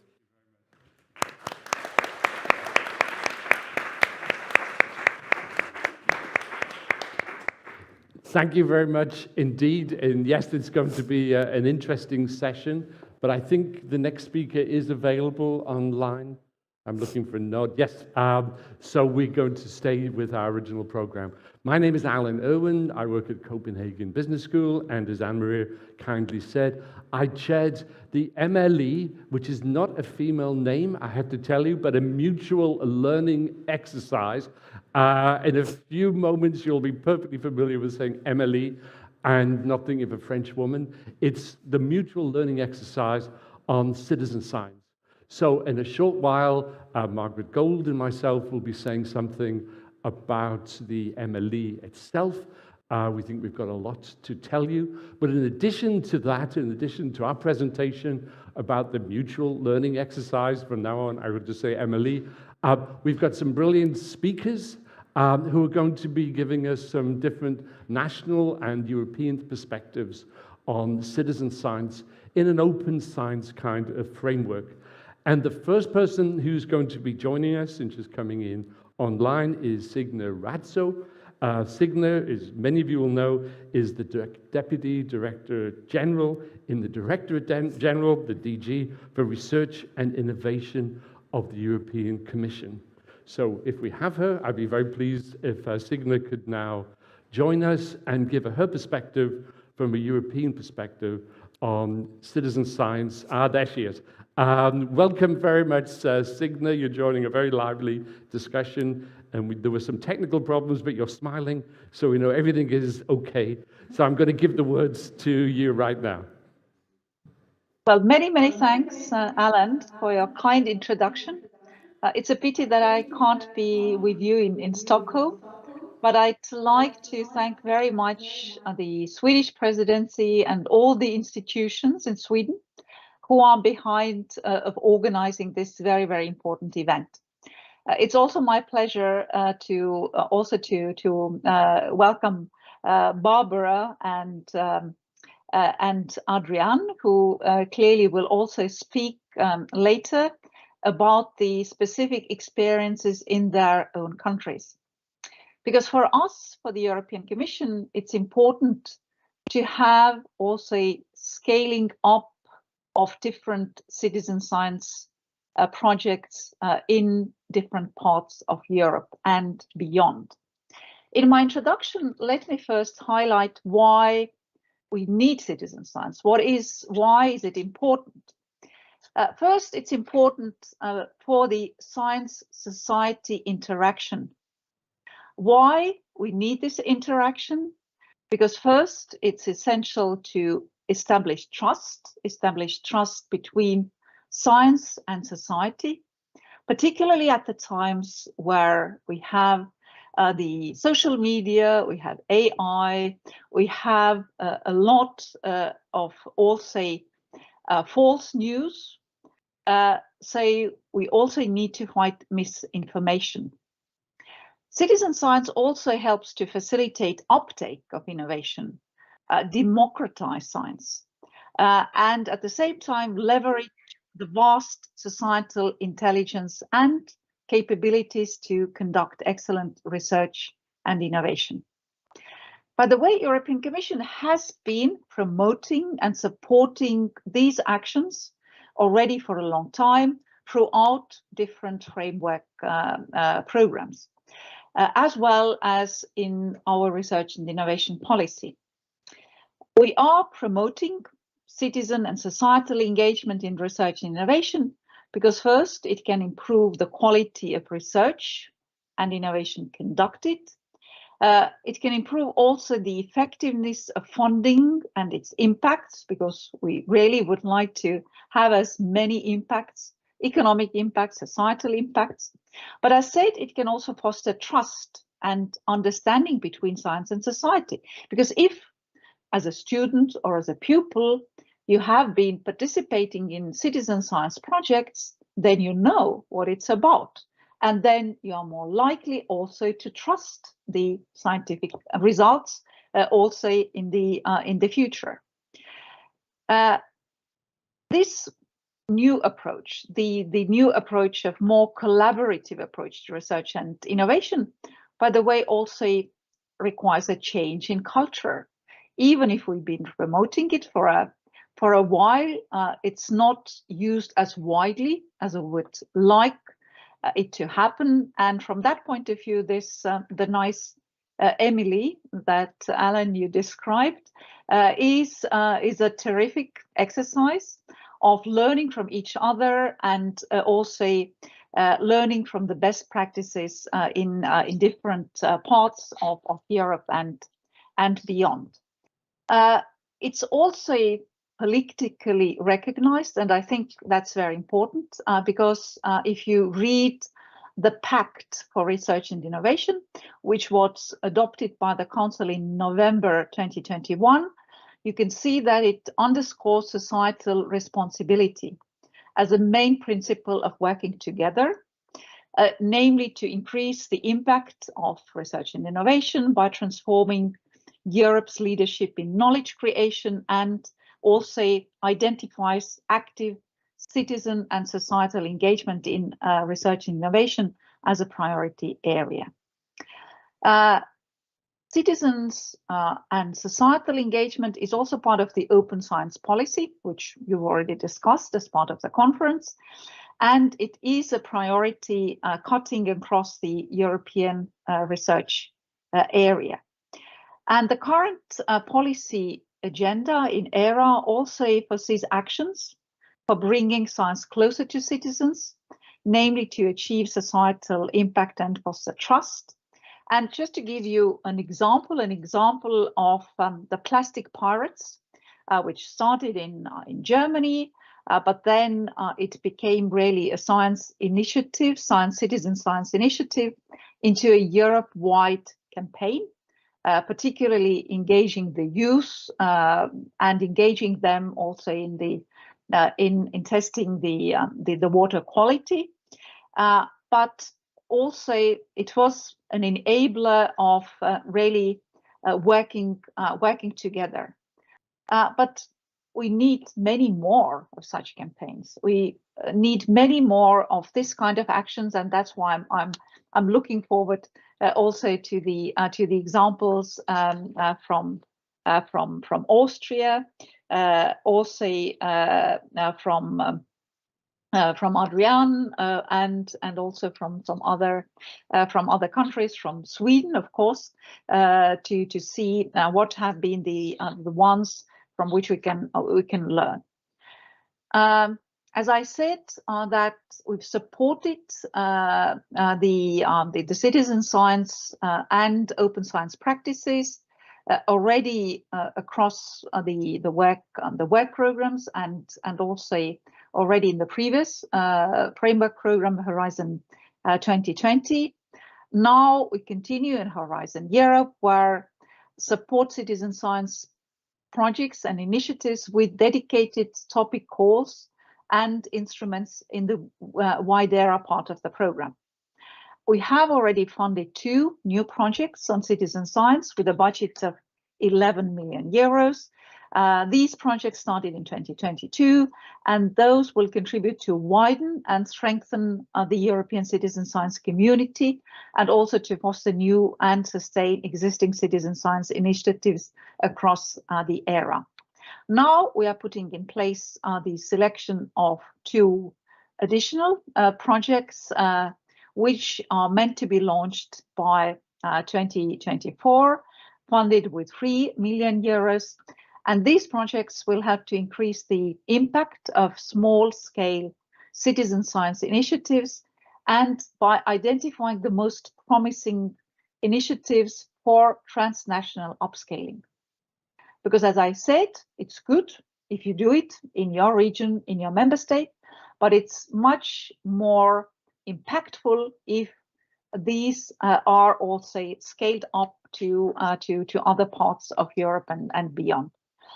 As said, the citizen science is an important also priority in European research area, as we've been co-chairing ERA committee together with Barbara. It's particularly my pleasure to mention ERA in this connection, because here you broaden the sets and types of information gathered, share, improve practices of science methodology and outreach, also put in place supportive governance structures, recognize reliable citizen science data, and also build a cross-border community of citizen scientists.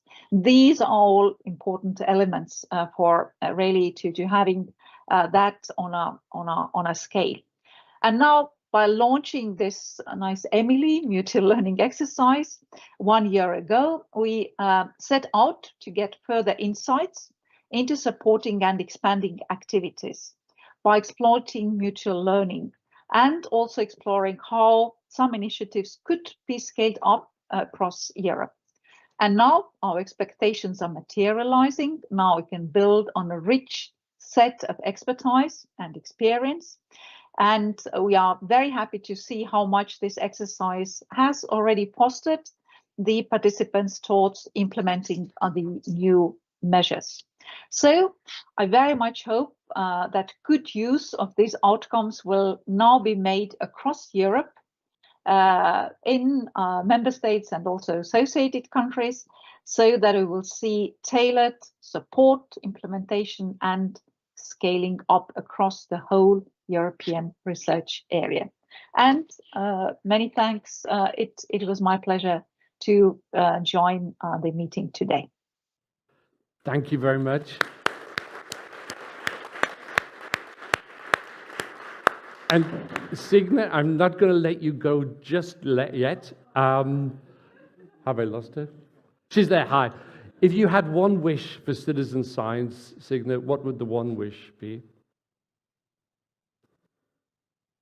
Well, this one wish would be really to see as many Europe-wide initiatives on citizen science, and also to promote them widely. As I know that you also discuss the communication, because in order to have an impact, also the people need to know about it. And this is also another wish that I'd like to make. Thank you.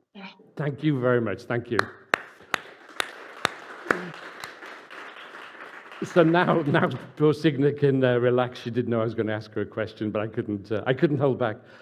So now I mentioned the mutual learning exercise, the MLE, and I'm going to invite Margaret Gold to come up and join me. Margaret is coordinator of the Citizen Science Lab at the Center for STS at Leiden University, and Margaret was the rapporteur for the mutual learning exercise. So please welcome her.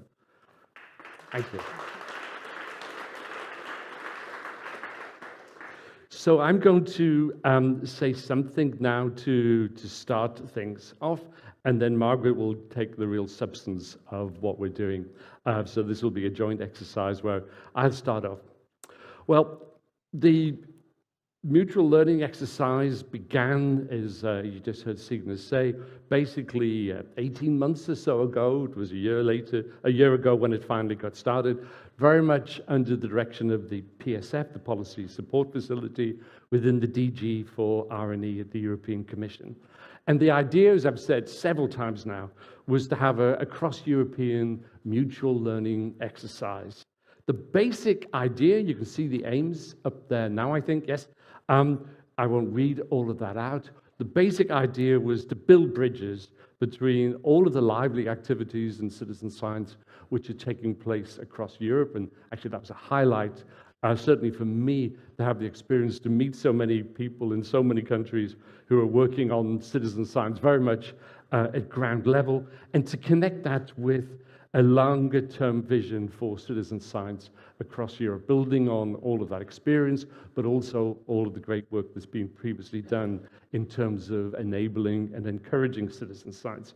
And I think the term mutual learning is just brilliant. I think it's a great way of describing, actually it says a lot about citizen science, because it's extremely appropriate to citizen science to talk about mutual learning, but also I think it was a good way of talking about our collaboration across Europe. This wasn't about dissemination, where experts like Margaret or even myself are telling people about citizen science. It was very much about learning from each other, from practical experiences, from the academic work that's being conducted in this area, and sharing it. I mean, at moments I thought, this is just beautiful. This is Europe in action. You know, this is people actually talking to each other across European countries, and that's why I get passionate, Anne-Marie, because it's just so wonderful to have those conversations and to think that we're together building something very robust, but also very knowledge-based. Many countries participated in the project. You see them there. These were the main countries that were part of the MLE, and we traveled through some of those countries. Of course, we started in the online world with our first meetings. And we had some very lively meetings, not least in Vienna, in Ljubljana, in Budapest, in Berlin, and then a final workshop in Brussels. And that was part of it, to have that kind of participation. But I just want to say that a lot of people played their part in making this come together. That's me at the top. I chaired this. Margaret is going to speak in just a few seconds. But I do want to mention Muki and Rosa and Marzia and Antonella and Ingeborg, who are the people, many of you will know those names, as people who really were the experts who were driving this process. Anna Maria and Gabriella also deserve huge credit. It's kind of obligatory, but I'm going to mention Michael Arentoft as well, not just because he's in every session, but because Michael was a great advisor to the project and brought a lot of his wisdom about Europe. Anna Maria Fleetwood, also, and Sissy I want to thank too for making these whole events happen. And Gillian Kelly and the ECHARIS team, particularly the communication and digital team, played their part as well. Later, we're going to see a video which comes out of the project, and that's very much the work of the ECHARIS team. So that's something about the process, and I'm stressing it because the process really was important. It wasn't something that Margaret and I, with our colleagues, just dreamt up. It was something very much based on that kind of experience. And as you can see here, it developed over several interactive workshops. It's very nice to see Michalis here, for example, and Joanna will speak later. People who participated with us, actually Michalis, I think you were with us all the way through the journey. Michalis is from Austria, from Vienna, and I remember you in the very first online meeting. So you can also see a lot of friendships developed and a lot of collaboration and a lot of real honest discussion. We produced many documents around these core topics. So this is now getting into a little bit of the substance, and you'll see all of this on the Policy Support Facility website. We talked about an introduction and an overview of citizen science. We talked about good practices and impacts, about maximizing the relevance and excellence of research, very relevant to the current discussion about open science, also about enabling environments and sustaining citizen science, and this big challenge of what you might call scaling up. If we think citizen science gets so much of its strength from its immediate, I've already implied this, and ground level activities, how do we manage to, so to say, spread the word or to scale that in some kind of way? So I'm going to let Margaret take over in just 2 minutes. Oh, there's the repository. So if you want to have more information about that, it's all there on the PSF website, basically. And I really recommend you look into that because in addition to the final report, there are also documents and PowerPoints from each step along the way. It's a fantastic a body of material. I'll just make 3 points and then I'll hand over to Margaret for what I said was the substance. Some of you will be thinking, well, how exactly was citizen science defined in this exercise? Because there are many different definitions of citizen science. I think Margaret will address that. Let me just say that we didn't spend a lot of time on definitional questions. We took a broad approach to citizen science, and if you want to label what we're talking about as participatory research, for example, that's all fine from my point of view. So we deliberately took a rather broad view of citizen science because we wanted to draw across national European experience, and we wanted to be sure we're capturing that rather than trying to be gatekeepers to what is or isn't citizen science. The second thing I want to say is, well, it's back to this mutual learning point. We didn't see ourselves as breaking new ground here. We saw ourselves very much as drawing upon our previous activities. You'll see, if you're pleased to look at the final report, which Margaret took the lead on, you'll see reference to, for example, EXA, the European Citizen Science Association's work, and you'll also see reference to activities in different countries, including Germany, for example. So we weren't saying this is a whole new thing, that wasn't the point, but what we were trying to do was to enable based on that previous activity. And I think it was a wonderful thing to be already able, in the final report, to point to activities which are taking place right now. If we could be some part of encouraging those activities at national level, then I think that's a brilliant thing. And finally, I guess that's really where I want to finish, that this isn't a document which is intended for the library. It's a document that's great to be in the library, I just have to quickly say. We love libraries. It's also a living document. So we hope that people will be able to take this and really translate our findings and work with our recommendations and bring new ideas of their own to this very lively area. But that's enough from me, Margaret. Would you like to take the word and perhaps stand right there? Pass the baton. Thank you very much, Alan. So my task is to try to share with you some of the rich insights and examples shared and case studies that are all contained in this really rich repository of resources, discussion papers, documents, reporting on the themes, also workshop presentation slides, just to give you a flavor of what we covered, bring up some of the key insights, maybe a few examples to bring things to life. And I hope that there'll be at least one or two that you are curious to dive into further. And of course, we started the mutual learning exercise, as Alan pointed out, talking just briefly about a very inclusive and expansive understanding of what citizen science is. I like to encourage people to think of it as a hashtag or a research term. It's an umbrella term that aids us in finding each other, but actually has a really wide diversity of types of practices. So in this particular kind of typology, I'm describing the range of practices. Perhaps contributory data collecting projects are the most well known amongst many of you, but there are a rich variety that include completely co-created from the grassroots up and collegial projects. And similarly, the levels of engagement and the inherent task in the project that citizens are engaged in can vary tremendously for something just light touch, crowdsourcing in the sense of many hands making light work, all the way to very deep citizen-driven citizen science. So extreme in the sense that it's citizen-driven throughout, and it's the scientist who's an additional, an extra, and it's completely driven by the local stakeholder needs. To give a little bit of a shared vocabulary, shared understanding of what these can mean, what underpinning our whole work together was the underlying ethos of the 10 principles of citizen science, developed by EXA members over a long period of time discussion And I won't share them all, but I want to touch base with just the first three as a very useful framing of what we're talking about. So first of all, that we're talking about genuine participation in the research process. So the way that a societal actor or a citizen or other type of stakeholder outside formal academia or outside of a formal professional role takes part is a genuine contribution, a participation, a partnership. The second is that it is science. It's a genuine science outcome. It's robust protocols. All of the best practices you apply to good quality science are applicable in good quality citizen science. And the third, and this is kind of inherent in the promise of when you invite somebody to take part, you're telling them that their contribution has value. The time that they are spending on a voluntary basis has value. The kind of implicit promise that you also then have to make sure that that's given back, that there's value for everybody that participates.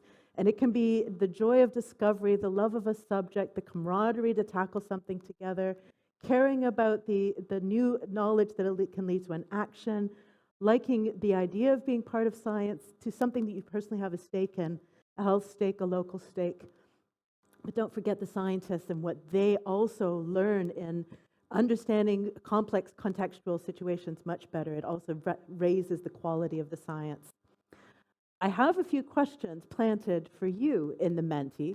So everybody that's been following along online today, that's been using Mentimeter to contribute questions, and those of you in the room, if you haven't looked at the Menti yet throughout the session, there's a question ready there waiting for you to answer. I invite you to share with us what term you use to describe these types of participatory practices. So for example, I might talk about volunteer mapping. Is it possible to put the ticker tape with the Menti link underneath? Not everybody in the room's had a chance to look at the Menti, I think. And otherwise, I'll make sure it's available at the end. Oops. That might have launched the video. Aha, great, it's behind us. Fantastic. So there's the link for the Menti.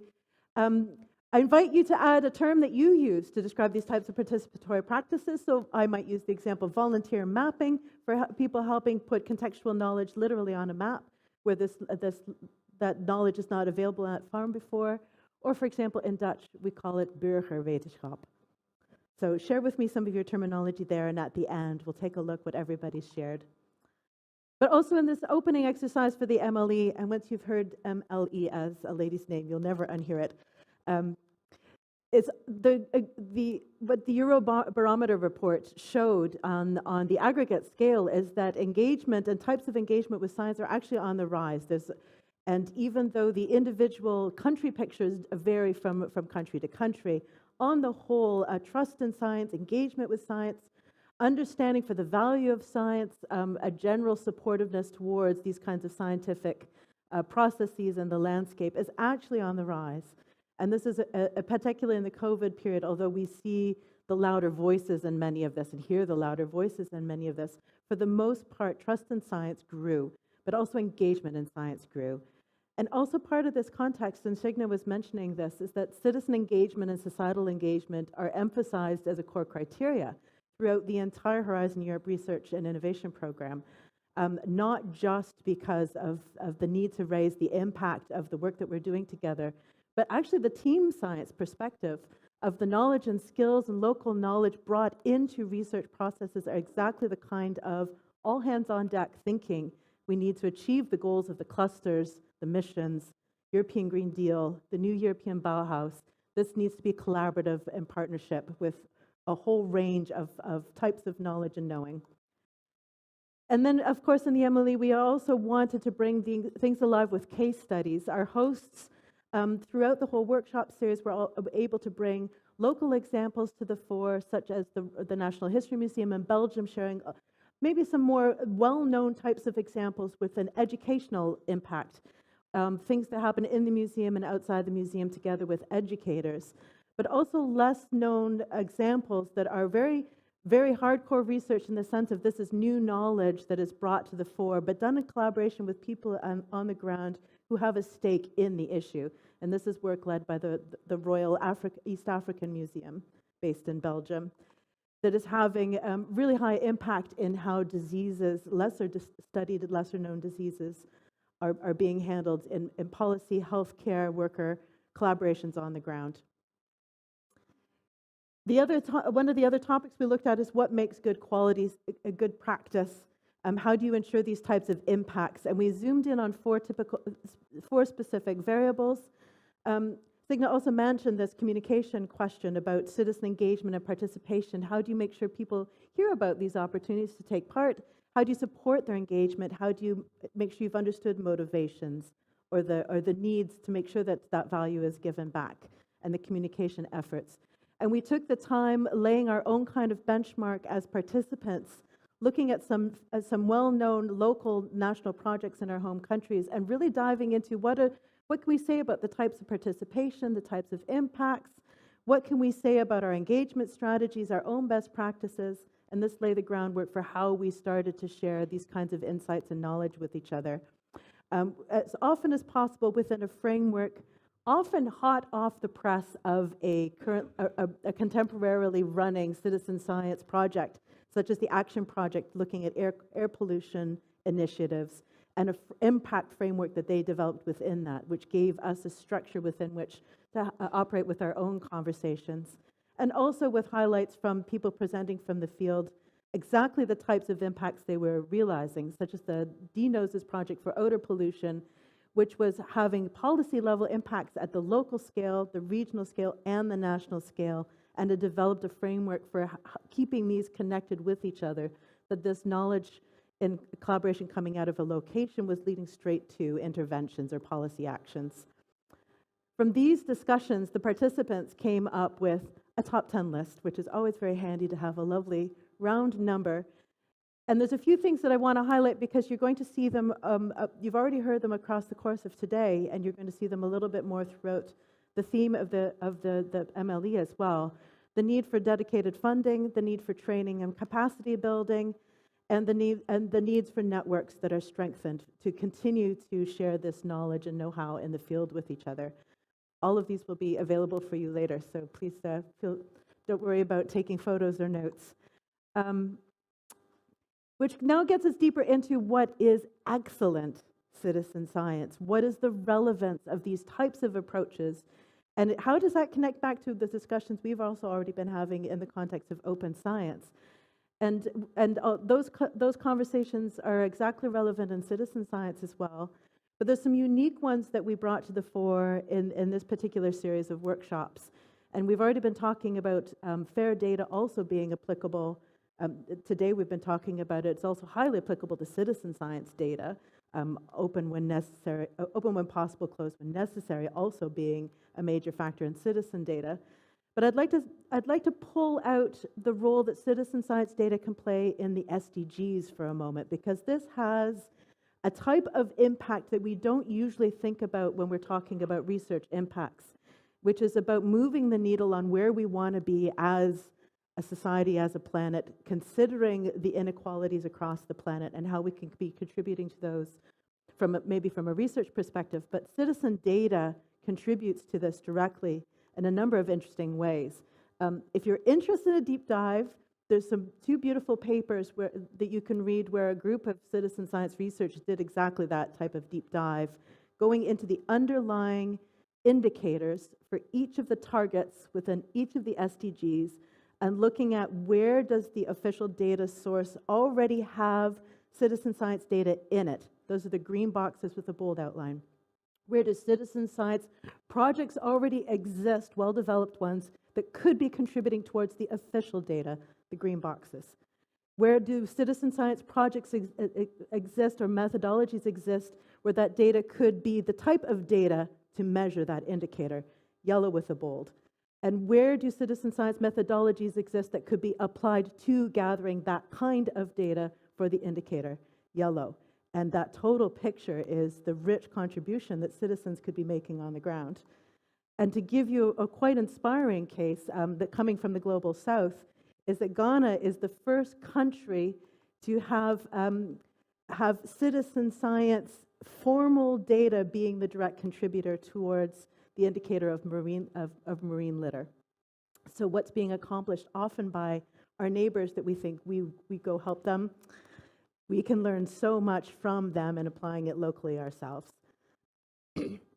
Here, the key in all of these discussions on these topics, the key recommendation I'd like to share with you in the context of the open science discussions we're having today and tomorrow is the need in talking about excellence and quality in research to also explicitly mention these types and ranges of participatory practices and the inclusion of societal actors in that type of excellence, contributing to the quality of the research, the complexity of the factors that need to be taken into account, but also the impacts.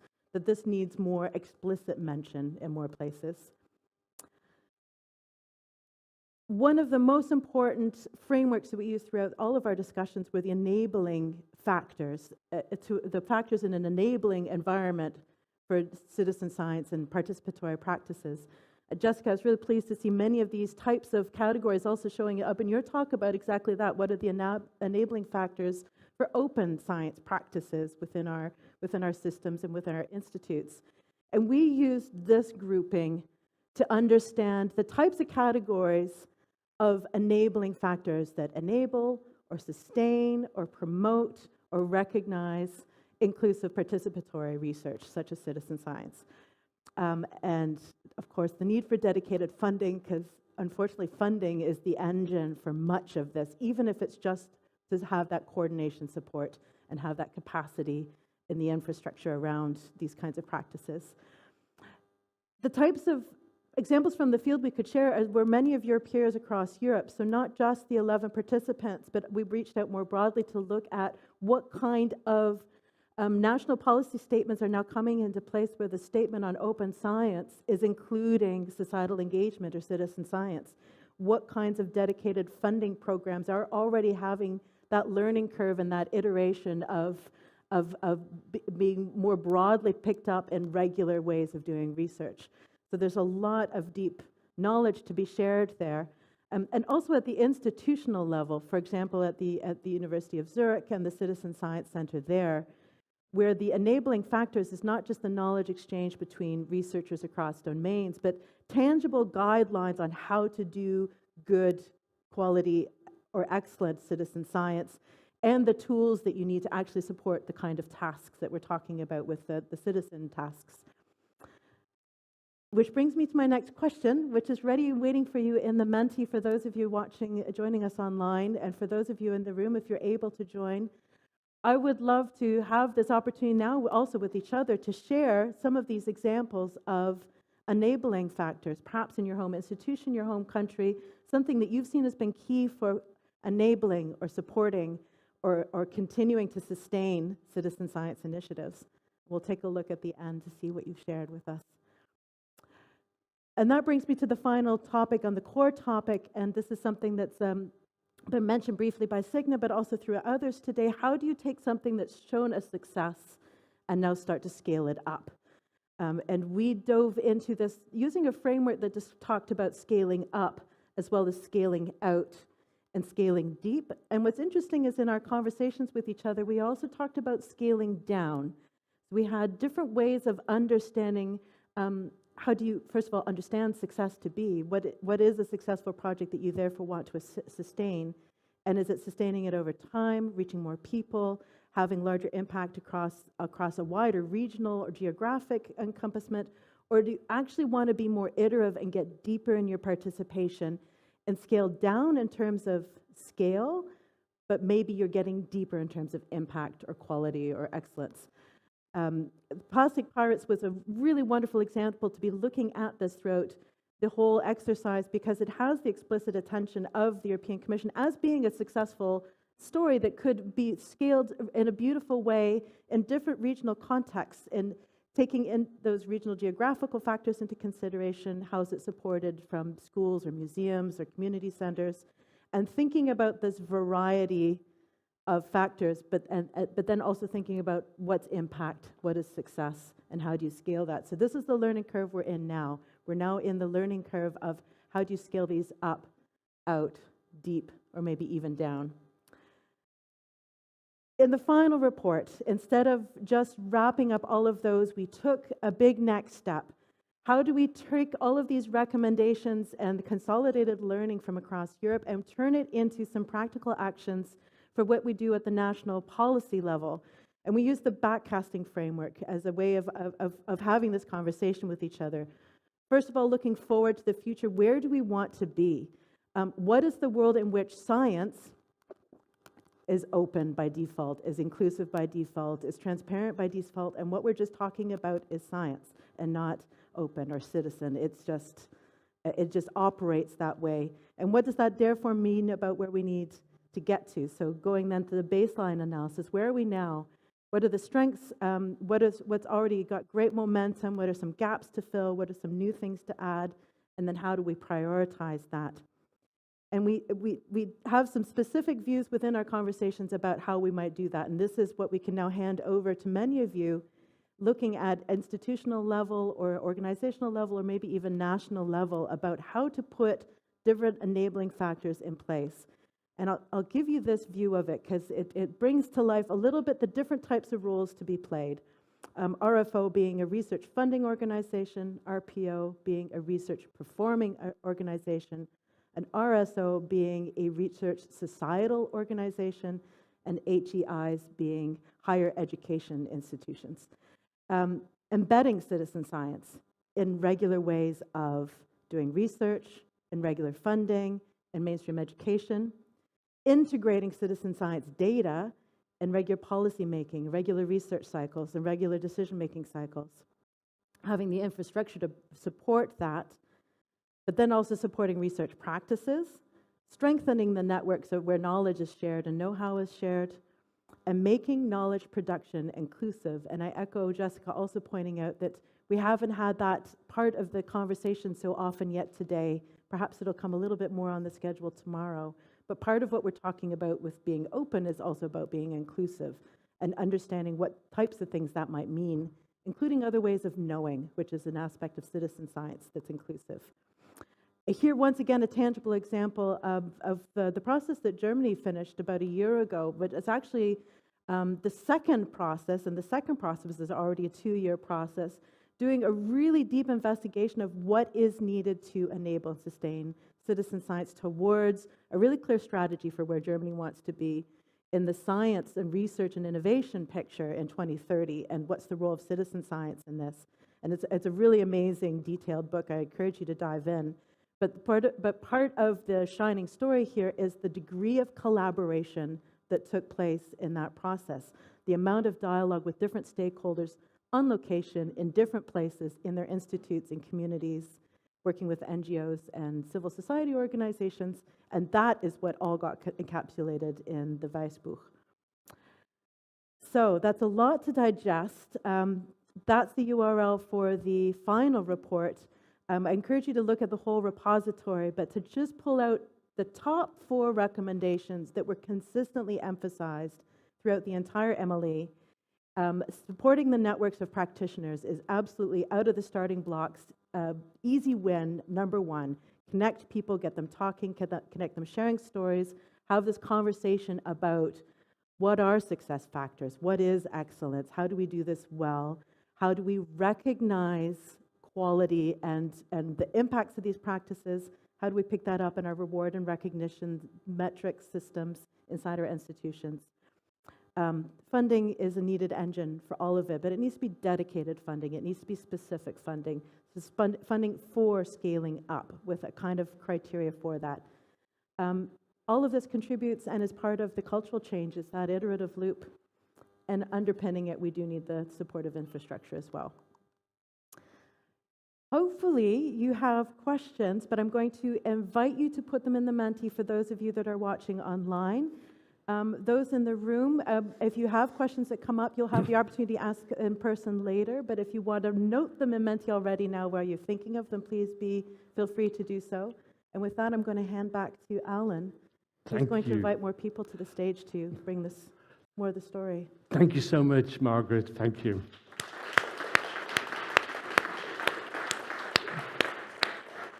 So, as you will have gathered from that whistle-stop tour of the work that's been going on, not just, as I said before, from Margaret and myself, but from a whole group of people. It actually was one of the nicest things for me to be the chair of something like that, because you really felt carried along If ever the question was, is there activity in Europe around citizen science? The answer is yes, absolutely. And we kept tripping over more and more examples. As Margaret said, we're going to have a Q&A, but before we go into that, we're going to go to two countries as interesting cases of citizen science making this transition into policy and practice. And first of all, we're going to go to Barbara Weidgruber. Barbara is the Director General for International Relations and Scientific Research in the Austrian Federal Ministry of Education, Science and Research. So Barbara, I can see you and everyone can now see you on a big screen. We're very interested to hear your perspective on these things, coming particularly from an Austrian point of view. Well, thank you. I hope you can hear me well as well. Dear participants, as Signe Ratzo said before, I also regret not to be there with you, but I'm very thankful for having the opportunity to share with you some of our experience and lessons learned from the MLE. And I would like to thank the organizers for setting up this event and providing such an excellent opportunity to focus on one of the elements of the European research area with a high potential for making the European research area tangible for a wider public. In the MLE, Austria was represented by our Austrian Research Promotion Agency with the National Agency for Industrial Research and Development, but also the agency supporting Austria in participating in the European Research and Innovation Framework programs and in the European research area. At the same time, we also established an interinstitutional task force in order to bring together the main stakeholders, the Citizen Science Network Austria, funding agencies like the Austrian Science Fund and the Austrian Agency for Education and Internationalization, and of course, we as a ministry also took part. In terms of citizen science funding, our ministry already set up a first program supporting high-quality citizen science research projects in which higher education and research institutions work together with educational institutions on an equal footing, involving also additional partners, if possible, from society and business, as early as 2007. And from 2007 until 2019, about 300 projects were funded with an overall volume of 35 million euros in the framework of this program, which we called Sparkling Science. Meanwhile, we have further developed this program and are now implementing Sparkling Science 2.0 and started actually last year with 34 projects with a volume of 11.5 million. So you see that we learned you need more money in order to have more and larger projects. The aim of this program is to further intensify citizen science cooperation between research and the education institutions, but also to help overcome barriers to science and to help increase trust in science.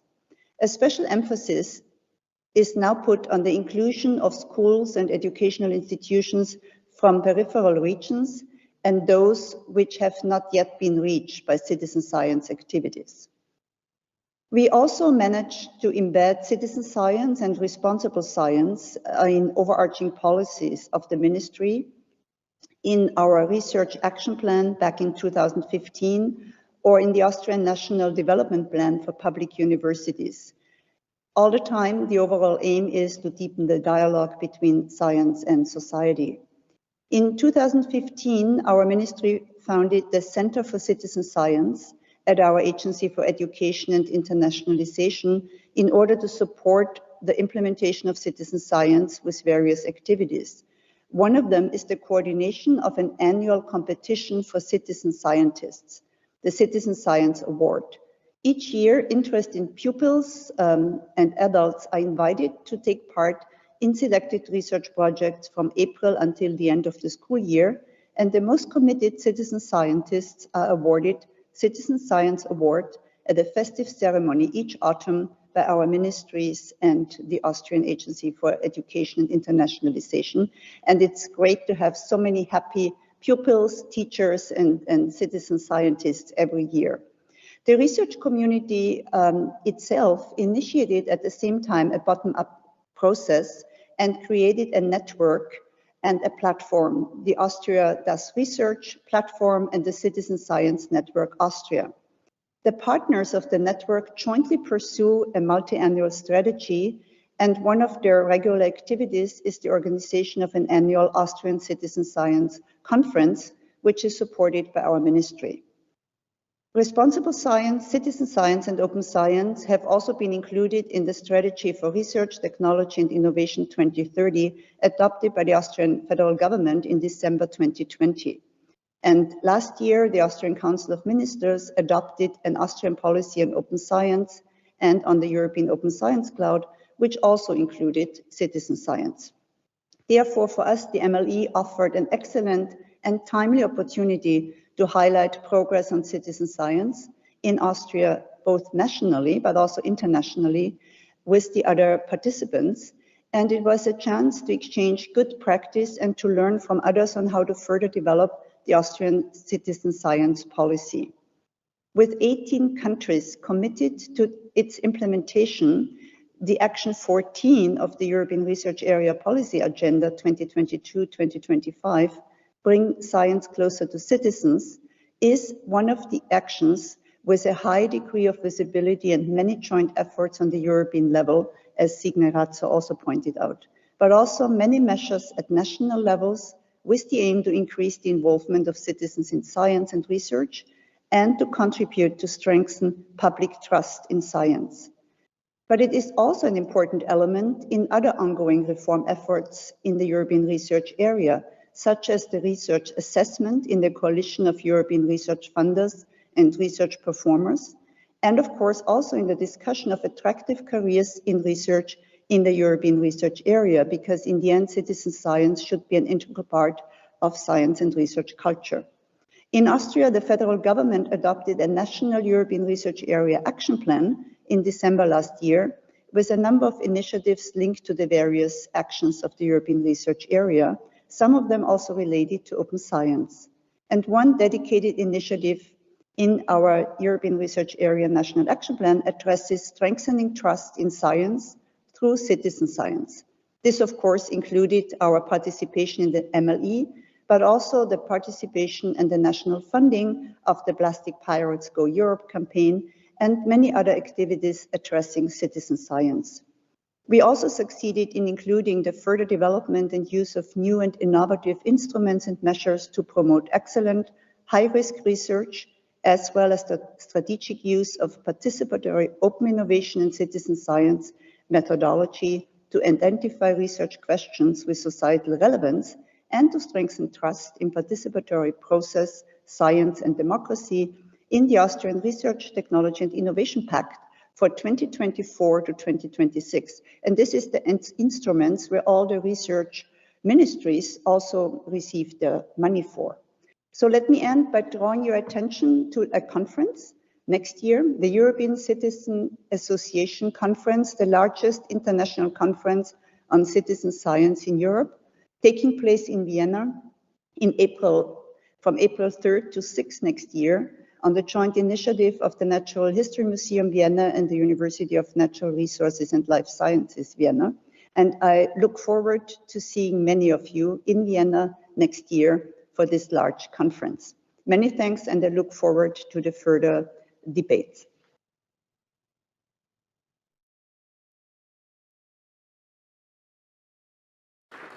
And Barbara, you can still hear me? If you could share one thing from your Austrian experience with friends and colleagues across Europe, what would that one thing be?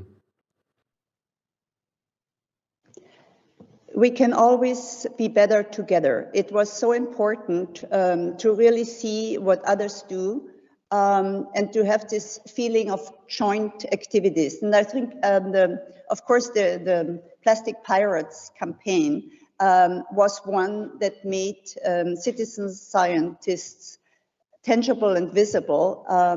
And it's probably those campaigns that are needed, also addressing the SDGs. So you can do a lot of things with just one initiative. And so please all of you join this initiative so that it actually becomes pan-European, because then it's a success for all of us.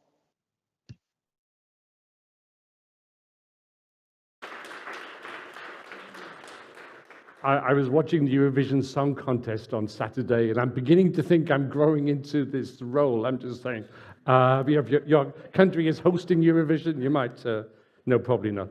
But the next country I want to turn to is another trip, this time to Romania. Romania was a very active country, not least through Joanna, who's just joining me here right now. So you were with us all the way, Romanian colleagues, through the journey of the mutual learning exercise. So I'm really pleased to be able to introduce Adrian Curaj, who, as you can see, is General Director, and Joanna Triff, who's the Open Science Policy Expert, both of the Executive Agency for Higher Education, Research Development and Innovation Funding in Romania. So I'm going to hand over to you, Joanna, and I know you're going to be doing a double presentation with Mr. Curaj.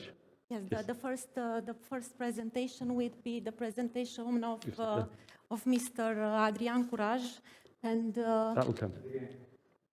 You'll come later. Okay, and I will help. Okay, good afternoon, everyone. Have liked to participate. I would have liked to participate in person, but it was not possible. However, as you said, Alan, my colleague Ioana, who represented UEFISH CDI in the MLI, is there, and that's good. For us, participating in MLIs is very rewarding. Both exercises we have participated until now, citizen science and foresight, proved to be rich and moving things forward. Who are we? We are UEFISH CDI. A part of having such an unpronounceable name, we used to replace it with the executive agency. We are the main public funder for science and innovation in Romania. Plus, the key public institution in providing policy advice on science and innovation and smart socialization to our government. Now, something about citizen science. The citizen science has followed two routes of developments. The first one is rooted in foresight for policy and foresight exercises we have run since 2005. From stakeholders inclusiveness to large co-creation processes, we run different projects, including projects at the European level, focus on citizen participation, scenarios, as well as citizen enrichment and validation exercises. It is not in my intention to go more into details on this direction, but the second one is citizen science as part of the Open Science Initiative. Ioana, if you are so kind to move to the slide 3. Here in this context, I shall say a bit more about our role in capacity building, our role in developing capabilities in open science. Next slide. We started our journey in 2014, taking an active regional role on the Science 2.0 consultation. Ever since then, we have participated to different initiatives and projects and keep our attention focused on developments. Based on all this participation and being close to the experiments and the new developments, we have brought back home in practice and later on in policies, challenges and opportunities all of these initiatives. In 2018, we decided to set up the Open Science Knowledge Hub, taking an active role in championing the open science development in Romania. The Open Science Knowledge Hub is a one-stop shop to initiatives, resources, and projects. The executive agency is part of CONOSC, also participated at Science Europe Working Group on Open Science. Also, we participated to the process of development and adoption of UNESCO recommendation on open science in partnership with the UNESCO Chair on Science and Innovation Policies in Romania. It is also the signatory of the action plan for diamond open access. And next slide, please, Ioana. And represents Romania in open air, NIFOS Europe, acting also as RDA node Romania. We participate in different task forces and support also European Open Science Cloud developments as a member of European Open Science Cloud Association. Of course, we are also, of course, I said also we are partners in Fair Impact project. And even more, we are very much interested of projects addressing open science and research assessment. We are early signatory of COARA, members of the Working Group of Science Europe on Research Culture, partners in Opus Project, Open Universal Science, partners in GRASP OS, Next Generation Research Assessment, and the DORA signatory. Many more to say, but we don't have time now. Next slide.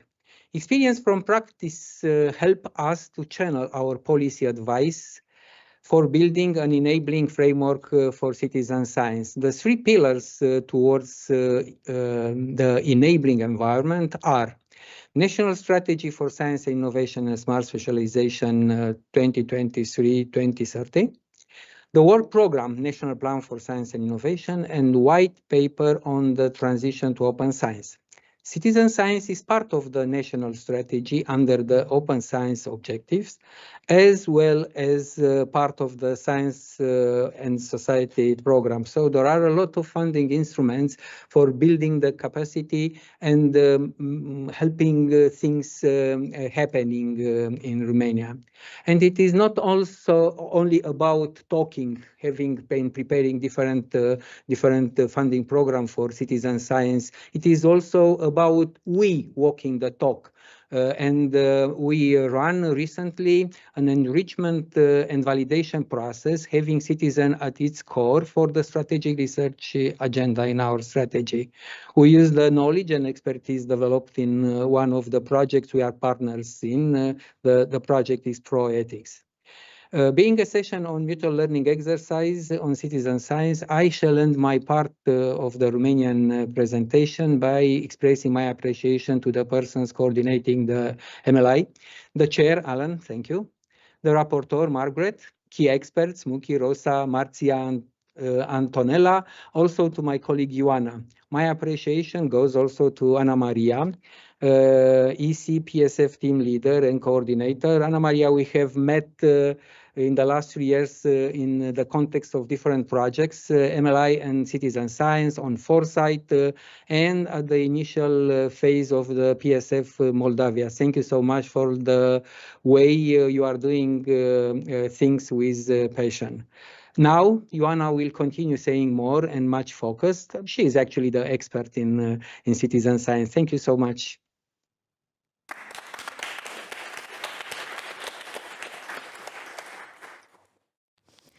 Good afternoon. Thank you very much for the opportunity to briefly present the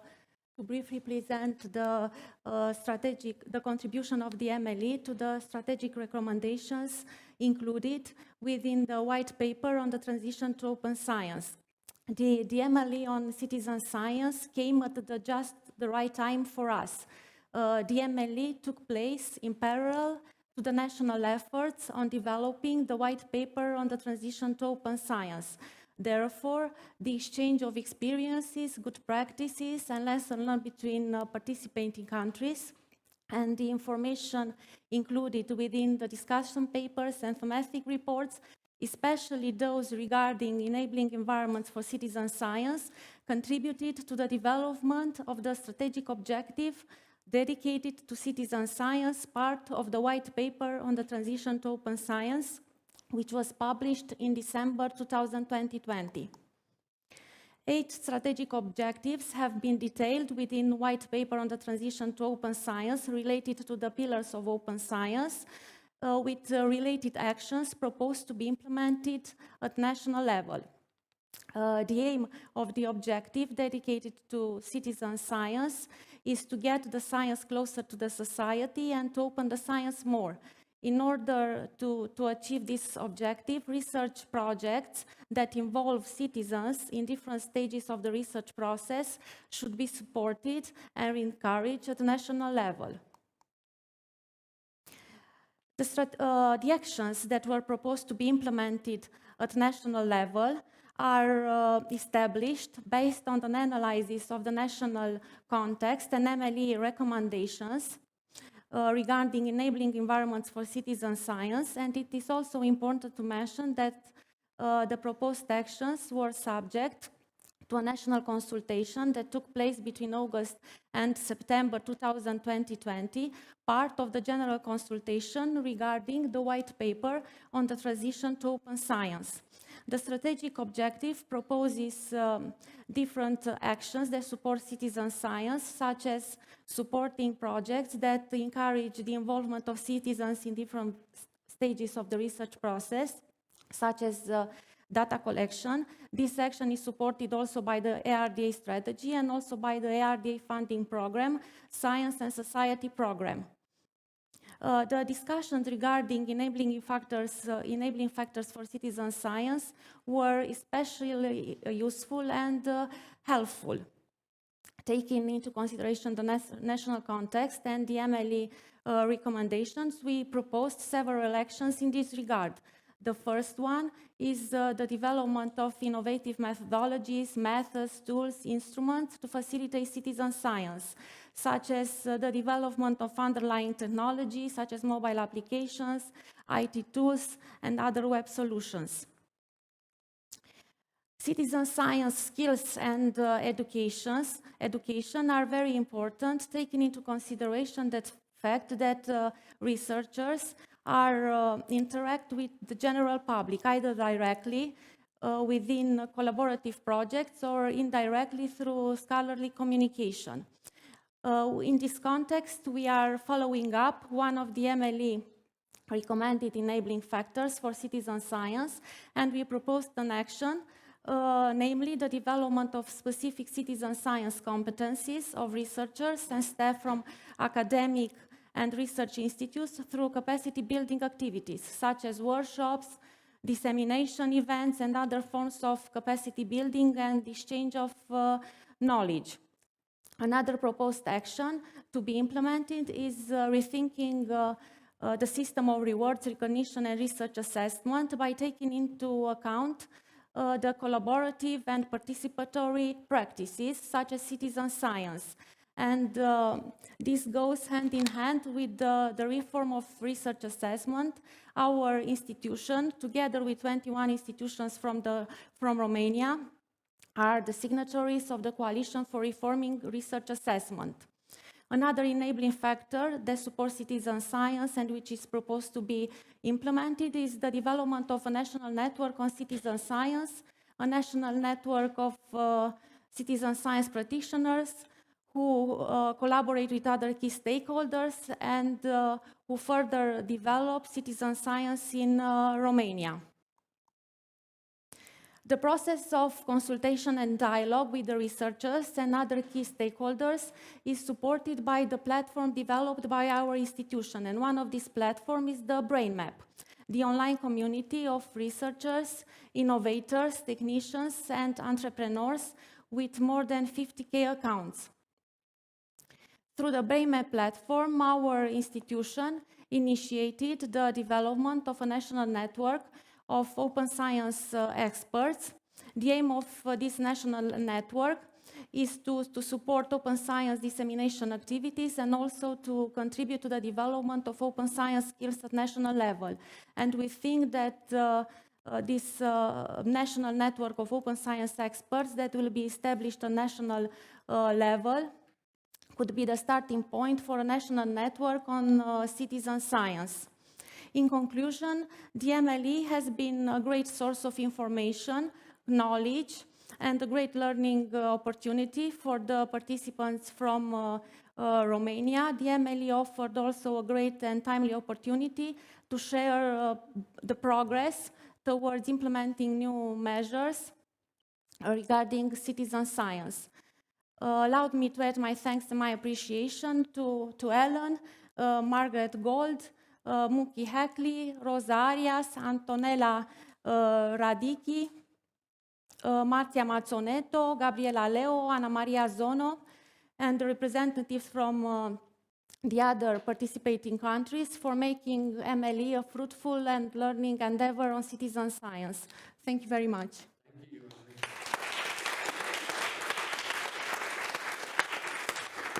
And now you will be anticipating a question, Joanna. Yes, So okay. Yeah. and also to Adrian. What about the role of the universities in this? We have the president of Stockholm University just moving out the room, but many people here represent the represent the university sector.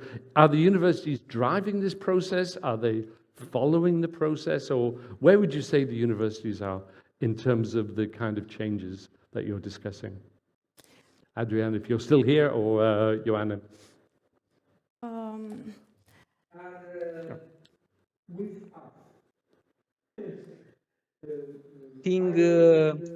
Exchanging experiences, they are core actors in our developments, and this is something we foresee from the beginning, and a part of foreseeing, we walk the talk of having them as partners.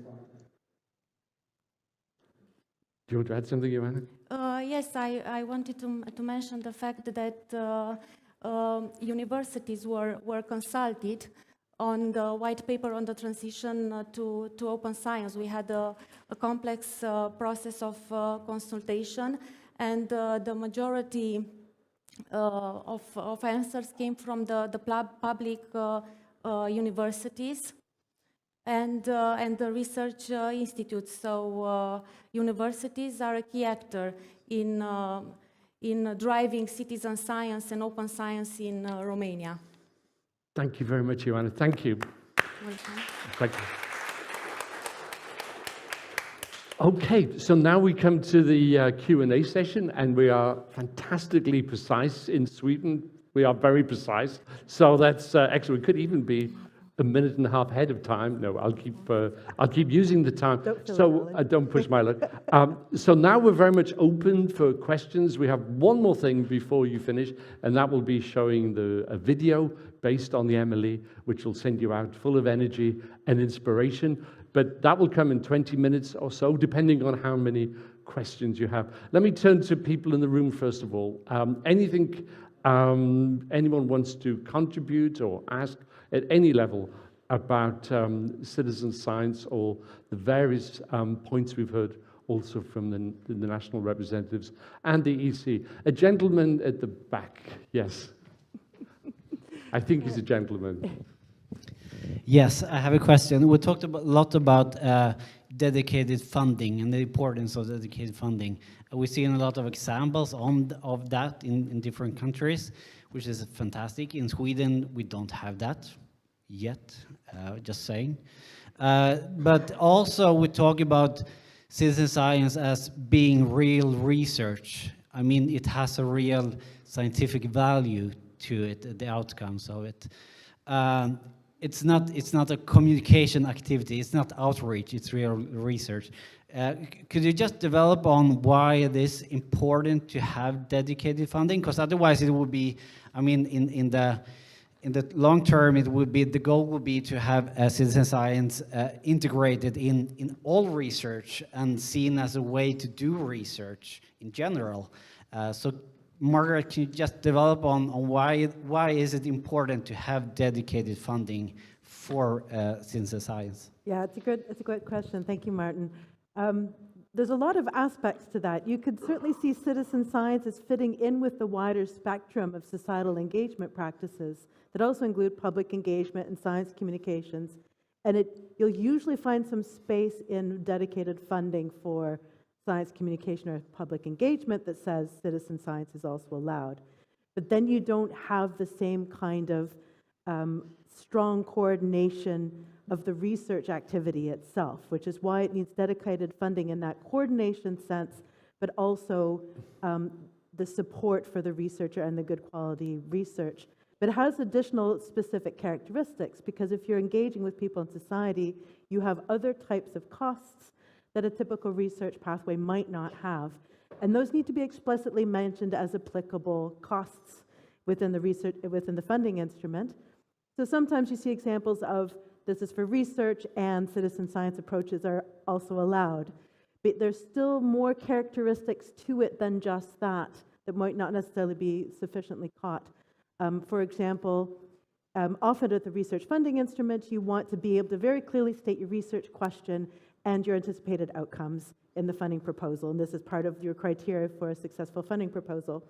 But if you're describing co-creative practices with community partners in the ground, then by definition, you do not know what your research question might be, and you want to build in enough flexibility to veer a completely different direction because it's an answer to a community-identified need, something that's more urgent, or maybe there's a complexity factor that wasn't evident to the research but is very evident on the ground. And then it requires a different type of not only criteria for the assessment of the funding proposal, but flexibility in the pathway itself. And because you need to be able to describe those things up front, it needs consideration in the funding instrument. So that's a specific example. Thank you very much. Thank you. Any more questions in the room? Yes, please. I'm making you work very hard. Thank you so much. And the microphone is just coming your way. Hi, I'm Magnus Elio. I spent too much time on something called Wikidata, and that's a knowledge graph. And we try to community and push organizations like the National Library to make better data. But the problem we see, as you speak about co-creation, we would like to see backlogs, we would like to see help desk IDs and so on, but we don't get it. How should we move? We have it in Wikidata. We support 300 languages. We have live stream APIs and so on. But how should we move organization and have some kind of best practice?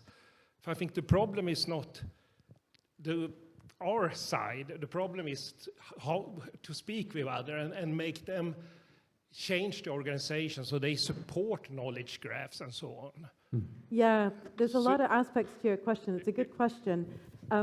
My answer is a fairly complicated one, but it's kind of similar to most of the big things that we're tackling right now, and that's all levels at once, all layers at once, but in collaborative, iterative development with each other. So you need the layers understanding what the needs are for both, and sort of everything moving the needle at once, which is complex, but it also is part of the wave that's moving all of this forward. Yes, but it's also a little bit about trust. Yeah. I get better support when my iWatch is broken. Then I get a help desk ID. I know what's happening when I should pick it up and so on. Yeah. But if I speak to like the National Library or National Archives and so on, it's like sending in something in a black hole. And if we can't get the trust from them, if we can't trust them, then the equation will be nothing. If I could pull out two aspects to your question, because I think I'm hearing two things. There's the trust aspect, and a lot of conversation about good quality science communication is framed in terms of we want to increase trust in science that's in society. But there's a flip side to that trust, that science and official science pathways have more trust in society and local knowledge and local concerns. But there's a second aspect, which is linked to Martin's question, actually, which is what are the revenue models?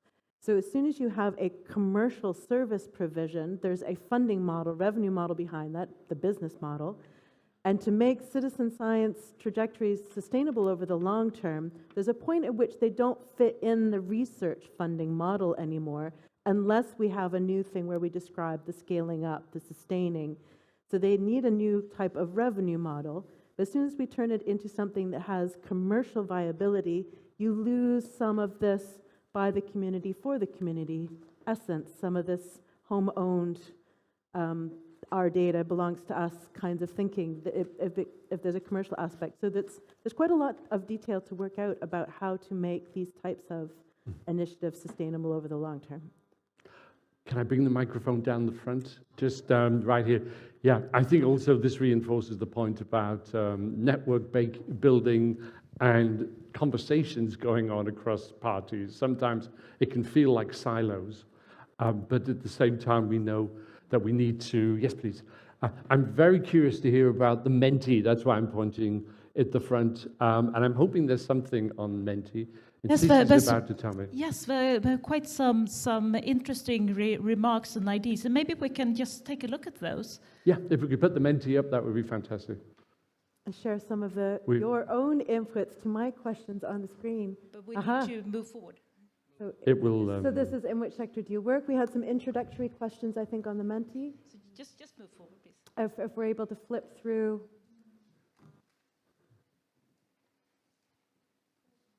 Is it possible? Well, to we click see where through we these? work. While they're getting those up, is there also a question from the audience online that we could maybe?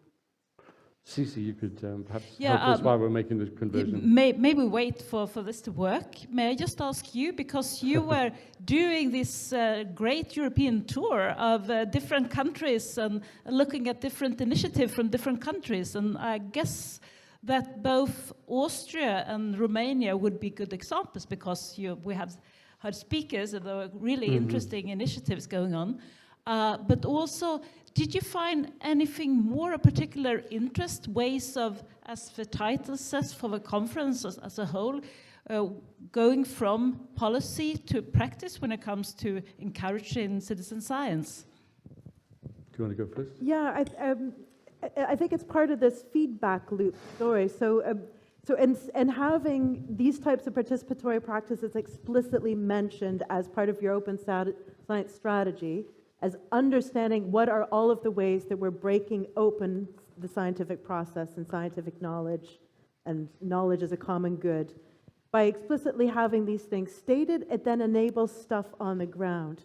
Because then you can point and see, this is recognized as valuable. This is recognized as part of the opening up story. And therefore, what I'm doing is valued. And then that becomes evidence at the top level. See, this is the value you get out of it. And here's what we were able to measure, what we were able to valorize, that shows the types of impacts of these practices.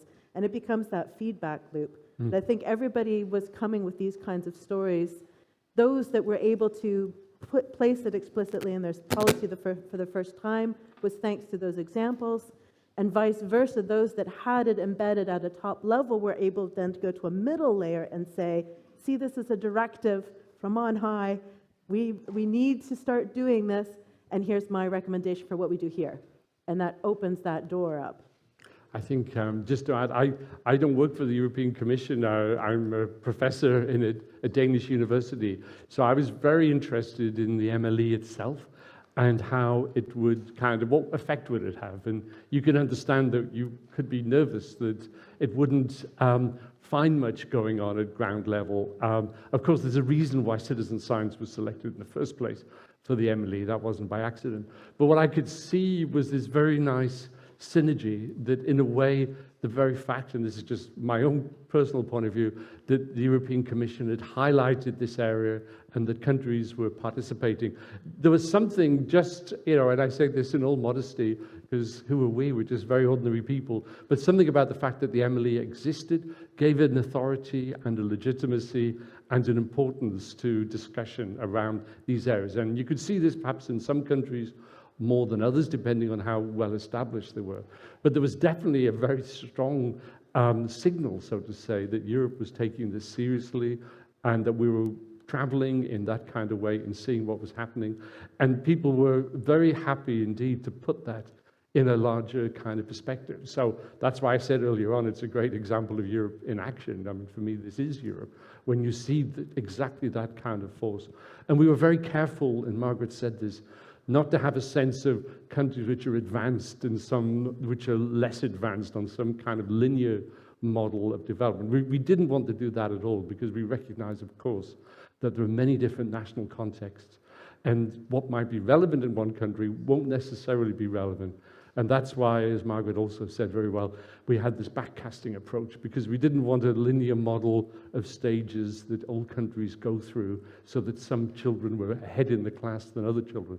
That was definitely not the model. The model was, let's work with what you already have inside this European framework in a spirit of mutual learning. So there's definitely a power to Europe. There's no doubt about that. The very fact that these issues are picked upon and given so much importance. And I don't think we have the Menti behind me, but you can see the Menti, Cici. Perhaps you could share with us, is that possible if you get the mic? because I'm very keen to bring in the online audience into the discussion. Yes. Sorry to put you let's on the take a spot. look. So Yeah. that's quite some interesting. So we will send it. We do have all your email addresses, so we will be happy to send out, so you can all see the results, of course. So I have this beautiful word cloud. Unfortunately, I can't. Look at that. It's got citizen science in the middle and meldborgforskning in the center. Yeah. Yep. Yes. Yep. Yeah, oh, lovely. Lots of great terms there. Oh, and multilingual as well. I love that. I love how different languages have a slightly different angle on the translation. And Yeah, Sissy, can you wonderful. talk us through the word cloud, because it's behind me and I don't like turning my back on everyone. Yes, What yes, do you of course. see in the word cloud? We don't see it here, Oh, sadly. you can't see No. it. But yeah. So it's basically different names of like citizen science, engagement, co-creation, Bürgerwissenschaften, user involvement, engaged research, voluntary mapping, volunteer monitoring, participatory research, traditional knowledge, societal dialogue, and we are already on the next slide. But Fantastic. yes, Yeah, lovely. so a lot of different, but it's all about engagement, inclusivity, Yes. and also some data collection. Delaktighet would be inclusiveness in Swedish. And this is in response to Margaret's question about the terminology in different countries. And now, Sissy, I'm making you work very hard, but I think we had some things from the Menti, which again, they're behind us, so we can't read them so easily. Is there anything anyone in the room, or yourself, Sissy, would pick out as particularly important? So there are some examples then of factors that enable and sustain citizen science in your country or your field. So there are quite a few comments here too. Like we have a program sending PhD students into local schools to do projects. And we also have an open science office, which includes citizen science. Involving public libraries in co-creation processes and communication. Technology and citizens' access to it, or IT maybe, like IT, yes. So for example, apps to collect data. Engaging communication, working with schools once more. There's quite a lot of attention in the press of relevant results. And also mentioning public libraries again. So this is just a few examples. Lovely, yeah. But maybe great we stop examples there. of community science in public libraries as the community base that are also fantastic citizen science initiatives. I think I still see some hands in the room. Would you like to ask a question?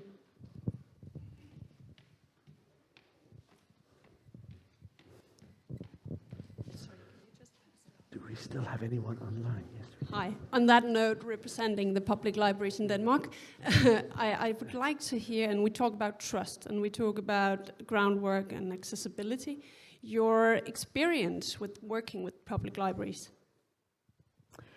It's a conversation I'm having locally in the Netherlands right now. There's a huge amount of interest in it, and the example that I'm looking to the most often is in the US. It's quite a strong movement now to have citizen science hubs in libraries, not only as a community center, but also as a lending library of scientific equipment.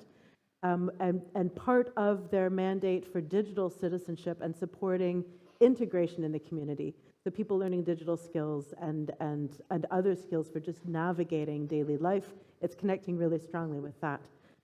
So those are the examples I'm looking to myself.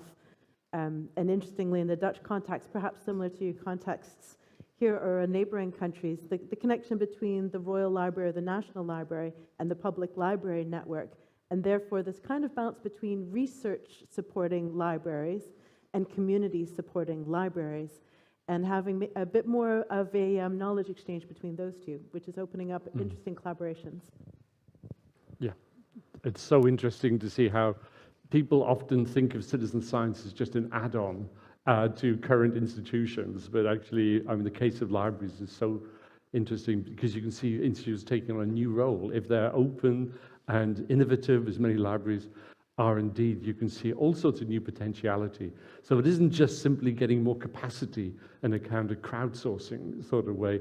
It's also, and I think that I've come from a university sector, a lot about how universities could be learning also from these kinds of activities and perhaps thinking about how this affects research. That's a difficult, complicated discussion, but I think it's one which ought to have rather than just seeing citizen science as an extra pair of hands to help you get larger data sets. That's okay, but there's much more to it than that.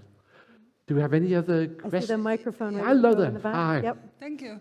My name is Siret Talve and I come from Estonian Ministry of Economics. And I really clearly understand in some topics where you can use the citizen science. For example, we had a very interesting project where people were invited to send ticks and then to study which ticks are infected and in which regions you get this more sick ticks. And okay, but my question is that is your message that you can use citizen science across all TRLs and across all sectors, or are there still limitations and it is still more for applied science? And the way I like to phrase it is that citizen science approaches as a body of approaches are applicable in every single domain, but not every single research question. There are types of research questions that lend themselves well to that type, to one or more of those types of approaches, and others that don't.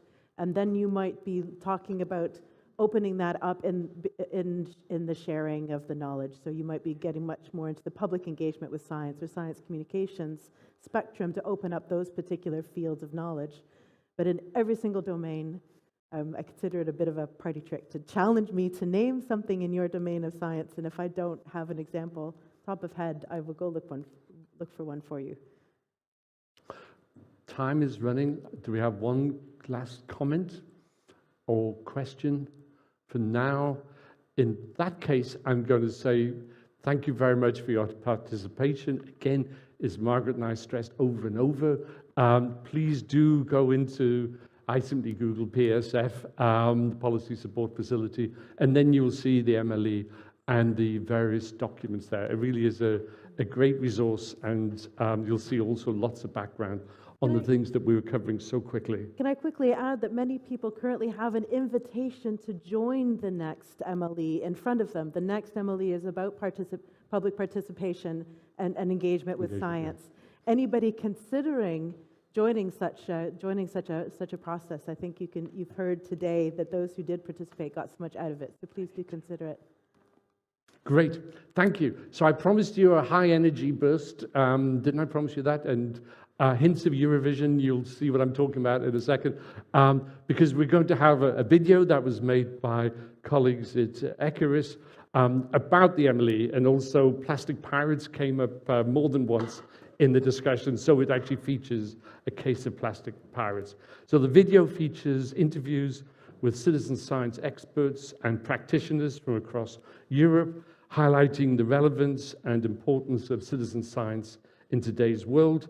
It showcases the contributions of Austria, Belgium, France, Germany, Hungary, Italy, Norway, Portugal, Romania, Slovenia, and last but not least, Sweden, in sharing policies and practices on citizen science through the MLE. It's 5 minutes long, by the way. It's not going to be Ben-Hur that you're seeing. The video also shares lessons learned from the MLE and discusses how citizen science can be scaled up.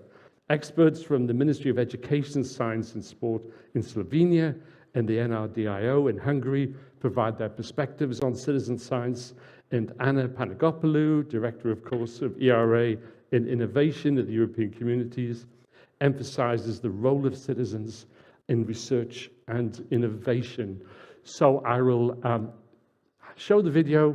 It lasts 5 minutes, as I say, and then we'll have a final closing down and perhaps some advice about what's going to happen next. But just for 5 minutes, it'd be nice to have your attention for the video. Thank you.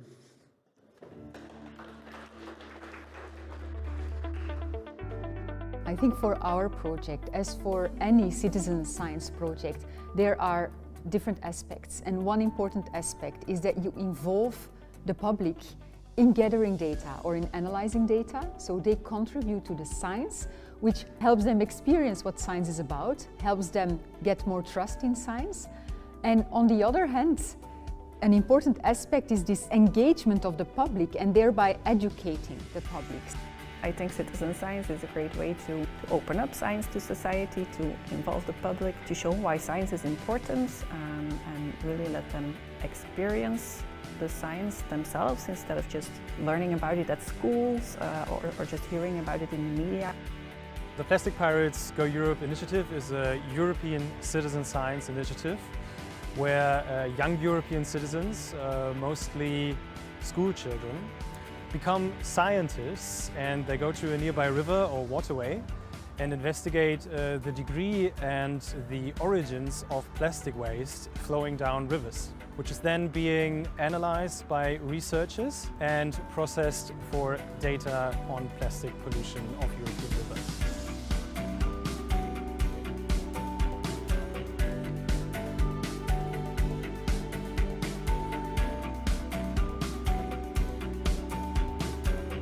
I really like the phrase mutual learning, and I think mutual learning sums up very well the spirit of this whole exercise, that countries have been willing to learn from each other in a very open and constructive and very enthusiastic kind of way. At each meeting there have been discussion documents and reports written afterwards, and they're all available on a common repository, and they're very valuable documents in addition to the final report. What we've learned through the MLE is that the most important is actually the cultural change. We need to change or see this value of societal engagement in research and also in science policy. We've planned at least 3 activities so far. One is to support a mapping exercise of all the previous existing and ongoing projects in citizen science, to support the establishment of a citizen science network which will enable capacity building in the field. And lastly, and perhaps most importantly, we're hoping and done our homework to publish a specific call on citizen science projects for this year, for 2023. Sustaining citizen science, because it's very important that we have a great local initiative, and it might be upscaled. Then, first of all, a reliable long-term funding should be accessible so that this project can be elevated. And the other very important thing that was triggered by the country visit of the MLE working group in Hungary, that we now established a communication network, kind of a mailing list, which is the starting point to develop a citizen science observatory in Hungary for the first time. One of the main impacts, in my view, is that citizens feel empowered to better understand science and become part of the knowledge system and better understand how scientific knowledge is gathered and accumulated. I think that we are able to do excellent research with citizen science as a research approach and gain new perspectives on scientific knowledge and how scientific knowledge is gathered by doing this participatory research approach. So one lesson learned is really take your time, invest in getting many people on the table to get this multi-perspectives really into shape. And what we also learned from this is that we now have something in our hands to actually present to policymakers really sound scientific citizen science recommendations to further mainstream and broaden citizen science in Germany, and it's worth it. At the political level, in the context of European research area, we have recognized citizen science as one of the key political priorities on which we have to work together with the member states, and as one of the principles on the way that research should be delivered. And I'm looking forward on how the outcomes will be implemented across Europe to enhance further citizens' engagement in the different member states' activities for research and innovation.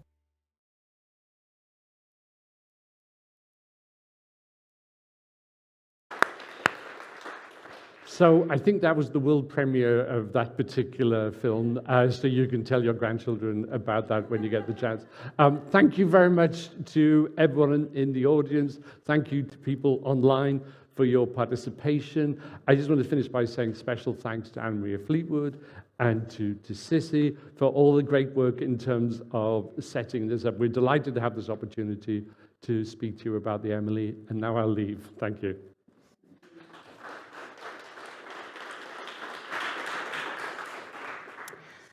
Thank you all speakers and the audience for this engagement. We're coming to the end of this first day of the conference.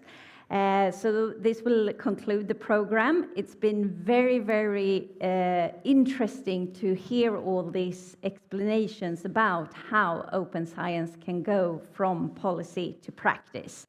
I will just make you aware of that there is a digital goodie bag if you haven't had enough of us. So on the website, you will find some links to reports and so forth. And I would also like to take the opportunity to thank our sponsors, the Riksbankens Jubileumsfond, RJ, and also the University Alliance of Stockholm Trio, who is contributing to tonight's event and who also make it possible for us to spread the message from this conference. So with that said, I will now hand over the flag to the Museum of Natural History, who will welcome you back tomorrow morning at 8:30. Don't miss it. And thank you so much and see you tomorrow.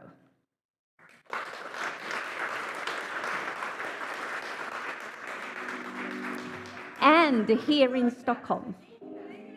Yeah, yes, calm down. For you here in Stockholm, I will now give you the practical information about our mingle, which is being